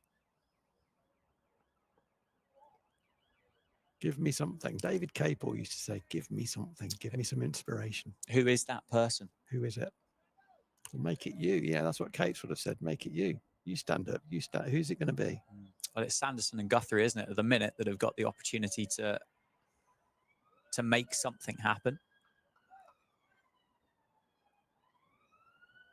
I mean, there's no doubt. Let me just finish that one off about David Capel. Had he been on the field, there'd be no doubt about who would provide that. We want to provide the inspiration. That's over length from Sanderson. It's driven. It's going to be 4 runs to Marcus Harris. That takes him up to 36. The 100 is up, 101 for 2. The partnership's on 68, but the most crucial stat of all, I guess, is that Lancashire need 135 to win. They make further inroads into that run chase. Yeah, it's just looking a bit easy for Lancashire at the moment. It's a tricky kind of opening 15 minutes, wasn't it, after lunch? But up to then, they've really just settled into this and made life for Northamptonshire really tough. Oh, that's a good comeback from Ben Sanderson. That was significantly quicker. It was the last ball of his over. He bent his back, hit a great area. He's just having a chat with Marcus Harris about how good a ball that was, or words to that effect. And Harris was good enough not to nick it, though. It flew through to Lewis McManus, but what is it at the end? It's a dot ball, and it's another well played, or well enough played on that occasion by Marcus Harris. Sanderson remains wicketless in this innings. 9 overs, 1 maiden, 0 for 32. Guthrie's going to continue from the Lynn Wilson end. But yeah, we've talked about it a little bit, and it's definitely going to be agenda item number 1 for Luke Proctor is who's it going to be? And as I look out, I see Calvin Harrison doing some warming up and stretching at second slip. So he's either, he's going to bowl the next over from this end, I think, from the Lynn Wilson end by the looks of that. Bowling this over, Liam Guthrie bangs it in. Bohannon gets under it. It would be a play from probably the back of the playbook, wouldn't it, if Calvin Harrison came in and started to ask some questions of Lancashire on what we've seen over the course of the game so far? Yes, it would. Not generally. Obviously a fantastic cricketer, took 11 wickets against Lancs up at Old Trafford, but it's been seam all the way so far at Wantage Road. I think it's fair enough. You know, the lead's 134, 2 more overs to go before Harrison comes on. That's hooked by Bohannon for 4. Yeah, it was good pace by... It was. I lost the line of the ball there, actually. I got a bit excitable for a while, but I lost the line of the ball. But it obviously bisected the 2 men who are out. There's one just behind square, one down at long leg, and I think it went right in the middle of those 2. Yeah, split the pair. Did receive a round of applause from Harry Conway, who is down there at deep backward square. Yeah, that confused me a bit, actually. Yeah. Maybe you're just appreciative of the effort that Liam Guthrie's putting in. Just an increase of aggression, maybe, from Bohannon in the last couple of minutes. The first ball that was a bumper that flew down the leg side, he couldn't catch up with it. I saw Bohannon's reaction was he was a little bit cross with himself, and I thought that's strange because he couldn't really play a shot at that. The next ball was well directed as a short ball, but wow, he climbed into it. And on that one, he thought there was more width, and he tried to hit it square on the offside. He clothed it a bit. But I think this is Guthrie's last over of his spell, and I think he's just going to leave nothing out there. He's really bending his back because we're pretty sure that Calvin Harrison is going to replace him at the Lynn Wilson end. It'll be a very different look, won't it? Looks like James Sales might be just rolling the arm over as well, but it would be a different look. There was a bit of turnout there for Harrison in that first innings, but I think it was quite slow, the turn that was on offer. Yeah, I think it'll be bounce, if anything, that maybe will be his bigger weapon. He's a big, tall guy, isn't he? 6'4", as you said.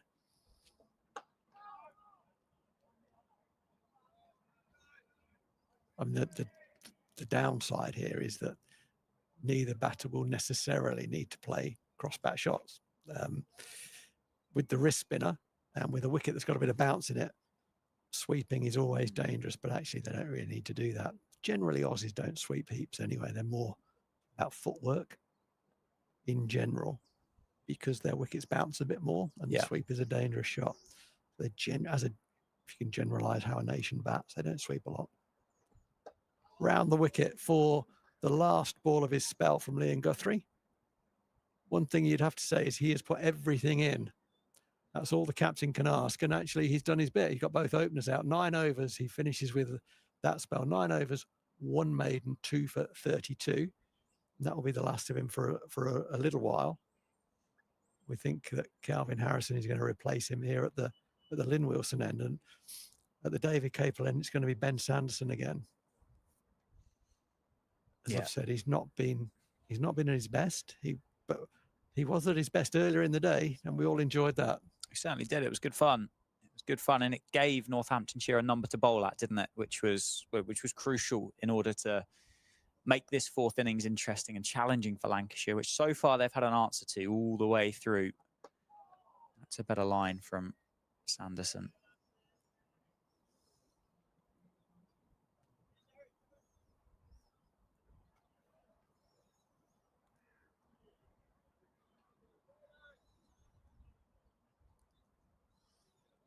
Yeah, I've mentioned the Northamptonshire women. I should also mention the Lancashire women who are also playing today. I think they're playing in a 50-over game. The Blaze, 222 all out. This game being played at the Emirates Old Trafford. Yep. The Blaze 222 all out, and Lancashire women currently 117 for 4. So they need another 106 runs to win. There's 28 overs remaining. It's got the makings of a good game. Yeah, they're probably the two of the strongest sides in that competition. Mm-hmm. Lancashire's lineup, I got the pleasure of watching them down at Taunton the other week, and just absolutely fantastic lineup of batters and a really strong bowling lineup as well.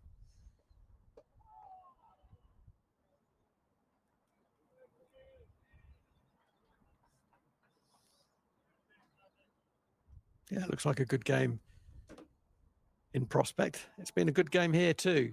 Currently, Lancashire are strong favourites. They still need 131 runs to win. They're currently 105 for 2 in this fourth innings of the game. The partnership has been absolutely key between Marcus Harris, who's on strike on 36, and Josh Bohannon, who's at the other end, not out on 28. They've put 72 on, as I say, and they were both two new men in on 0. Northants couldn't have wanted more, but they have been blunted and they've been picked off somewhat. And Northants haven't quite been at their best, haven't quite been as good as they need to be with the ball yet in this 28.4 overs. Hence, they've only got a couple of wickets. They need more, and they need them soon. Ben Sanderson's got 2 balls left of this over to try to do something about that. Does it feel like it's running out of time a little bit for Northamptonshire as well? Oh, now, for sure, yeah. What is it, 130, 131 to win for Lancashire? You get that down into double digits, 8 wickets remaining. It's going to require something almost ridiculous from that stage, isn't it? Rather than brilliant, I think, for Northamptonshire to come out with a good result here. But it's always hard to get over the line. You know, fourth innings runs are always more difficult than any other innings for some reason. Pretty obvious reason. It's because it's getting you across the winning line. Good ball to finish, but again, good decision, Harris. No, I'm not coming into there. I know what's going to happen. That's going to seam away. And it did. Seamed straight into the keeper's gloves. Yeah, so what have we had? 29 overs in the innings, 105 for 2, 131 required for Lancashire. There's going to be a change of bowling from the Lynn Wilson centre end. It's going to be Liam Guthrie replaced by Calvin Harrison, the man that took the 11 wickets up at Old Trafford in his first spell at the club. He's had a tougher time of it since Old Trafford, but just the wickets falling for the seamers. But yeah, 6'4" Risty. Can he extract anything different out of this surface from what we've seen across the course of the game so far? Can he ask a question? Can he break this partnership? Can he drag Northants back into the game? It feels like Northants are going to have to pick up at least 2, if not 3 quick wickets here to make this a little bit nervy for Lancashire. It'll be the first look of Harrison really in the game. He's only bowled a couple of overs and he starts well on the money, which is encouraging. But Bohannon has the answer. Not been many tall leggers, have there? I was just thinking Kerry O'Keefe was pretty tall. Yeah. And Anil Kumble. And there is that bit of extra bounce, isn't there? Just popping off the surface. He would have been well over 6 foot, I think. Anil Kumble is a big guy. I would have thought so. Yeah, he was. Got a lot of wickets at this ground. He was. Well, he was great to watch, wasn't he? He was almost like flowed through the crease, didn't he? One short and cut away, but there is Liam Guthrie out there, so it will just be one. Good start to the over for Harrison. Kind of on the money, isn't he? He's found his spot where he wants to be, and he's executed it well so far. Just changed the angle with the left-handed Harris on strike, who's on 36. 36 off 66, and Proctor and Harrison just spending a bit of time there and making sure they do get the field right for the left-hander. Obviously, this will turn back into the body of Harris with the stock delivery for Harrison. So they've just strengthened those catches in on the leg side there. They've got 2 on the square. It's Sales and Bartlett in at mid-wicket. 1 sweeper on the offside. There's a little bit of grip there, isn't there, from Harrison? Conway's sweeping on the offside. Guthrie is sweeping on the leg side. Miller an orthodox mid-off. Proctor's just hanging a little bit deeper at mid-on. And Harris takes on Gus Miller, who lets that one just go through himself there and will afford Marcus Harris a couple of runs. Struggling a bit with Gus Miller, isn't he, at the moment? I mean, he's having a shocker, basically. And also, he's got a hat on that doesn't fit, it actually really doesn't help. It's windy as well. So he should get himself a cap, I think, or a better fitting hat. To drag down, gets away with it. Straight to one of those men, and it's the dot ball to finish the over. So it's 3 runs off it. 108 for 2 after 30. Yeah, the happiest man on the field will be Gus Miller because he's now getting off the field as I think Rob Keogh returns to the field. Yeah, we are going to get a change of bowling, a double change from the David Capel end. So Ben Sanderson's going to be replaced by Harry Conway. So is this the partnership that Luke Proctor can settle on to apply a bit of pressure back to Lancashire? It's really, really hard for a captain here, and I haven't got an answer to this, right? So I'm going to say that I am going to stay on the fence for a while, at least, because why would you go? So the thing that's going through the captain's mind here about his seamers is probably going to be this: is James Sales bowled well in the first innings. He hasn't bowled a lot this year. He's inexperienced. He did bowl well in the first innings. Who am I going to throw the ball to? I've got Harry Conway here. He's only here for 4 matches. He's an overseas player, and he's a big character. And it looks daft to put James Sales on. He bowls a poor over. I'm going to go to Harry Conway. Yeah, so that's what I would imagine. In amongst other thoughts, that's probably what's happened. I would have thought you're exactly right. This Conway, change of ends for the big Aussie quick. Starts, with a bit of a drag down and just didn't quite bounce on Bohannon like he thought it would. There wasn't a pill, wasn't there, but not a lot. I think might just be an indication of the mood amongst the Northamptonshire cricketers at the moment. I think you're right. Earlier in the session, they would have all gone up. They would have gone up absolutely right, big as well, and there would have been a very quick chat in the change room, which would have been, we're owed a couple here. We're going through the roof for everything. Yeah, and we're not now because it's 108 for 2. Yeah, 2 slips and a gully in place for Conway. That one straighter. It's tucked into the leg side. Guthrie does the fielding. It's just going to be one. There's a misfield. Bohannon comes back. Yeah, it's just a little bit sloppy there from Liam Guthrie. Just maybe took his eye on it. Thought it was going to be a bit of a casual bit of fielding. I don't want to dwell on it because we have spoken about it and it's not directed at anybody or anything in particular. But would you like to see a more concerted effort from Northamptonshire to create that theatre and that noise with the appeals? Would you like them to be consistent and go up throughout the innings? Yeah. Yeah, me too. That was easy. End of conversation. But you are talking to a lunatic. No, I think a lot of people would agree. I'm never out of the game. In my mind, I think there's 2 schools of thoughts for it. It's the way that I try and play personally is I won't appeal unless I do think it's out. And the logic and the rationale behind it, and I'm sure there is for a lot of other people, it's like, maybe that would go in the favour of me if that big decision were to come. But how many times have you been on the end of a big decision and you've taken that mindset and it's not happened? Correct. And at that point there, you do have to feel whether it's worth sticking with that moral compass. Nicely played by Bohannon, nicely fielded by James Sales in on the leg side. The greatest example of that, and I did promise not to go back to this, but I'm only using it as an example because it happens to fit the conversation, is the appeal that saw the dismissal of Lewis McManus. Northants wouldn't have appealed for that. No, I don't think they missed the bat by 3 inches. Yeah. Right. So they're not appealing for that. You are allowed to appeal. Yeah. 110 for 2. 2 balls left in Conway's first of this spell as he runs in, and Bohannon leaves it completely alone outside off stump. I know who Harry Conway reminds me of a little bit as a bowler. I've just got to remember his name now. Oh, okay. So I've got him. Oh, hello. You'll know this guy. Yeah, it was good, wasn't it? Yeah, it was impressive, that. Tony Pygott. ACS Pygott.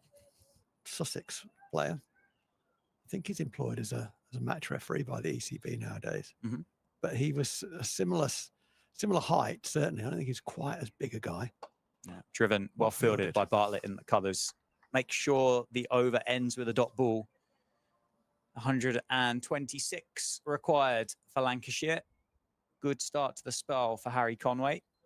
Partnership between these two, 77 now off 139. It's just looked pretty easy and pretty straightforward for the pair of them, hasn't it?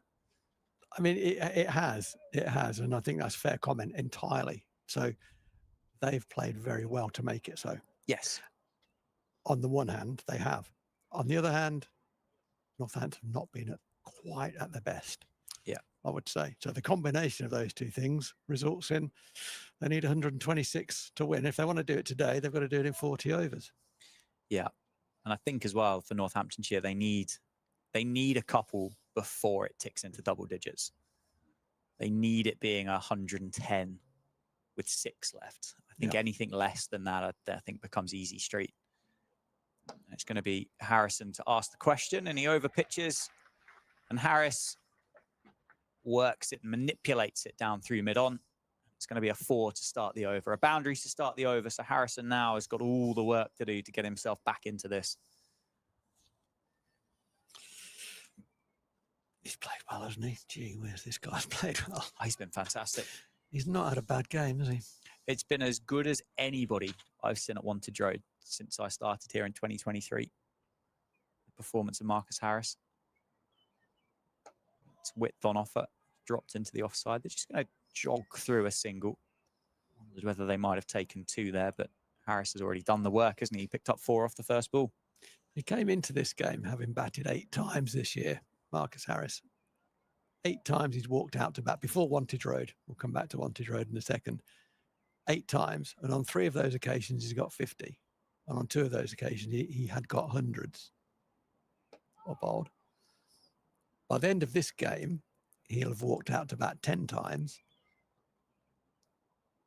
He'll have got 300s and almost certainly 4 50s. Yeah, that's just ridiculous. It's an incredible return, isn't it? That's nicely bowled, well dug out. Good run by Bohannon. Sees Proctor there, just deeper, isn't he? I did mention that he's a little bit deeper at what was mid-off.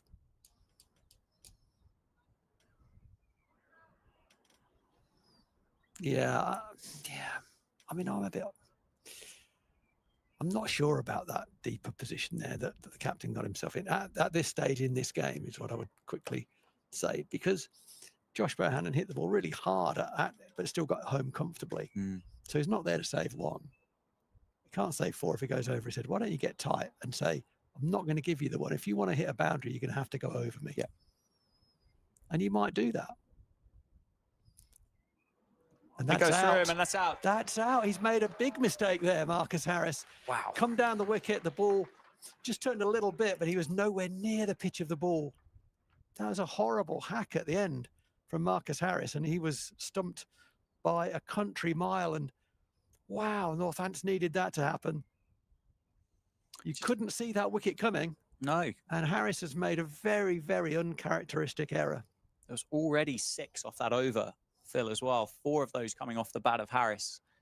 First ball of it, and he's just run straight past one. And he's got himself in trouble, hasn't he? He got himself into a horrible position, which brought about that, well, as you described it, as a hack, really, from Harrison. Tidy work from Lewis McManus, who just gathers the ball cleanly and whips the bails off.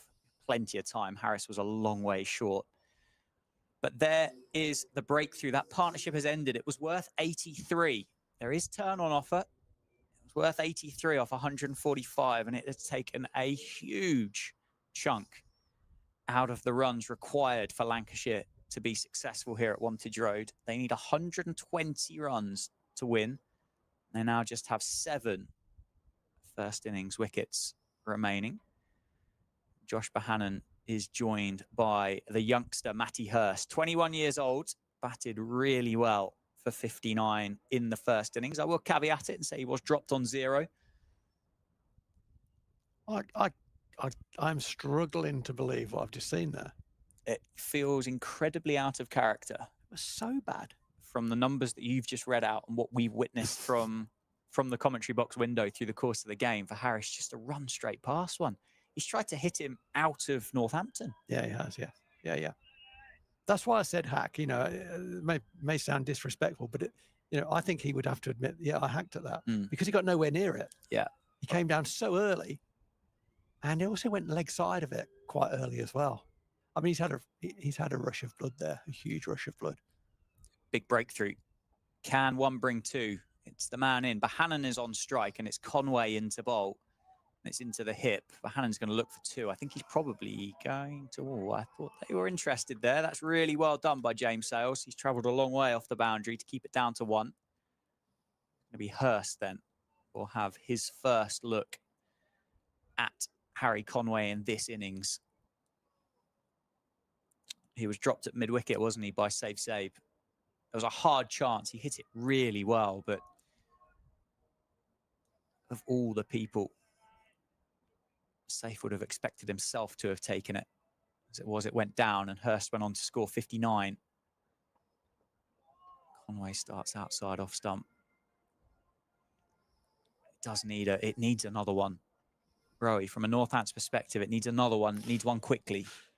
And it might need one more after that, because Luke Wells is carded next. There's nothing happening. No, I say nothing happening. Lancashire are in charge. They're playing very nicely, I'm reading out. I've given 50 to you've signed that Marcus off, Harris. Yeah, you've given him 7 extra. Give you 50. Well played. And then that happens, and that can often bring a second. It's Gaz. Conway's gone straight through Hurst. He was out on naught, dropped on naught the innings before. And Conway's just brushed the off stump of Matty Hurst. Hurst looks back. He can't believe it. But he's been given a massive send-off there. Bring 2. And Conway breaks it. Hurst goes without scoring. And it's 117 for 4. And what was a docile period in the game for Northamptonshire, and Lancashire making it look easy. They've just opened that door again a little bit. There's more going on. He's given him a massive send-off, the bowler. The umpire's telling him not to. He's given him one send-off. He's gone towards him. Northants were not happy at all about the Lewis McManus dismissal last night, and this is a hangover from that. Of course, Hurst was the wicketkeeper who caught the ball. Yep.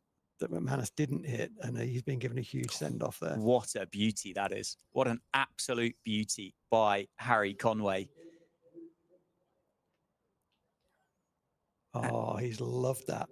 That is huge. Bartlett as well was in there. McManus early to celebrate.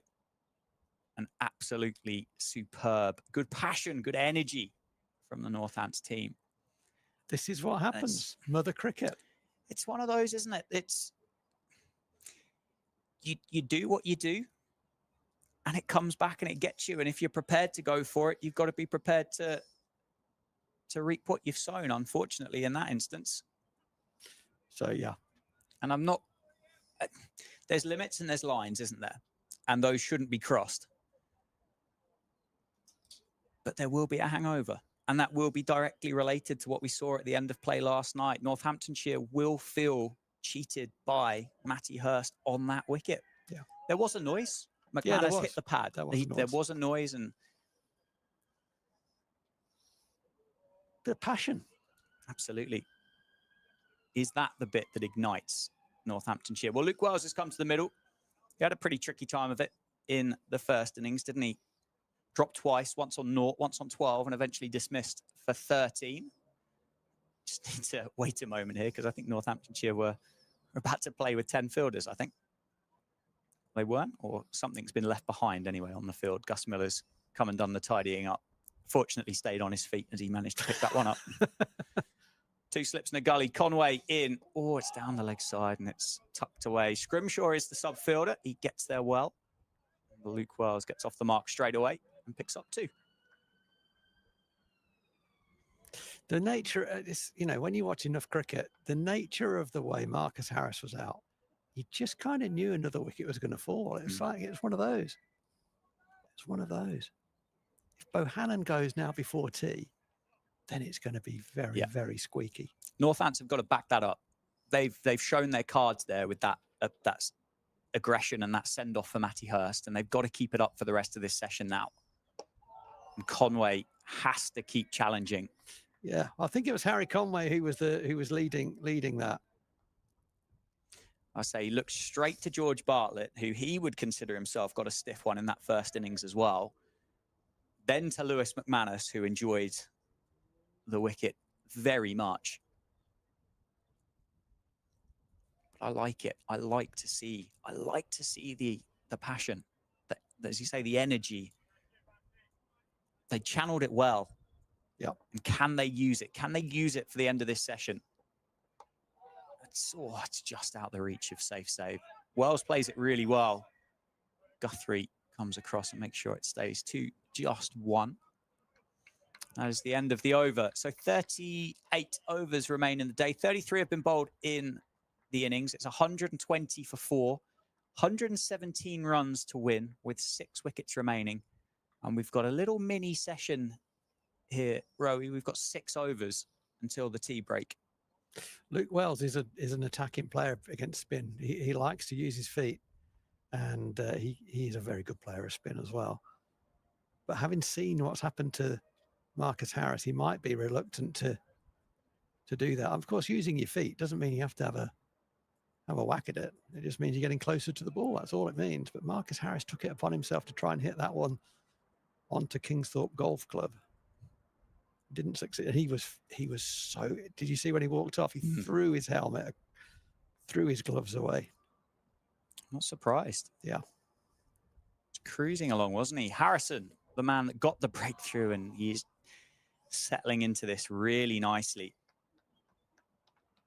So we haven't seen spin bowled really across the course of the game so far. So maybe it was that different look that just caused a bit of indecision. It's floated nicely outside off stump. Does the fielding off his own bowling. There was an element, you have to say what you see. There was an element of Harris saying, I'm not going to let you bowl at me. Yeah.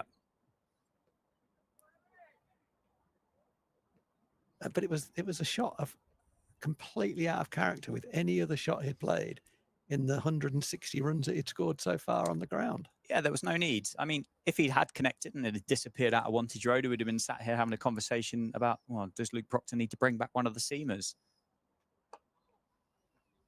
Yeah, but yeah, you're right. It's not. There was no need. It was not like it was ragging. There was no need to take Harrison down. He didn't manage to. But I mean, that's one mistake, and he has played brilliantly. And at the moment, his contribution, Marcus Harris, is still the difference between the two teams. But if they don't get home from here, it'll be worth very little. Yeah, well, that's a little bit of wrestle back for Northamptonshire. That is over-pitched and eventually swept away by Bohannon, but wasn't quite the length for that, was it? Got in a bit of a pickle with that, didn't he? Just wonder whether that was about to slide underneath the bat. It's funny, isn't it? I thought that wicket of Hurst, I thought Northants would have been incredibly vocal now. Mm-hmm. But it has gone quiet again pretty quickly, hasn't it? The adrenaline's dropped, wasn't it? It was a surge and it's dropped again. It's quite surprising. Well bowled. Well bowled. Well played. It's definitely turn on offer, isn't there, for Harrison? End of the over. 34 done. 114 runs to win. There we go. Yeah. Zaib asking for the protective kit, so he's going to go in under the lid. 12thers and 13thers have done a good job through the course of this game so far for both sides. Everything's been ready when it's needed. That's something that we saw and recognized last year, wasn't it? That there were times that helmets were called for and nothing happened. Yes, and there was delays in games because of it, and they couldn't get the field where they wanted it to be. But Scrimshaw, Miller, they've been on it over the course of the game. Conway into bowl, continues from the David Capel end. And Bohannon continues to have an answer. See on 34, Josh Bohannon.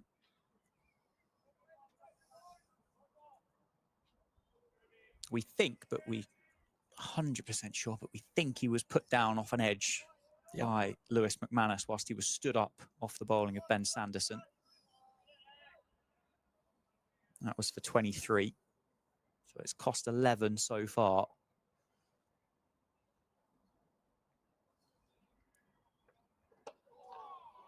Conway on that line, but Bohannon has the answer. Proctor is quick across the turf, isn't he? And he makes sure that that does stay for just a single. There should have been 2 there. They should definitely have run 2 there. That's a bit of indecision, isn't it? There's a bit of, well, understandably, there's a little bit of nerve around. There was definitely going to be 2 there.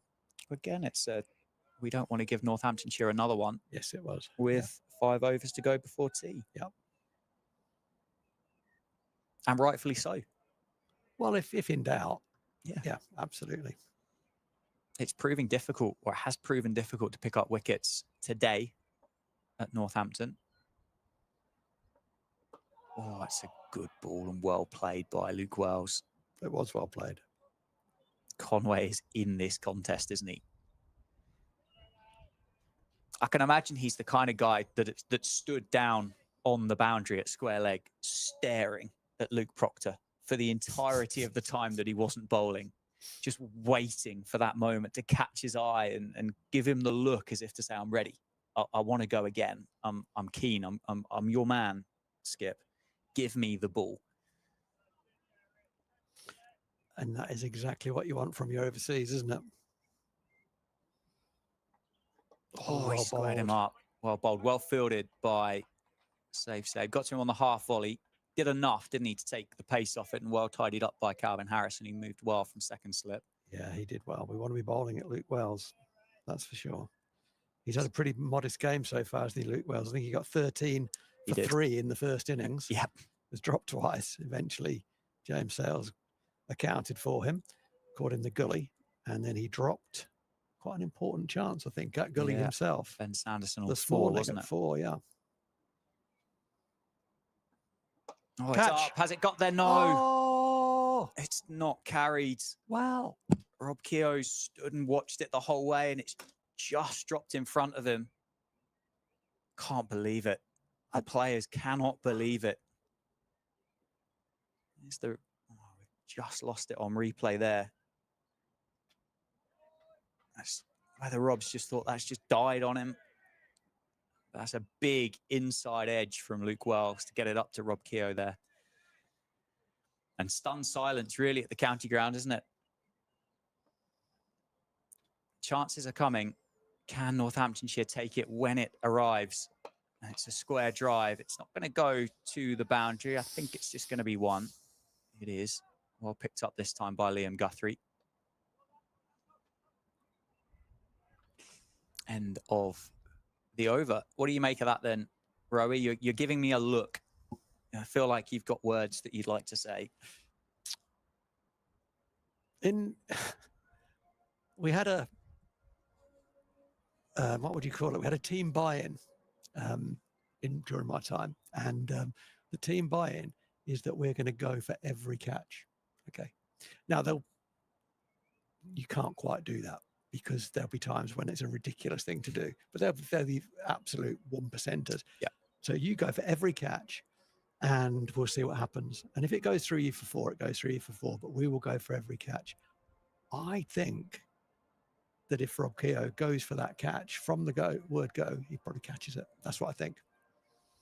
it felt like a step forward, didn't it? Yeah. A step forward and a bit of a tumble forward, and he would have got there with two hands. Yeah. They're really hard though, because it was mishit. Yeah. Number one, it was mishit in terms of it didn't hit the middle of the bat. He scuffed it a bit, so it was curling. It had a bit of loop on it, so it was dropping. And it was a difficult ball to understand where is it going to end up by the time it gets to me. But by the time you've evaluated all of that, it's on the turf in front of you. We know Rob Keogh is carrying this hip injury. We know he's not moving as well as he usually does. A fit Rob Keogh catches that. I'd say that much. A fit Rob Keogh catches that. Yeah, I think in response to that, or is he there at backward point, Rob? I think he is, isn't he? Yeah. Just wondered whether he made his way off. Zaib has got the shin pads on. Quick single taken. Shy at the non-strikers, then well backed up by the skipper. Wells gets off strike, and Zaib takes the helmet off now that Bohannon's on strike. It would have been huge wicket, wouldn't it? Just before tea. Pandemonium. What a great word.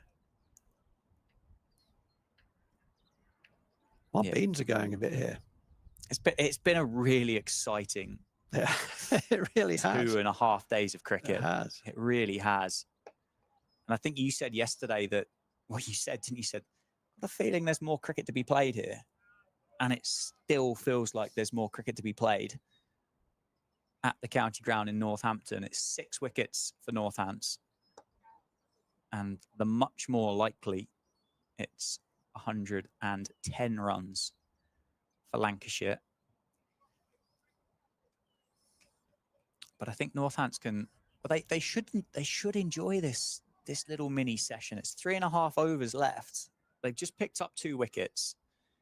Lancs will be desperate not to lose another one before the break. Oh, it's that has turned spun. big. That has spun. Now, Luke Wells, gee whiz. I mean, you can pad up to that, but don't leave your bat there as well. Yeah. That was really weird bit of batting. Well, I dare say we didn't expect it to turn as much as it did, but clearly the wristy of Harrison imparts a good bit of turn on it. And again, turns nicely, but it's too wide. 6 off 13. That target there, 236, as you can see on screen. Harrison just indicating for Bartlett to take a couple of steps back. Going to be a slower ball, wasn't it, as a result of that? Bit of extra flight on it, wasn't it, to end the over? There's probably a nod here. One for let's have a different look from Harrison. Another one of Northants have been pretty much -1 on the over 8 the whole way through. But actually, it's been a bit of a, well, if it was the reason to come on and just catch back up again, it's worked quite well. He's a good bowler. I think that's, he is a good bowler. He's not an occasional bowler. He is a front line quality bowler. And I think he bowled one slight drag down in his first over that was punished, but he has been on the money. The wicket of Harris was a bonus, but he has been on the money. Absolutely. Conway then, 2 slips and a gully. Oh, it's a big appeal for OBW this time. Huge appeal. Bohannon on strike. Umpire completely unmoved. Conway can't believe it. I think he hit that. There's double teapots and Vasco's got his hands on his head. I think he hit that. Might have been a touch high as well, but it was a fantastic appeal, wasn't it? One that you'd expect from Conway. His legs are pumping, his heart's pumping. I don't think he's hit it. I think it is a bit high. But it's a good appeal. I think it's beaten the inside edge on that, in my opinion. But it didn't look absolutely right, did it? No. But it feels like something could happen. Oh, it's a drive. It's a beautiful shot by Josh Bohannon. It's gone through the offside.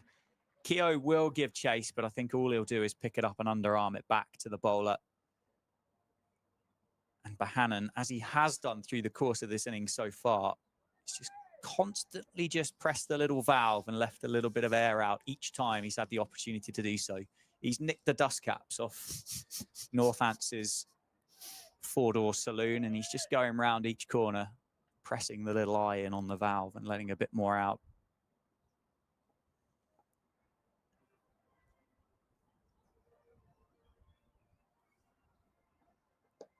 Conway is bowling well here. He is bowling well. This is as well as he's bowled in this innings. It feels like a partnership, doesn't it, between himself and Harrison? We said that Northants had been searching for a combination. They needed two to bowl together. And they've almost probably not stumbled across it, but they've come across it relatively late in the piece and possibly weren't really thinking about it. You yourself, you were sat here thinking about James Sales, and could have been easy to have gone back to the captain himself, who bowled well on day 2. Yeah, I think to Luke Proctor's absolute credit, if you were going to get him on, then that was probably the right time to bring him on, rather than leaving it too late. And it brought the error. So, yeah, absolutely, very, very good captaincy. I wonder whether there's an opportunity to get a drive man in here. I mean, Bohannon's driven the ball very well and he's got it down very, very quickly, but wouldn't mind a drive man. I don't know where he's coming from. Yeah, I'm not sure where you're picking him from, if I'm completely honest with you. It is in on the leg side. Proctor's going to do the fielding. Can't pick it up, but it will just be the single. So there's just be one ball left for Conway to bowl to Luke Wells, the new man, 6 off 14. Played well, Bohannon, hasn't he? Oh, he's been absolutely superb. I mean, the statistics show that was it 5-ball duck in the first innings was, well, it was an anomaly for Josh Bohannon. I mentioned a little while ago, average of 94 at Wantage Road before that. 4 first-class hundreds against Northamptonshire in his career as well. But they have that batting lineup, and it does feel like if one doesn't get you, another one will. Jennings didn't this time around. Bohannon and Harris have so far. That is well bowled, but well covered up by Luke Wells. End of the over, 131 for 4. So it is 106 runs to win for Northamptonshire, and there's 2 overs remaining before tea.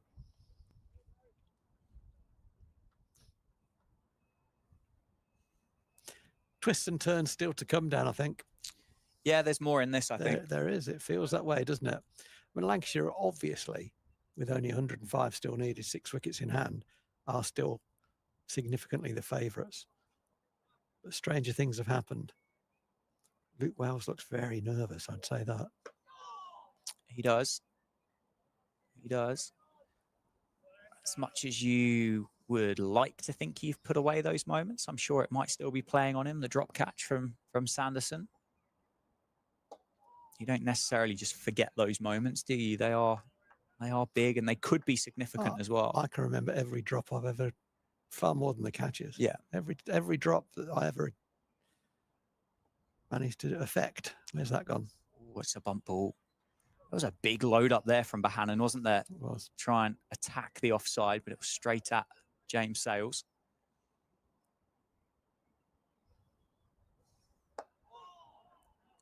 And Harrison is bowling well. It's a tricky little spell, tricky little period of play.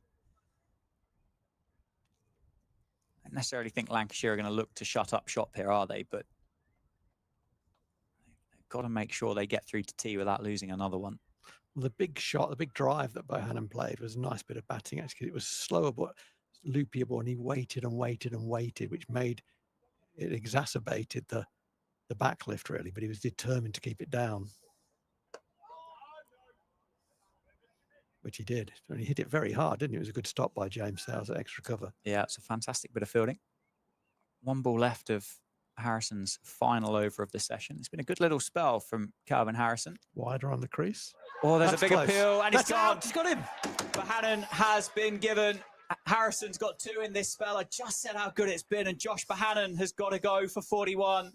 It's 131 for 5, and Northamptonshire are right back in this contest.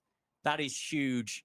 That is absolutely massive for Northamptonshire. What a bit of bowling by Calvin Harrison. What a bit of cricket for Northamptonshire. And what an innings it was up to then for Josh Bohannon. Hitherto, I thought he'd bowled a bit straight at Bohannon, with the ball kind of middle and leg, just offering a little bit of gentle turn back to middle stump. And Bohannon was playing nicely. On this ball, you'll see on the replay, he goes wide on the crease. Wider on the crease, slides it in. There he is, wider on the crease. slides it in, hurried on, and that's absolutely dead. And Bohannon knows that. What a nice bit of bowling. You'll see here into the camera. He bowls from wider on the crease. That's beautifully bowled. Fantastic. What a twofer. Calvin Harrison. He's a good cricketer. 2 for 13 off 5 overs. Sign him up. Let's get him away from get him away from Trent Bridge. We'll send Rowie up to Nottingham. He'll drive you down personally. Be happy to do that. Car's in for attention tomorrow though, so yeah, Oh, okay. can't do it tomorrow. Tuesday then. Golfing Tuesday. Wednesday then. Golfing Wednesday. You're starting to sound a bit selfish here, Rowie, and it sounds like you're not that interested. But brilliant. that has. We just said there's more twists and there's more turns, and this partnership, this spell, it's 5 overs, 1 maiden, 2 for 13 for Calvin Harrison. 4 overs, no maidens, 1 for 13 for Harry Conway. Luke Wells is on strike, and there is 1 over to go before we get down to that 32 overs remaining in the day's play. The new man has come out, and there's, of course, George Balderson, but Luke Wells is the man on strike. And that's really well played, really well fielded, and quite well bowled by Harry Conway. That's important, those stops. You know, James Sales stopped one in the previous over, didn't he? Extra cover, diving away to his right. It would have gone for 4, full-blooded drive. And those things add up. You know, we've talked about that. It's been a theme, hasn't it? It's been a theme of this game, is that those little, virtually imperceptible things add up. If you do enough of them well, things tend to go your way. Well, it could have been a misfield, couldn't it, from Sales, and it could have allowed Bohannon just to trot down the other end. Absolutely. And you would have had Luke Wells on strike, and potentially that moment wouldn't have happened, or likely that moment wouldn't have happened. But Northants just taking their time here to get the field right, aren't they? They've moved Sales across from the offside into a catching mid-wicket. You've got safe Zaib has just taken the helmet off, and he's going to go to more of an orthodox gully rather than that kind of catching third slip. Vasconcelos and Harrison have just spread themselves slightly. And that's left alone. Conway's bowling with good pace here, isn't he? This is really zipping through from Harry Conway. He's gone up a gear, hasn't he? He's gone up a gear.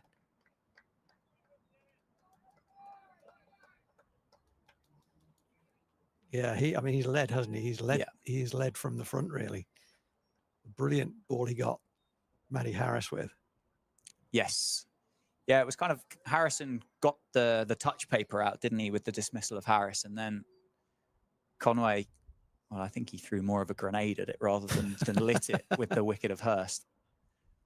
131 for 5. It's good, isn't it? And it's coming through with good pace and good carry. And Luke Wells, at the moment, just looks a little bit uncomfortable in that body language. He almost looks a little bit shocked, doesn't he, with what's going on at the minute?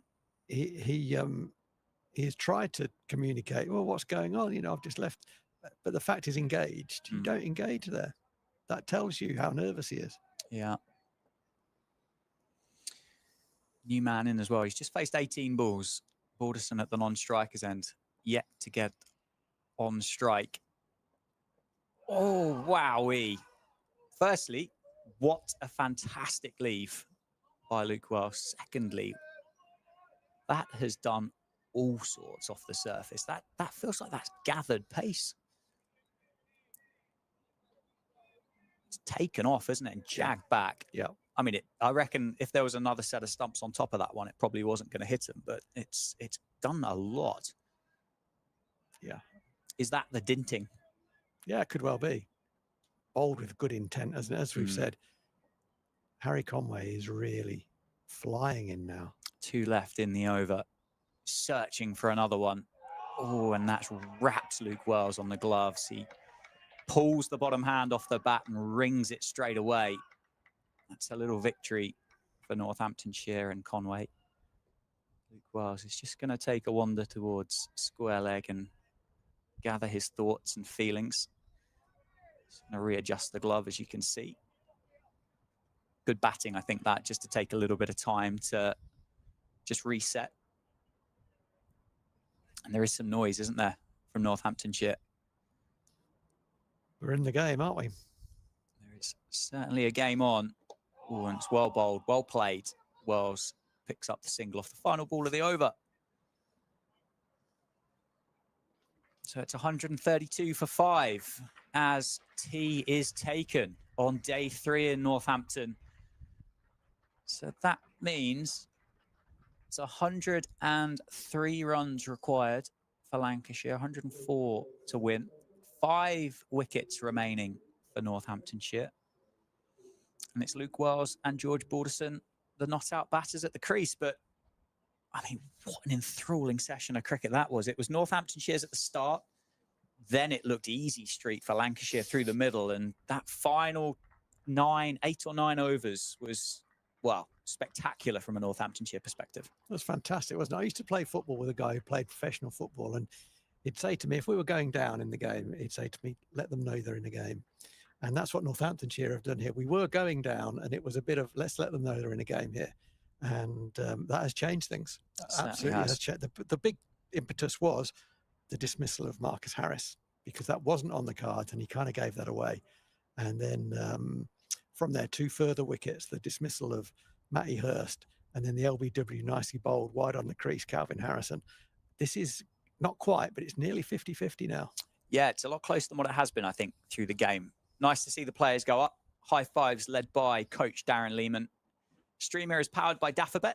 And let's catch our breath for 20 minutes. And we'll be back for the evening session.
Good evening. Welcome back. Players, as you can see, making their way out to the middle. They've had a tea break. One side maybe enjoyed it slightly more than the other, but it's Northamptonshire versus Lancashire. Day 3, session 3. The current state of play is 132 for 5 for Lancashire, which is relevant, but slightly irrelevant. They need 104 runs to win. Northamptonshire need 5 wickets. The stream is powered by Daffabet. My name is Dan Jadzovic, joined by Phil Rowe, who's going to take you through this opening half an hour. Well, that was quite exciting, wasn't it? That final 15 minutes, 20 minutes. It's great. I've absolutely loved it. It's been very, very tough cricket, hasn't it? Very nervy, very edgy. And part of who comes out on top here will be who can hold their nerve better. I think there'll be an element of that. It's about, yes, it's about technique. Yes, it's about, actually, there's a bit of heart involved. Calvin Harrison will start us off from the Lynn Wilson end, straight on the money to Luke Wells. Yeah, Luke Wells on strike. He's a long way away. He looks shorter. When he gets at this end, he looks taller. It's funny that, isn't it? Yeah, he's a tall guy. But he's landed it very nicely, as he has done throughout the 5 overs he bowled before tea. Luke Wells, as we said in the first innings, he comes in at 6 for Lancashire currently, but he has spent most of his career at the top of the order. He's a proper batter. There's no question about that. A good man to have coming in at 6. That's well fielded. Very well fielded by George Bartlett. It was a full toss. Wells will feel he's missed out there. He didn't altogether get that, but it was bobbling away, and Bartlett did a very good job of getting enough behind it to stop it going through. And that's bowled him. That's turned, and he's bowled him. And now Northamptonshire are slight favourites, I think, in this game. That's a big wicket. It's the nature of the wicket as well. We thought it might not spin much. That turned significantly from the rough through the gate of the left-hander. He missed out the ball before. He got a full toss, the ball before, and he clothed it to mid-off. And that one he pushed through, and it turned back through the gate that was created as he played an attacking shot. And he has gone. Luke Wells has gone for 7. Takes a slow walk off. And Northamptonshire are cock-a-hoop at the moment. Wow. That's the only word I've got for you there. Wow. Wow, covers it. Wow's good. What a bit of bowling. What an inspired change by Luke Proctor to bring Harrison into the attack. With everything we've seen through the game so far, it would have been easy. And you could forgive a captain for sticking with the seamers. It's nibbled around, it's swung around all through the game. But no, he's thrown the ball to Calvin Harrison, the loanee from Nottinghamshire. He's picked up 3 wickets for, well, next to nothing here. And he's ripped the game apart, hasn't he? And as you said, Northamptonshire are on top now. Yeah, they've just nudged ahead. It's marginal, but they've just, in my win viz, they've just nudged ahead. And I do wonder, the ball before the full toss that Luke Wells missed out on, should have hit that for 4, really. The next ball, it did drop. You see it from the different camera angle. The ball dropped significantly, and it turned quite sharply. Had he been defending that ball, he would have defended it well. Might have hit him on the pad, hit him outside the line. But he tried to push through. There's a gap in the covers very much for that, to encourage the batter to push through. He pushed through, but basically Harrison was too good for him, and Wells had to depart. He was nervy in that innings. You could see his body language. He was nervy. He's nervy no longer. It's all over. And Northamptonshire have just edged ahead. And suddenly, batting looks very, very, very, very difficult. The scoreboard has not caught up. It's currently 6 down, 4 wickets left, 104 wanted from Lancashire. So it's pretty even, Stevens. Northamptonshire just ahead. We've got 2 batters in on 0. No longer, although we have still got 2 batters in on 0. It's a straight drive, but it hit the stumps at the bowler's end. It has run away for a single to Tom Hartley. I wonder if the scoreboard operator is still at tea. because the borders rather stopped. A bit like some of the hearts in the in the Lancashire changing room might have stopped as well after that last wicket where it turned sharply. It did, through didn't the gate. It did. It must have been something good up on the other side of the ground for tea been served if the scorers haven't quite made their way back. But it'll take a bit of catching up, doesn't it? 133 for 6, isn't it? It's just there's something about leg or wrist spin, isn't there? It's just a bit of theatre involved, and you get quite a theatrical Harry Conway at the other end as well. And I don't know, it's just a bit more engaging for everybody, isn't it? And it's not just right arm over. No, that's right. There's a bit of something about it. Something different. And it was theatrical, that final 20 minutes. Yeah. And well done for Luke Proctor for continuing with Calvin Harrison from this end. Other captains might have gone back, said, okay, you've done your job now. I've had my 2 wickets from you.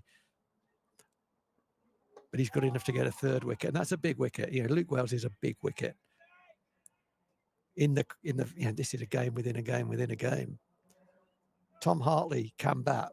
We know that he can bat. Balderson can certainly bat. He's got a number of first-class hundreds to his name already, but this is now very, very difficult. Northamptonshire have their tails up. Harry Conway definitely has his tail up. The scoreboard doesn't have its tail up. It's just stopped. So we'll have to go from telephones. Conway continues, pitches that up, and very late in the day, Tom Hartley chops down on that, prevents it cannoning into off stump, which is where it was headed. He plays in a very upright way, Hartley. He can play. He's one of those guys, he stands very tall, very still, and you think, I can get it up there and hit him on the pad, and then he drives you back past the stumps down the ground. He's a good striker of a cricket ball. He's another tall guy, isn't he? He is a tall guy. Average is, what is it, just over 22. 22.3 is first-class average. That's a nice cricket shot. But it is nervy, isn't it? Yeah, and I think the exciting thing here as well with Tom Hartley, particularly for a Northamptonshire perspective, is if they can get these guys the right way round, Calvin Harrison's got another left-hander to bowl to. Yeah. And it is turning out of that rough, isn't it? There's no question about that. It's not turned off the wicket. We haven't seen a lot of the balls land on the wicket because he's bowled predominantly to left-handers.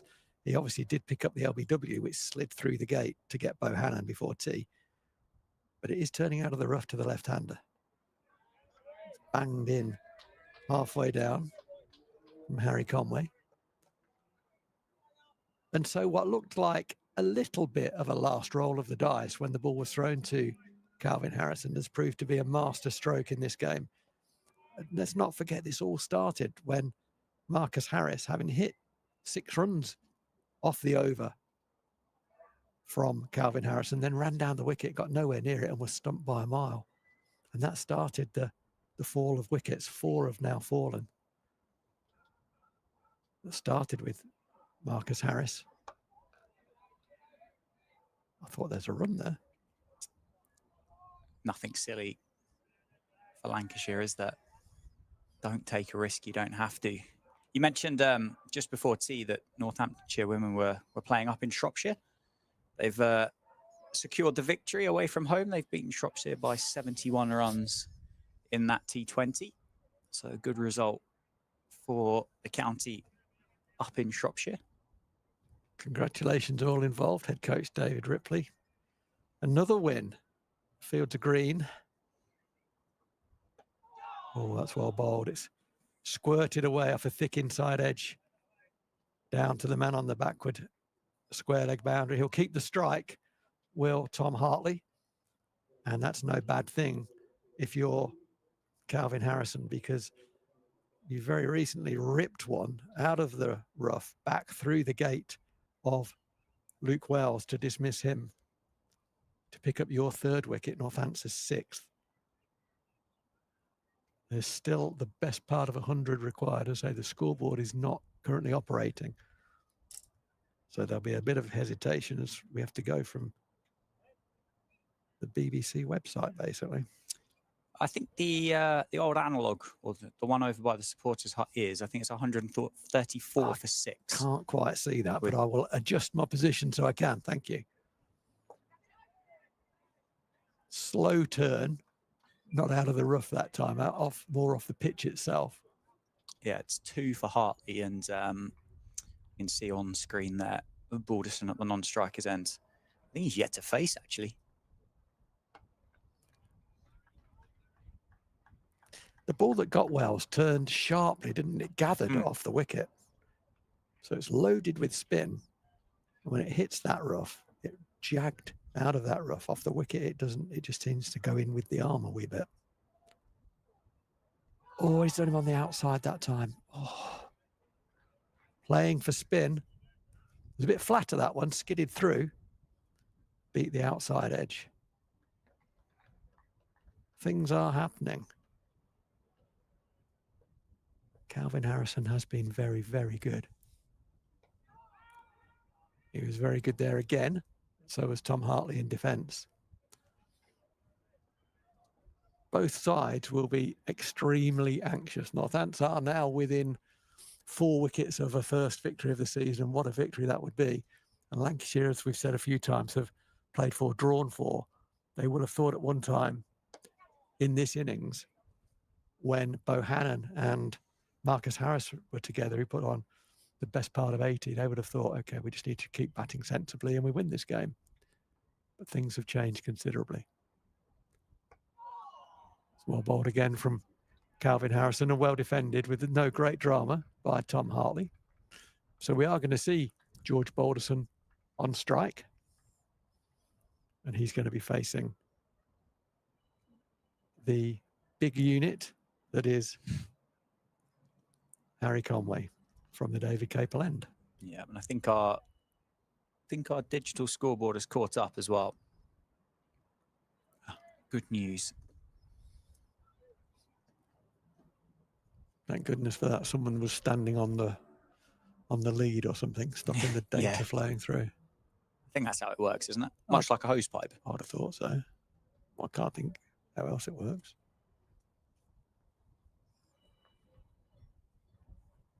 You're going to tell me it works through the internet or something, aren't you? By the, I've never heard of the cloud or something. Never heard of it. No clouds here, though. Harry Conway pitches up. He's pushed firmly in defence by George Balderson up to the captain. Balderson so far before this game had scored 123 runs this year, an average of 20.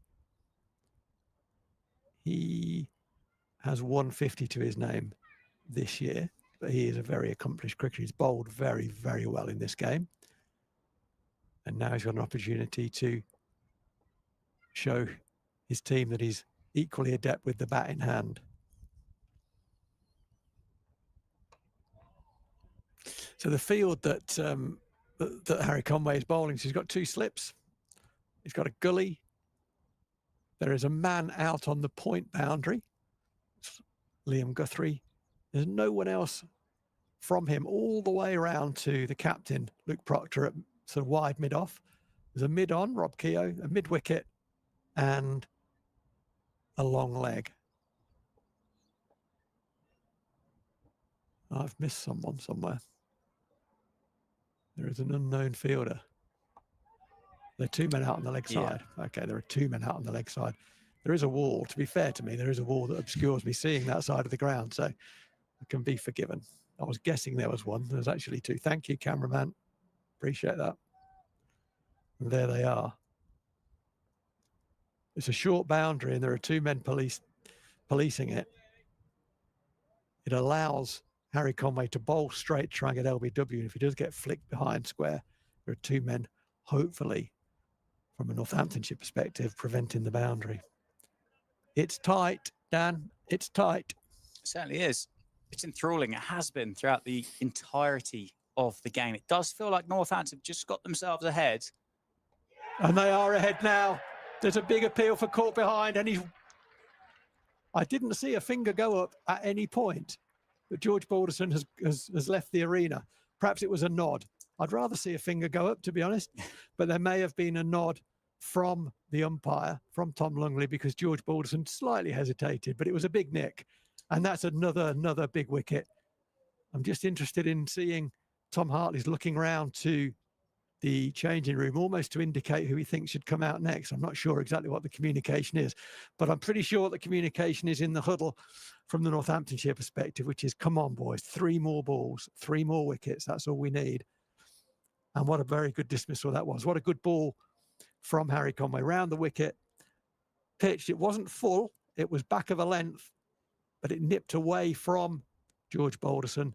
He twitched a bit at it, nipped it through, and to Lewis McManus, who was very grateful to see that go safely into the gloves for the 7th of the 10 they need. Yeah, it's a massive wicket. Balderson, one of his 2 first-class hundreds came against Northamptonshire here in 2023. So to remove him without scoring is vital, and it's unkind to call Tom Hartley part of the tail. He's a lower middle order batter, but they have got Tom Bailey there in the middle. He's better than you think. He averages over 20. Let's make note, for those of you who don't know, these two can both play. Absolutely. The first class average is pretty much identical for the two of them. It's about 22 and a half each. Yep. But Harry Conway is, well, as is Calvin Harrison. They're both on fire. They're both bowling so well. How long can Harry Conway keep bowling for, I guess, is the big question. How many overs can he go through? He's done 11.4 in this innings so far. He's had a 20-minute break between tea, but that won't put a huge amount of fuel back in the tank for you, will it? Those legs could still be pretty heavy.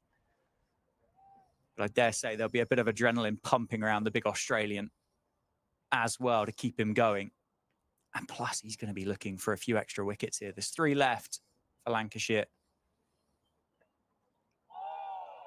That's nipped back significantly. It was left a bit on length. As it jagged back, I would imagine that Tom Bailey was, that's jagged back, but it was short enough that it was always going to go over. I think it probably went through at about 5th stump, actually. We'll probably see on replay. Lots of oohs and ahs because Northamptonshire are on top. For the first time in the match, Northamptonshire are on top. It's not unassailable by any means. Lancashire only need another 102, but they've only got 3 wickets left to get them. Tom Bailey's in on 0. Tom Hartley's only just really arrived at the crease. He's on 2. So neither batsman anywhere near in, you would say. And that's pitched up, but it was always going down the leg side via a leg by. Bring the left-hander. It won't bring the left-hander onto strike because it was the last ball of the over. So Tom Bailey will keep the strike. And he will be facing Calvin Harrison. A very warm, as you can hear, warm round of applause for Harry Conway. 12 overs, 2 for 35, and we'll see a replay of the latest of those wickets, which was George Balderson. Yeah, he just had a little prod at it, didn't he? And in fact, the umpire, it was such a clear deflection, the umpire felt he didn't need to raise the finger. And that caused a little hesitation from George Balderson. So, is he going to give me out? But I think he got a nod and he had to leave. Yeah, it was a big deviation, wasn't it, through to McManus? Wasn't much doubt about that one at all. So 2 quick wickets after tea for Northants. I think Tom Bailey might try and put his hands through a couple. If he gets balls in the slot, I think he'd be entitled to try and get these men back at mid-on and mid-off and try and lift it over their heads. I mean, it'd be a dangerous thing to do too early in his innings. He's only faced a couple of balls. That's the first one from the leg spinner, brilliantly landed again by Calvin Harrison. But I can imagine if he gets a half volley, he might take it early and try and lift it down the ground to get these guys back, and then he can get a single more easily. That would be the purpose of doing that. Get the ball over the head of the mid-off or the mid-on, or straight if you can. Get one or both of them back, and then you can rotate more easily. Yep. But none of that's happened yet. It's all possibly to unfold. But bowls that from a little bit further away, almost a 23-yard delivery. It was straight and it was jabbed into the leg. So I think it went very, very quickly, but about 3 inches off the floor past Zaib. I mean, you just don't catch those. although I've said before about that young man, if anyone's going to do something that people don't do, it's probably going to be him. He's so talented. This is more the matchup really that Northants want, is the leg spinner to the left-hander, because it has turned sharply out of the rough outside the left-hander's off stump.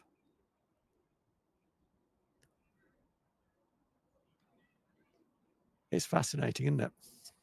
It's gone quiet again, hasn't it, around the ground? It's gone cloudy as well. It has. Oh, that's an inside edge onto pad.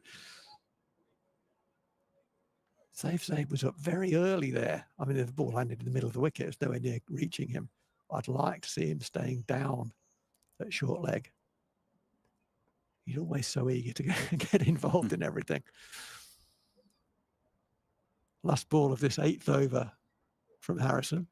It's nicely defended by Hartley. It's good stuff, this, from Calvin Harrison, because he is bringing threat and he's also bringing control. And those two things don't always go together, particularly when you're bowling leg spin. But he bowls at a good pace. That helps. And he's getting some assistance from the rough outside the left-handers off stump, and that helps as well. But he's still going to land it, and he's landing it very well. 8 overs, 3 for 15. I mean, the captain could only dream of that return when he threw the ball to him. Yeah, there would have been optimism, wouldn't there? I'm not convinced in Luke Proctor's wildest dreams he would have had this played out in his mind as to how the latter part of this innings would have, or the middle part of this innings, in fact, was going to play out. But he offers quite a remarkable amount of consistency, doesn't he, for a wrist spinner? Harrison. Yeah, he does. He does, absolutely. And consistency was lacking early in the Northants bowling effort, but it has been there more so. If this is close, there was probably always a run there had they both gone on the B of bang, but there was hesitation between the two batters there, and that allowed George Bartlett to get to his left and get a throwaway. I think he was always just home there. I think Bailey was fine. Yeah. Again, there is well, as you'd expect, really, there is a bit of nerve, isn't there? There's a bit of a shockwave in that Lancashire camp. It was easy going. 2 down, 130, 120, I think it was, to win, with Harris and Bohannon in the middle. Yep. It's down to 2 figures now. It's down to 99 to win the game for Lancashire. But they only have 3 wickets in hand with which to get them. These two, as we've said, these two can both play. There's no question about that. Anderson Phillip, I'm not sure he's quite at this level. And Will Williams will come in at number 11. Well, I say will come in at number 11. Should he be required, will come in at number 11. So that's the remainder. A lot rests on these two. They're more than capable, but batting has not been easy at all throughout this game. I mean, Marcus Harris made it look easy, but pretty much everyone else at some point has struggled to a greater or lesser extent. And that's a big drive with not a lot of foot movement from Tom Hartley. Yeah, I've just worked it out. It was 116 for 2, the ball before that Harris was dismissed. So from when Marcus Harris ran past one. 21 for 5. Yeah. Blimey. 21 for 5. Wowzer. That's quite remarkable. And that's how it happened from nowhere, didn't it?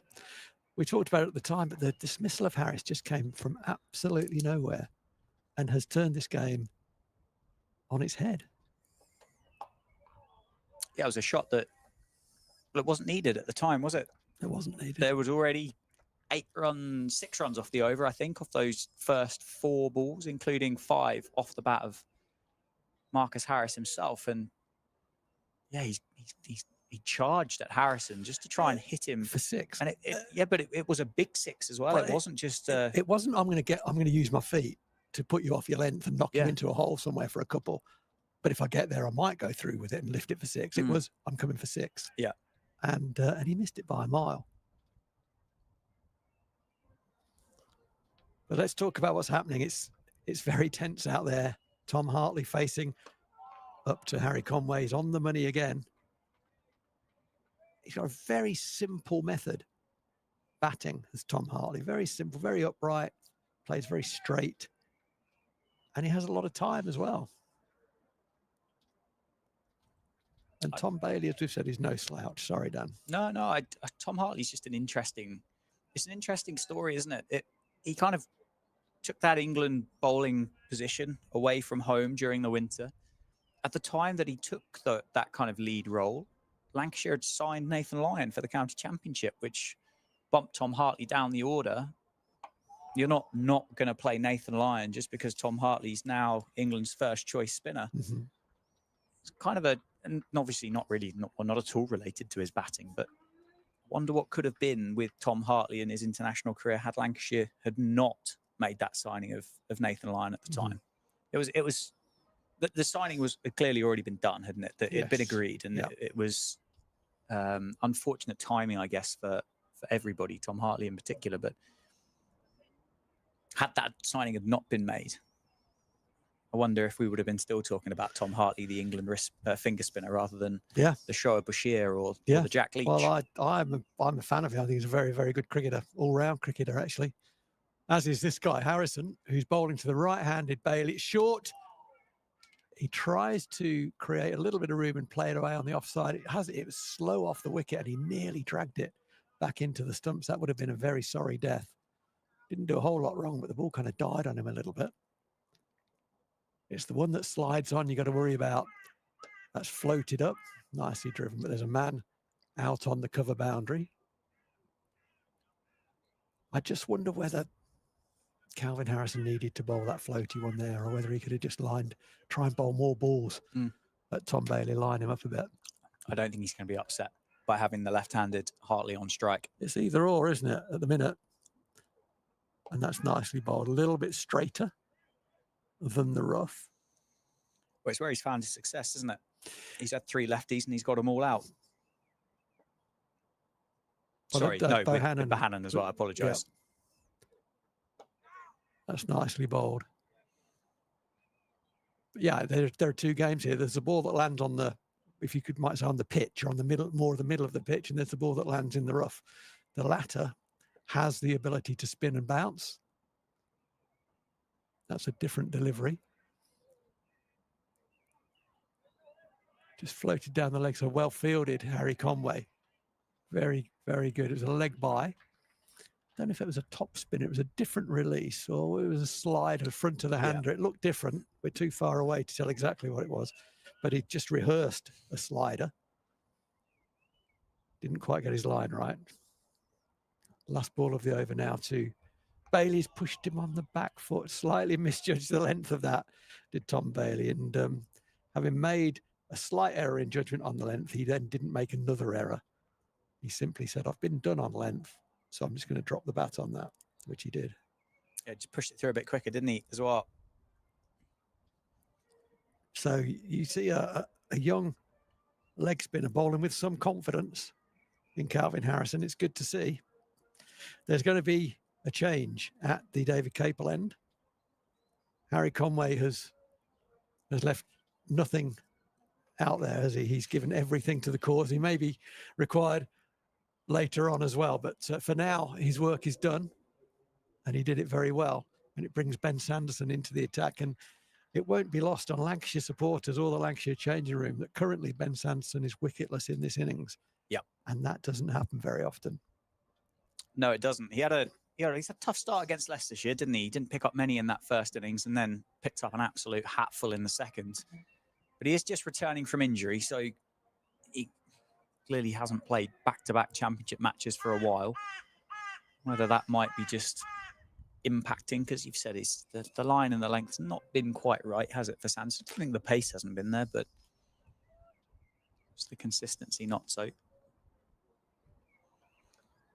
Picked up 3 in the first innings. Oh, okay. Yeah. Oh, I've discredited him there. Sorry, Ben. Well, I know he got 9 in the match, so I thought he must have got a few in the first innings. He's round the wicket. That pitches, bounces and leaves Tom Hartley, but he leaves it completely alone. Promising start. You're pretty happy with that as a bowler. It's come out nicely. It's hit the seam and gone away. Yeah, get yourself into the spell. So you got 2 slips and a gully in place. A bit of protection on either side of the wicket as well. Northants recognising there aren't an abundance of runs to play with. That's out. Quarter slip. Vasconcelos, sharp catch. Sanderson has, as was suspected might happen, he has now a wicket against his name, gets hugely congratulated by his teammates. That went sharply to Vasconcelos. He caught it above his head slightly to the left, into his strong hand, as it were. But it was a nibble. It nibbled away off the wicket, and Tom Hartley couldn't resist a nibble, trying to run it down behind square. It bounced, it caught the edge, it flew quickly to Vasconcelos, who pouched that. And that's the 8th wicket down, 139 for 8, still requiring a further 97 to win, and Northants are well on top now. Yeah, you just said that it just got a bit big on Tom Hartley. That was the one thing that I'd noticed. He ended up playing it up around his chest, didn't he, in the end? And I think just surprised him, the amount of lift that Ben Sanderson had got from the David Capel end. Maybe surprised with what Harry Conway had achieved. Maybe he thought, nah, this isn't going to happen for Ben Sanderson. Slightly shorter and slightly slower than Harry Conway, but Sanderson's in amongst them, and he's got one to his name. You said it doesn't happen very often, and it isn't going to happen today. Sanderson has one. He's broken that partnership. Both of those guys had averaged early 20s in their first-class career up to now. Now it's Anderson Phillip has walked out to bat to join Tom Bailey in the middle. It's 139 for 8. So Lancashire require 97 and Northamptonshire require 2. Where's your win viz, Dan? You always ask me that. Where's your win viz? And whilst you're thinking about it, I'll think about mine as well. So we can both get it horribly wrong between us. Well, it's certainly in Northamptonshire's favour. There's no doubt about that. 2 wickets, 97. Is there a Ben Sanderson-esque innings amongst Tom Bailey, Anderson Phillip and Will Williams? Does that exist amongst this Lancashire tail? That's probably the big question, because that's what they need. That's the difference between the two sides right now. Yeah. It needs a career best, and it needs a big one. Sanderson's first ball to Phillip. He's nicked it, but very comfortably. One bounce to Zaib, but fine gully, I guess you'd call him. He's kind of 4th slip, really, 4.25 slips there. It was a nice forward defensive, though, by Anderson Phillip. Well, nice just bend in the knee. I was just looking at his numbers. Obviously, he's played more first-class cricket than he has Test cricket, and his first-class average is just under 13. But I'll caveat that. And there's 2 tests, but he has a test high score of 43. Now, it's a very small sample size, but... Yeah. No, that's important. That's an important number. Ben Sanderson pushes him back. Very quick off the mark was Lewis McManus, out to just behind square on the leg side, preventing the single. They want to bowl at Anderson Phillip. Yeah, I think to your other point about the Ben Sanderson innings and Lancashire requiring something of that, that's going to come from Tom Bailey, I would think. I mean, it could come from anywhere, but Tom Bailey has some credentials with the bat. I think he's probably going to have to get a big chunk of this total if they're to get anywhere near it. Oh, and that beats the outside edge. That's zipped through, hasn't it? Suddenly Sanderson's rhythm is back. His tail is up. He's at his favourite end, the David Capel end, where he has taken so many wickets during his time with Northamptonshire, and that just misses the outside edge. Yeah, this is Tom Bailey's 115th first-class match. He's got 2,446 first-class runs, a high score of 78, and 10 other first-class 50s to go with that 78. So, yeah, he can play. There's some pedigree there. Another man's gone to the offside boundary. Ben Sanderson looks to pitch the ball up and encourage a drive from Anderson Phillip. It was too wide, and Anderson Phillip is not daft. He's saying, I'll let that one go through. And the crowd favourite that he is, Ben Sanderson, rightly gets a big hand for the dismissal of Tom Hartley. That ball did go it had to be caught, right? So it should have been caught, and it was caught. It went very quickly to Ricardo Vasconcelos. And in a game where Northants have dropped countless chances, they're starting to catch the really important ones. In fact, they've all been important, actually. But now they're actually vital, I would say. They've all been important, and these are now vital. No doubt about it. with that exception, that one stood up to it's off Ben Sanderson by Lewis McManus. It's been exemplary, isn't it? It's been perfect. Yeah, but I'm quickly going to say a big deflection there. Yeah. You know, that it either goes into the gloves or it doesn't. I think that then the reaction of the players was very much, yeah, okay, well, he's up to the stumps for a reason. Yeah. That's short and chopped away into the offside for a single. It'll bring Anderson Phillip on to strike. You often find with tail enders that actually seam bowling, they're more comfortable against than spin. They probably face more of it in practice, and they probably do a lot of their work against bowling machines. Yeah, well, can he resist the short leg side boundary, Rowie? Is a good question. That was floated up by Calvin Harrison. Have a look at that one. There's the floaty one outside off stump. What's he going to follow it up with? I reckon he might bowl him a couple of those and then bowl him something out of the front of the hand. That was straighter. Phillip is off the mark, the thick inside edge into the leg side. I suppose there's a big general question here with Lancashire's 9 and 10 at the crease is, what's the best way for the two of them to be successful in this scenario? It's under 100 to get there if they were to get there. Oh, that's turned and beaten the outside edge. And that's the first one that I've seen turn off the pitch rather than out of the rough. And that really did turn. It only has to go 2.5 inches to beat the bat. It went a little bit more than that and beat the outside edge. But that's very encouraging. But do you bat properly and wait and bat time and wait for that bad ball, which will come? It will come eventually. Or are you better off in chancing your arm in this scenario? I think you have to play positively. Yeah. I think you do have to play positively. And I'll come back to that. Harrison pitches that one up. That's the googly. It did turn, but it turned from too wide. I'm not sure whether Anderson Phillip picked it. We'll never know. Yeah, how do you play? So, I mean, you've got to play to your strengths, right, in this situation. These guys are not necessarily there to score 100 runs and win the game. You know, they're both there as bowlers, predominantly.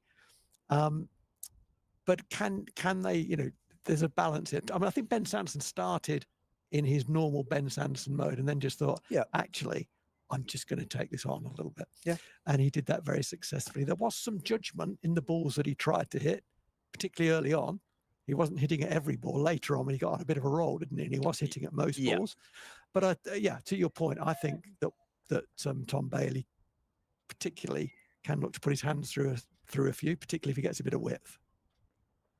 Oof, that's well bowled by Ben Sanderson, and again a thick inside edge from Tom Bailey. So yeah, you've got to play to your strengths. I think Bailey likes to put bat to ball. You know, if he gets a wideish ball and tries to score if it and nicks it somewhere, I don't think he should be criticised for that. If he swipes across a straight ball, gets cleaned up when there's still 2 wickets, I don't know. I don't know how good a player Anderson Phillip is. Obviously, there's some numbers there. He's got 40 in a test match. So he's not an absolute rabbit. And the other question is about Will Williams, about what's to come as well. And again, I don't know enough about Will Williams' batting to say, you know, he might be as good a player as Anderson Phillip. He might be not. Yeah, I don't know that. I think it's going to be fractional, isn't it? Really, at the level that we're at, it's not going to be a huge drop off if there is one at all. And possibly a similar ability, but just with different qualities. Look at the way Harry Conway shaped up at batted 11 for Northamptonshire. I don't think they can get them in singles to paint a picture. You know, I don't think they can get them that way. Because I think that they will get balls that will get them out before they get to that point. They're taking a second run.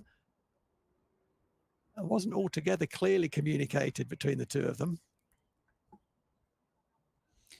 No, but maybe they just saw Conway a little bit slow to react. I think he was a bit slow off the mark, wasn't he? He hasn't.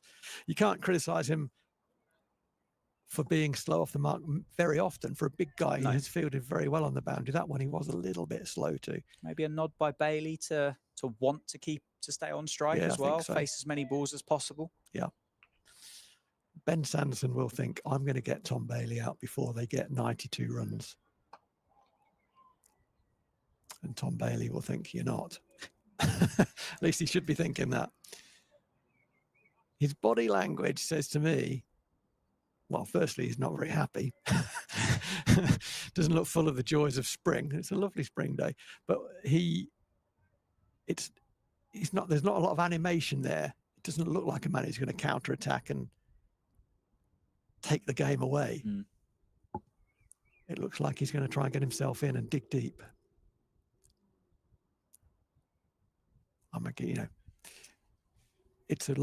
It's a big ask, isn't it, from here? Still 92 needed to win, 2 wickets remaining. It's a very, very big ask. And if Tom Bailey gets them somewhere near, he'll have played very, very well, whichever method he chooses to employ. The field has spread. There are 3 men now, all of whom are 20 metres off the leg side boundary, long leg, backward square and mid-wicket. Ben Sanderson bowls a top of off ball, and it's the middle of the batting defence up to Rob Keogh at extra cover. So there are currently 5 boundary riders, 1, 2, 3, 4, 3 on the leg side. There's a man also at the point on the point boundary. There's 2 slips, a gully, extra cover and a mid on. This is going to be a bouncer, isn't it? I think it'll be a... You want to keep him on strike, wouldn't you? With a bouncer, yeah. Absolutely, yeah. That was difficult to predict. Tough, wasn't it? Wish the lottery was that easy. The dot ball bouncer was delivered as we thought it might be, to keep Tom Bailey off strike, to keep Anderson Phillip on strike, to face Calvin Harrison, who has bowled very, very well. 10 overs, 3 for 19 so far. And he looks likely, doesn't he? He looks likely. In the last couple of overs, he's bowled a slider, he's bowled a googly, but he's also turned a genuine leg spinner past the outside edge of Bailey's bat. That was a very encouraging delivery from a Northamptonshire perspective. The bit of turn on offer there. I think there might be an element, and this would be absolutely understandable, a bit shell-shocked in the Lancashire camp. Yeah. They were, what was it, 116 for 2? It was. So they're 28 for 6 currently. He's had a swing at that. It's gone up in the air. It's gone back to the bowler. And that is the end of Anderson Phillip. And I think that is probably the end of Lancashire's hopes in this game. It was floated upon middle stump. We said that cross-bat shots were difficult on a wicket that bounces. He tried to sweep it. It got the top edge. It didn't get very far, I have to say. It looped up in the air. Calvin Harrison moved to his right, took a very, very comfortable catch. Cordon bowled. That's his 4th wicket of the innings. It's the 9th wicket of the Lancashire innings. There are still 92 runs to win. 1 wicket required from Northamptonshire. That was a little bit soft in the end, wasn't it, for Anderson Phillip? We said about the tail playing positively, and he targeted that short side boundary. I think it was too straight to sweep in the end. There wasn't really any width on offer. It was on off stump, wasn't it? It's got top edge straight up, and a good catch by Harrison. It was an uncertain shot executed without confidence badly. That's what I'd say about that dismissal. I think it's I'd also quickly say he's a number 10, and you couldn't expect much more. And he's gone. So I said yesterday, Daniel.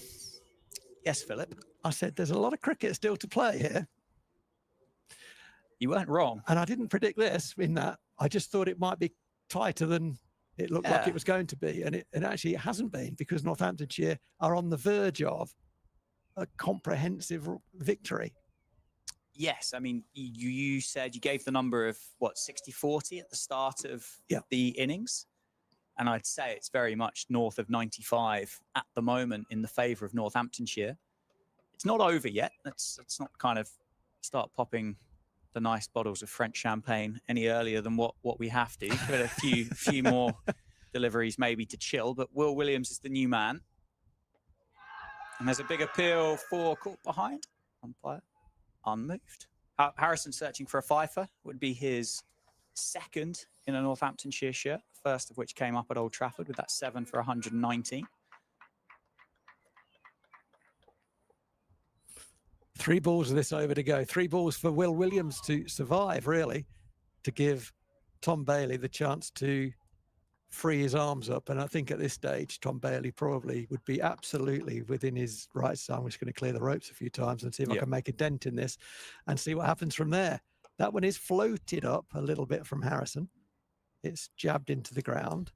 Played a bit like French cricket, that one, wasn't it? Do we see a change in field? It was. Last ball of the over. Do we see a change in field? Everybody's giving the single with the exception of first slip and short leg. Correct. And they won't take the single, I suspect. Let's have a look at it. Or they are going to take the single. It's been pushed out to mid-wicket. Or wide mid-on. It's well fielded by George Bartlett, but they were always going to take a run there. I think that's probably very sensible. They're not going to get them from one end, are they? That's for sure. Yeah, very true. I think maybe a little bit of an acknowledgement there from Tom Bailey that this is pretty tough at the minute. So actually, let's just take what we've got, and what happens, happens. But it's a good round of applause for Calvin Harrison. He hasn't managed to get himself down in front of the spectators during the course of the game, has he? He's not moved very far from the end of his mark into second slip. Sanderson from the David Capel end will be looking just to wrap this innings up. Proctor and McManus have had that conversation, and Zaib gets removed from the slip cordon and gets past the helmet by the wicket keeper and goes in under the lid at short leg. Lewis McManus will take his off. He will be stood back. I don't think Will Williams is likely to advance at Ben Sanderson and club him over the Curo wealth. That'd be interesting, wouldn't it? It would. It'd be a turn up. It's got a first class 50. Will Williams, a high score of 61, averages just around 12. But they don't give them away, do they? They don't give away first class 50s, as was attested to Ben Sanderson this morning. You were shell shocked, really, the fact that he hadn't hit one. I'm sure of. Well, obviously I'm wrong, but you were. No, you're right now, but you were wrong then. I was pretty sure that I'd applauded a 50 from him. And that is not out. Gee whiz. There's a good appeal. Sanderson wasn't interested, though, was he? We said earlier in the day that the ball had stopped going past the outside edge, and at the moment it can't do anything other than go past the outside edge or catch the edge. Oh, that was a good ball, wasn't it? Do you know on day one we spent a long time pondering about the toss, didn't we? Was it the right one? Was it the wrong one? And I think we're both in agreement that potentially the game hasn't gone far enough to really kind of see whether it was or wasn't. As it's turning out to be quite a nice decision for Northamptonshire with the benefit of hindsight. And I'll continue that point after this delivery from Sanderson, assuming we get through it, and we do. But there's something else to ponder, and we haven't got quite as long left in this fixture as what we had about the toss. But is it now the time to start thinking about the light and the heavy roller between the third and the fourth innings? The light roller was chosen by Lancashire, and it looked, for all accounts, at 116 for 2, that it was absolutely the right decision. The ball wasn't doing a great deal. It was carrying through nicely. It was consistent as well, which I think was noticeable. And maybe the light roller just softened those dints down a touch and laid the grass down. But how much would the heavy roller have taken out of it had that have been chosen? And would we have gone through that period of play where the ball has just started nibbling around a touch? I don't know. I've equally with the toss. I don't know, but it's just something to think about. It was a decision, wasn't it? The toss is an interesting one, isn't it? And it's very difficult sometimes to look past the result and what's turned out. I am aware that part of the thinking was we don't want to bat last on this, and as it happens, perhaps not in the way that was intended, but as it happens, that's been proven to be correct. And to that extent, you'd say, well, that's a fact. You don't need to look a lot further than that, do you? We don't want to bat last because we think it's going to be too tricky. Well, it has been. Yeah. So, tick, move on.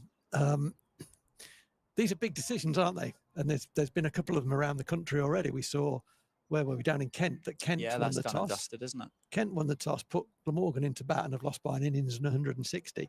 So the toss of the coin and the decision you make at home in particular is vital. And I think, it's been proven that Northants have got this absolutely right, and good on them. I'm oohing and ahhing at 4 defensives that hit the middle of the bat as well now. They've got me at it. But yeah, no, it's good. It's good question about the toss for sure. And I know that Luke Proctor will be feeling a lot happier now than he perhaps was earlier today. 67 for 6 on day On one. day one, yeah. And what about the roller as the carry on from that initial question? I don't know. No. I can't venture, you know.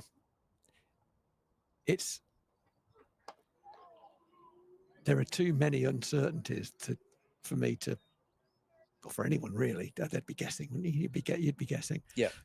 It did seem, we would say though, when Harris and Bohannon were together earlier today, the ball was coming off the wicket with less bounce and with less lateral movement. I think that's a reasonable observation to make. Since then, as the day has progressed, there has been more bounce and more lateral variation. So that's what I've observed. The reasons for that, the roller effect wears off. We know that. That's a phenomenon that we know about. Of course it does. And you think, well, the light roller wears off more quickly than the heavy roller. So you sort of make what you like of all that, really.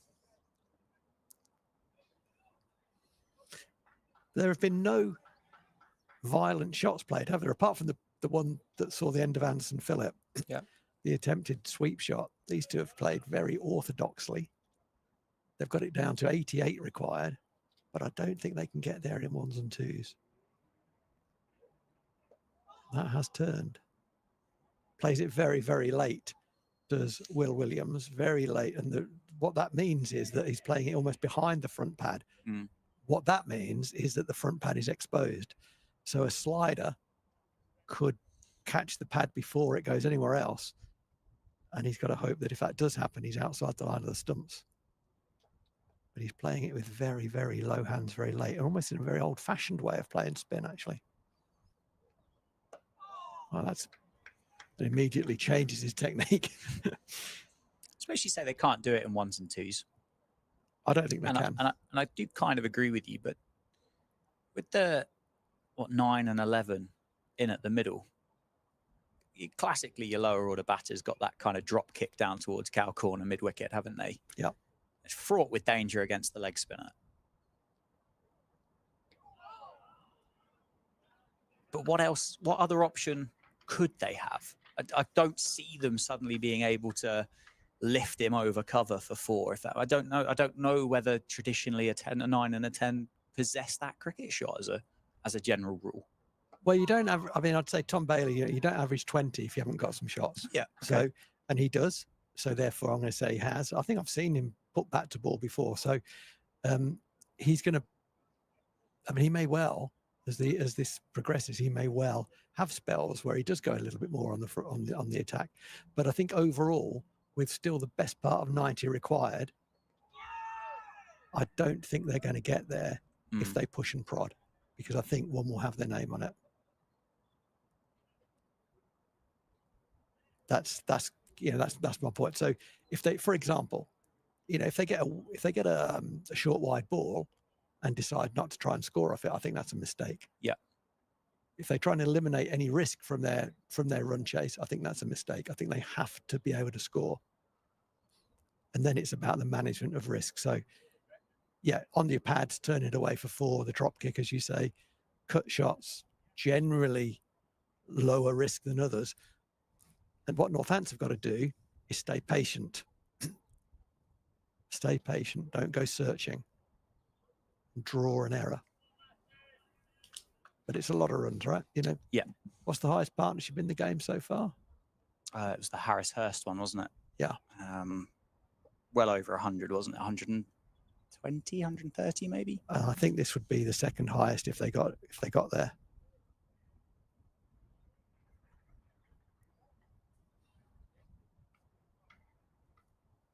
But they're going to look to take the game deep, I think.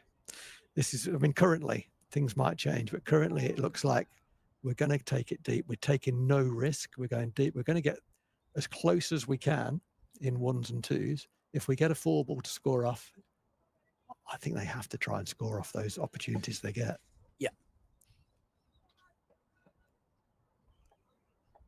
But you've got 2 bowlers who are very good, who are going to try and prevent that. Here's one of them, Sanderson from the David Capel end.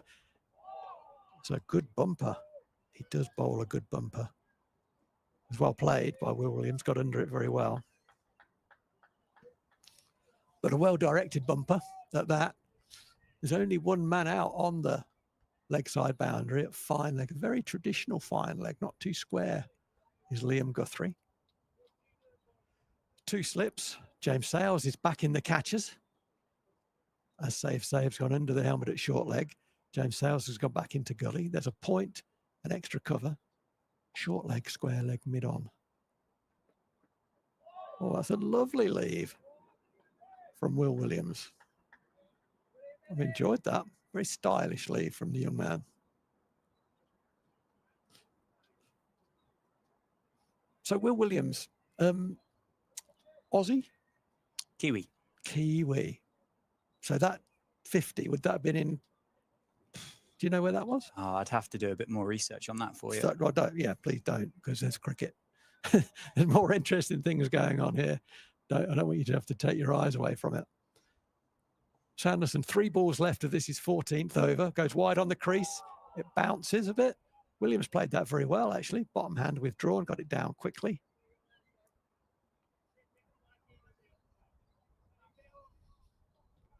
Am I right in thinking he's got some kind of English qualification or something?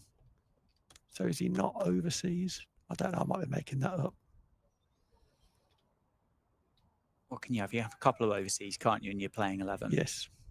Anderson Phillip would obviously be one. Marcus Harris would be the other one. So he has got a British logic passport. would assume there would be a connection there somewhere. Yeah. Sanderson on the money. He's on the money again, and that wasn't an attempted forcing shot off the back foot from Will Williams. He was looking, I think, initially to play that through the offside, and he closed the face on it a wee bit. Strong bottom hand took it into the leg side. For this, the last ball of Ben Sanderson's over. Fielders wander away from the middle.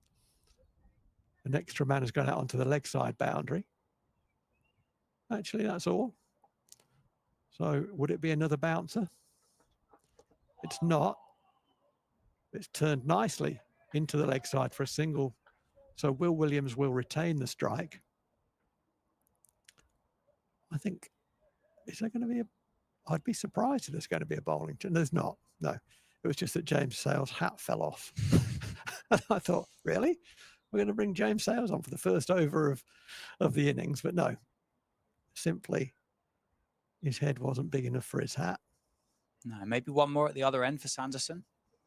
I'd be tempted, I don't know, with the two tail ends in there. Do you get that bit of extra pace with Guthrie in there and see if you can blow the front pad off and really challenge the stump with some in-swinging Yorkers? He's getting loose out there on the cover boundary. Oh, that's nicely bowled. We need to field that. Yeah, we don't need that running away. We want to bowl as many balls as possible at Will Williams. He is turning the ball. Calvin Harrison is getting turn off the wicket, but it's slow turn and it's going down when it is edged, but it doesn't take much for that to carry. It's nicely bowled. Rob Keogh has got himself in at second slip.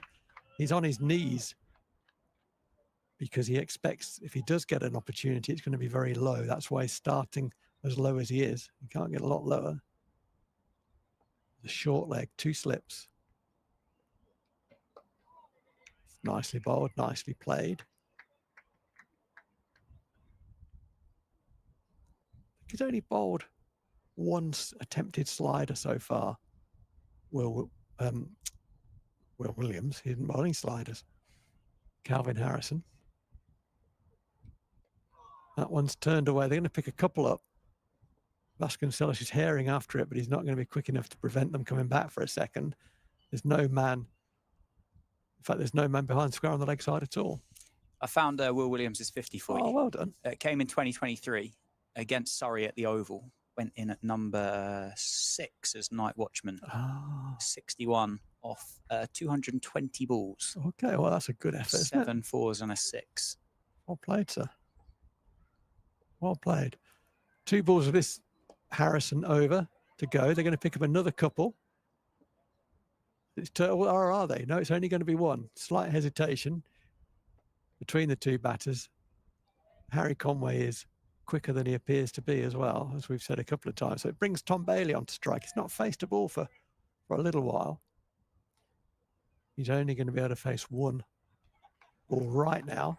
It's the last ball of Calvin Harrison's 13th over. Oh, that's the googly. Looks like he picked that from the hand, actually played it pretty well on the back foot. No run.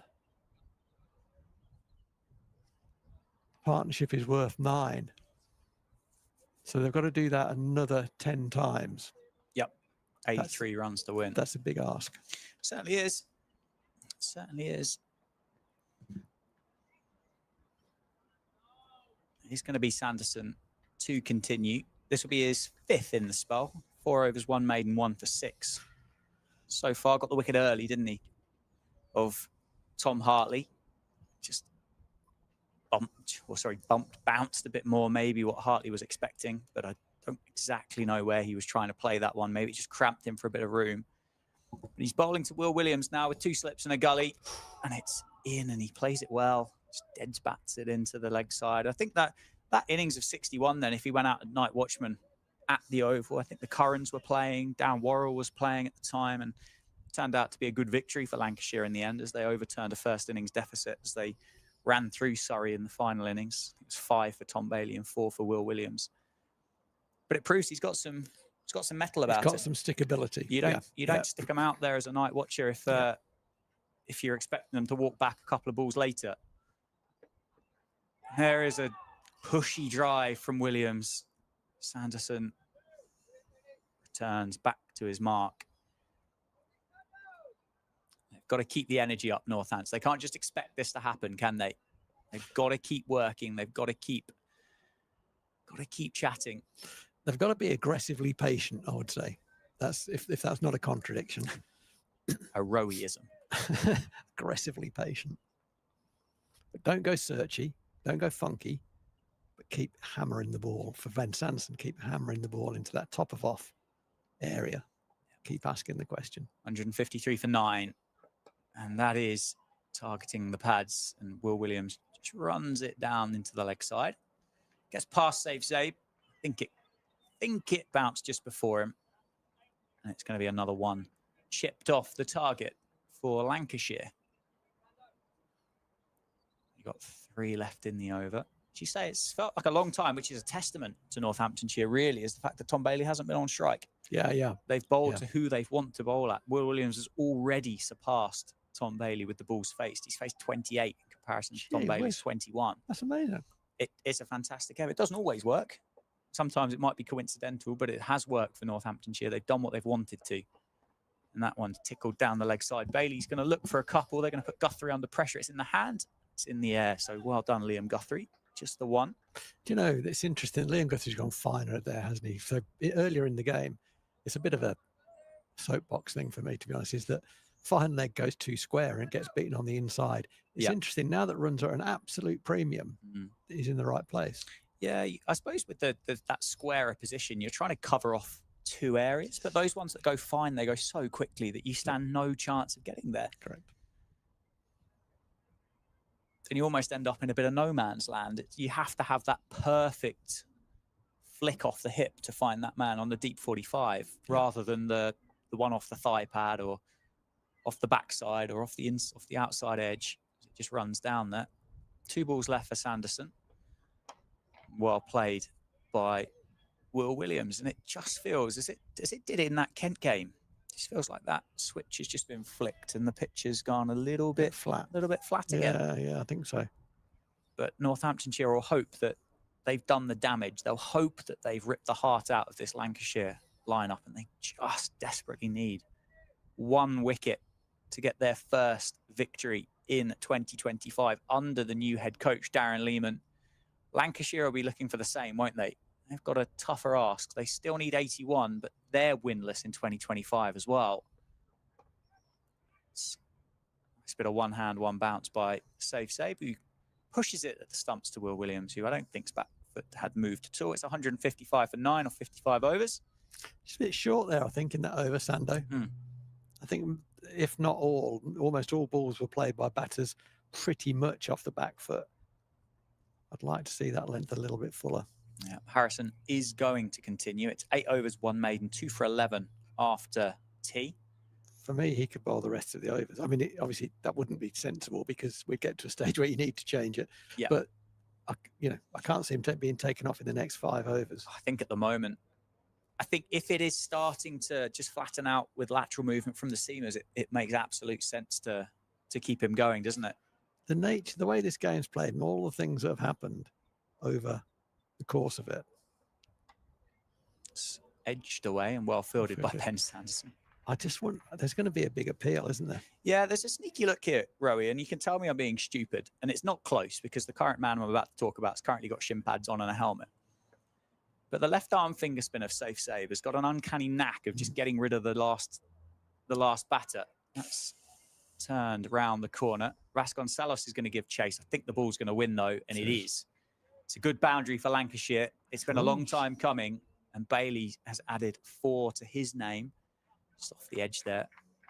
2 straight for Harrison, but it chips off a little chunk of the runs required.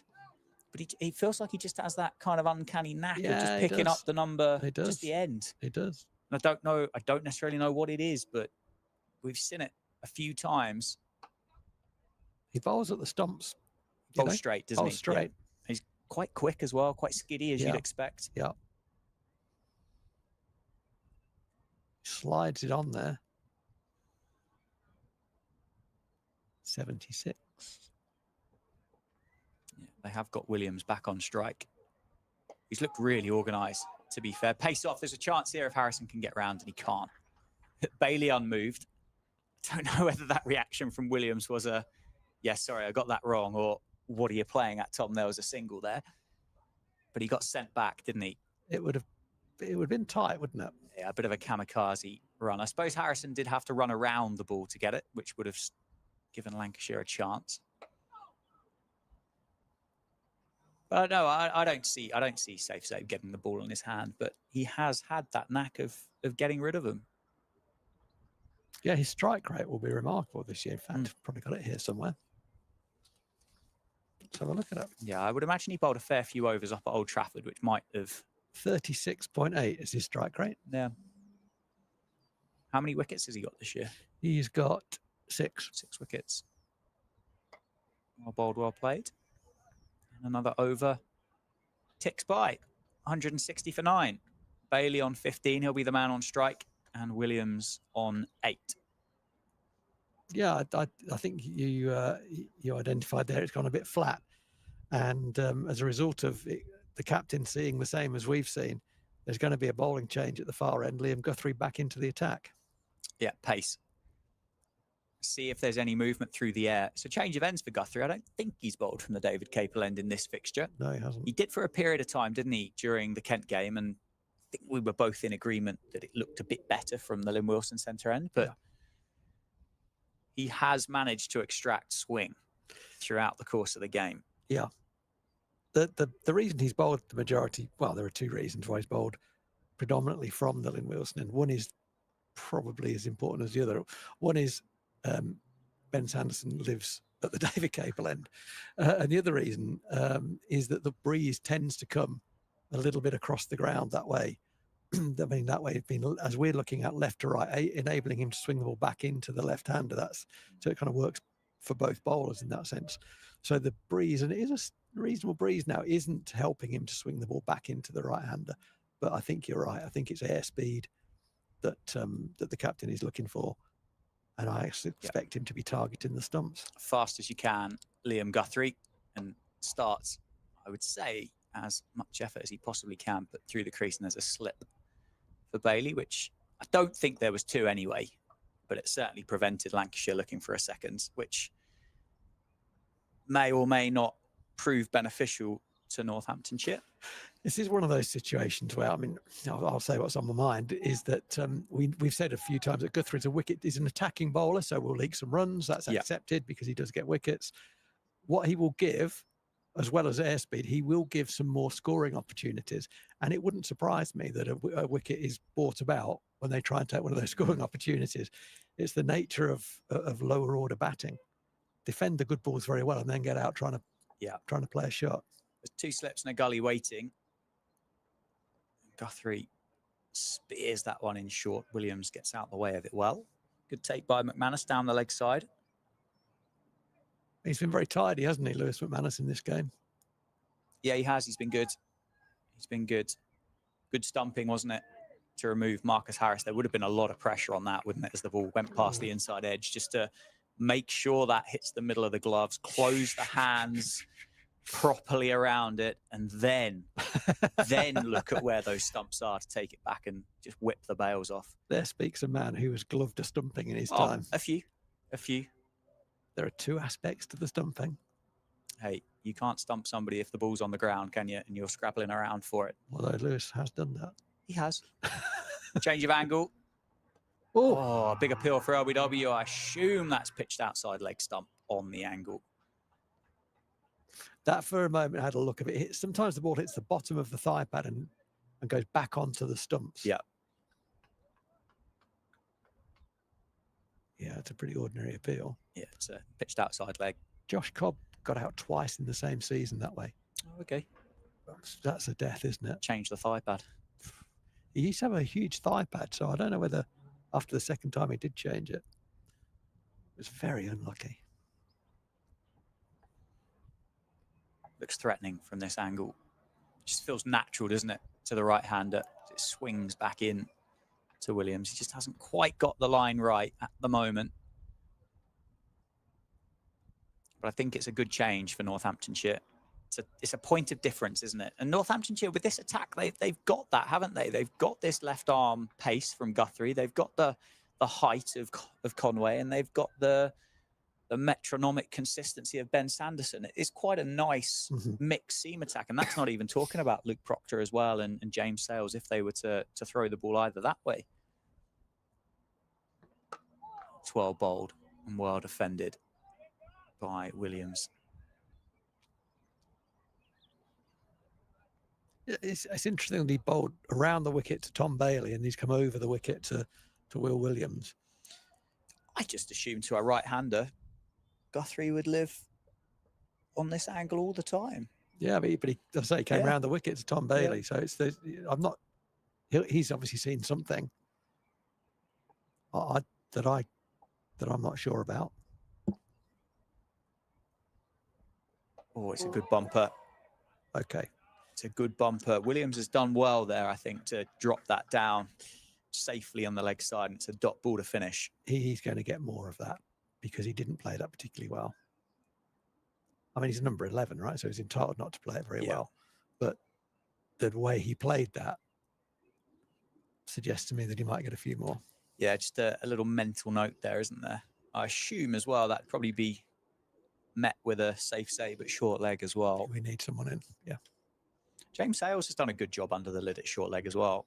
He's very good in there. As an option. And yeah, it almost seems like a bit of a, I mean, nobody really wants, you have to want to do it to stick yourself under there because it's an uncomfortable place to be, isn't it? It is. Good time to do it though. Oh, absolutely. We've actually got safe save in at leg slip now. I like that. I don't mind that. For Calvin Harrison with Bailey on strike, and that is shorter. Bailey will take the run on offer. James Sales there does the fielding. So you could potentially look to having another one round the bat. And I wonder if Harrison is going to bowl. I wonder whether it is an option that Northamptonshire might have thought about. Do you get a silly point, leg slip, short leg, one of those in there as well? Or it's just wide of Zaib. Whether he's got a finger to it or not, I'm not sure. But Williams is going to add another couple of runs to it. Yeah, they got Rob Keogh, haven't they? Just behind square on the leg side. That's a new position in that. He wasn't there earlier in this matchup. So it looks like Harrison's decided to bowl a bit straighter. So the short leg has gone, as you say, to leg slip. There's a man behind square on the leg side. It's nicely flighted up there and almost dead batted into the offside.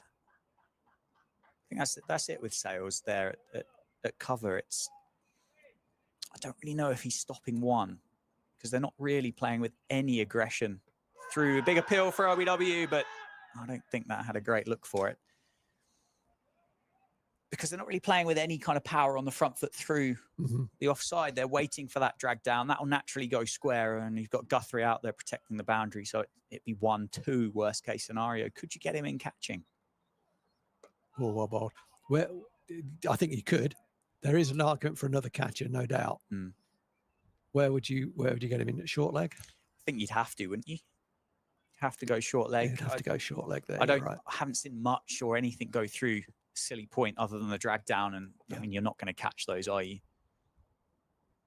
Oh, that's a different ball. Yeah, it's fired down the leg side a lot quicker, wasn't it? Front of the hander, wasn't it? It was. He's disappointed with those. He's bowled a couple of them and he hasn't quite got it right, has he?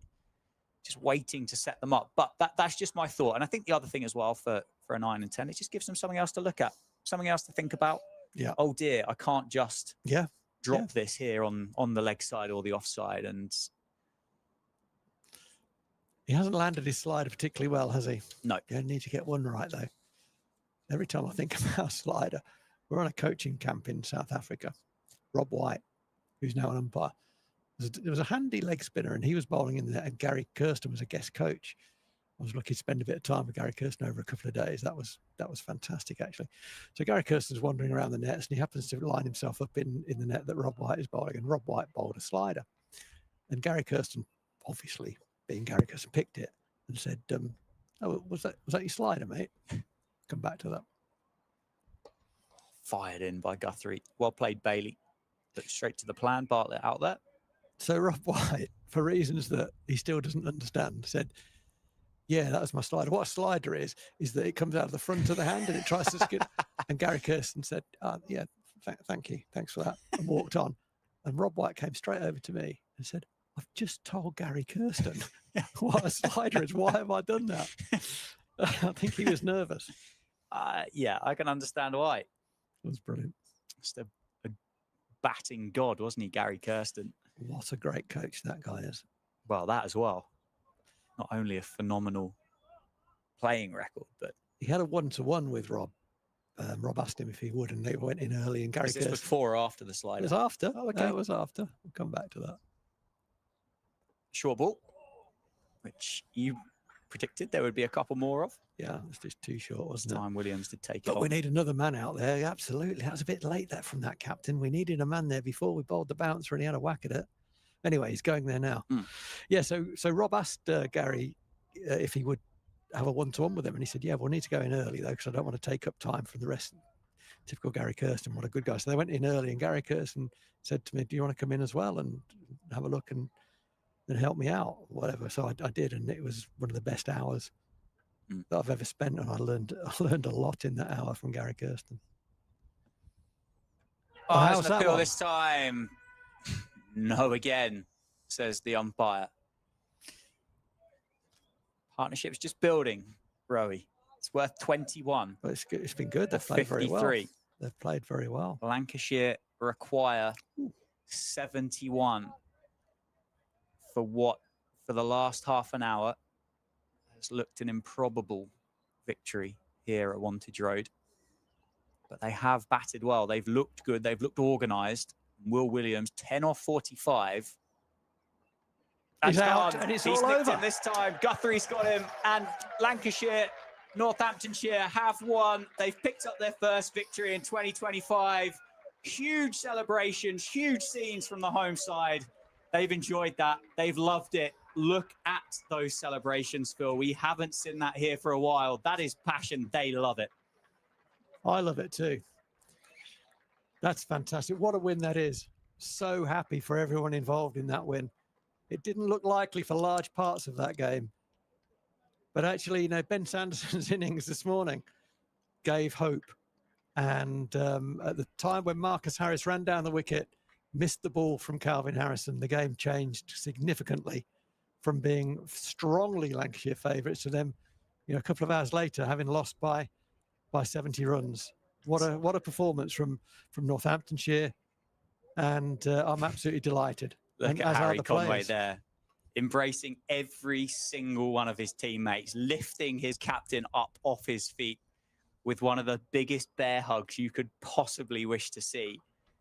And the first win for Northamptonshire under the Darren Lehman era comes at home in the 5th time of asking in 2025 against Lancashire. And that is fantastic. And a great round of applause for the players as they make their way off and shake hands with Lancashire. I mean, I use the expression "don't blink" sometimes. You know, when you're getting ahead in a game, just keep doing what you're doing. And Lancashire blinked, and we felt we picked up nervousness from them at various points throughout the game. There are points where they went quiet in the field when Northants got a partnership together, and they did blink. That doesn't necessarily mean they're going to lose. There's a lot of good cricket played by Northamptonshire to win that game. There's also a number of things they need to work on, and that won't be lost on them in the debrief. But for now, it's cigars all round, and a very happy head coach and a very happy coaching staff. And I am absolutely delighted for everyone involved. Yeah. It's all, you know, winning a 4-day game is something special. It really is. Winning at home is something special as well. Beating Lancashire at home, that's fantastic. Well, that's something that doesn't happen very often, Rowie. I had a look through some of those numbers. It's the 139th first-class fixture between the two sides. This is only the 19th victory for Northamptonshire since 1905. The last time Northamptonshire beat Lancashire in a first-class fixture was in September 2005 at home here at Northampton. It was Jason Brown with a 10-for and Usman Afzal with 147 for Northamptonshire, which secured victory just inside 20 years ago. Yeah. So you say it's sweet. They don't come around often, and it has been, well, I don't know about you, and I don't know about those that have watched this at home for the last 3 days, but I have thoroughly enjoyed that game of cricket. That has ebbed and flowed. It's been stressful. It's been tense, but you can hear the passion through the Northants dressing room. Do you know, I'm a bit emotional. Let's listen to it.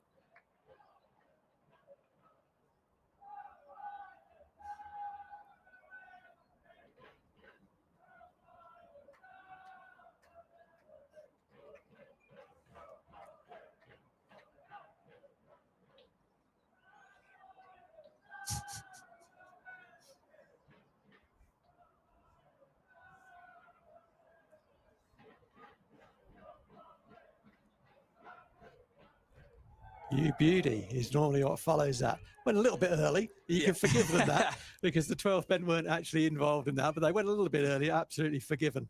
And it was sung with some gusto, wasn't it? It was. It's lovely to hear that. You know, you don't hear it. We haven't heard it many times, have we, over the last couple of years? And we certainly haven't heard it sung quite with that passion behind it. And that's fantastic. Absolutely. What a great win. It's been an interesting game of cricket, hasn't it? It's swung around. There's been ebbs and flows, but overall, Northamptonshire deservedly win by a decent margin in a low-scoring game by 70 runs. Yeah, incredibly low-scoring game. They made mistakes in that first innings, second innings as well, and they'll know that. They won't need to be reminded. But when it counted, when it mattered, they stood up and they took that victory away from Northampton, away from Lancashire. And I think that's important to say. It was taken away from Lancashire for a long time today. That was easy street. They were 116 for 2 when Marcus Harris ran past Calvin Harrison and was stumped by Lewis McManus for 43.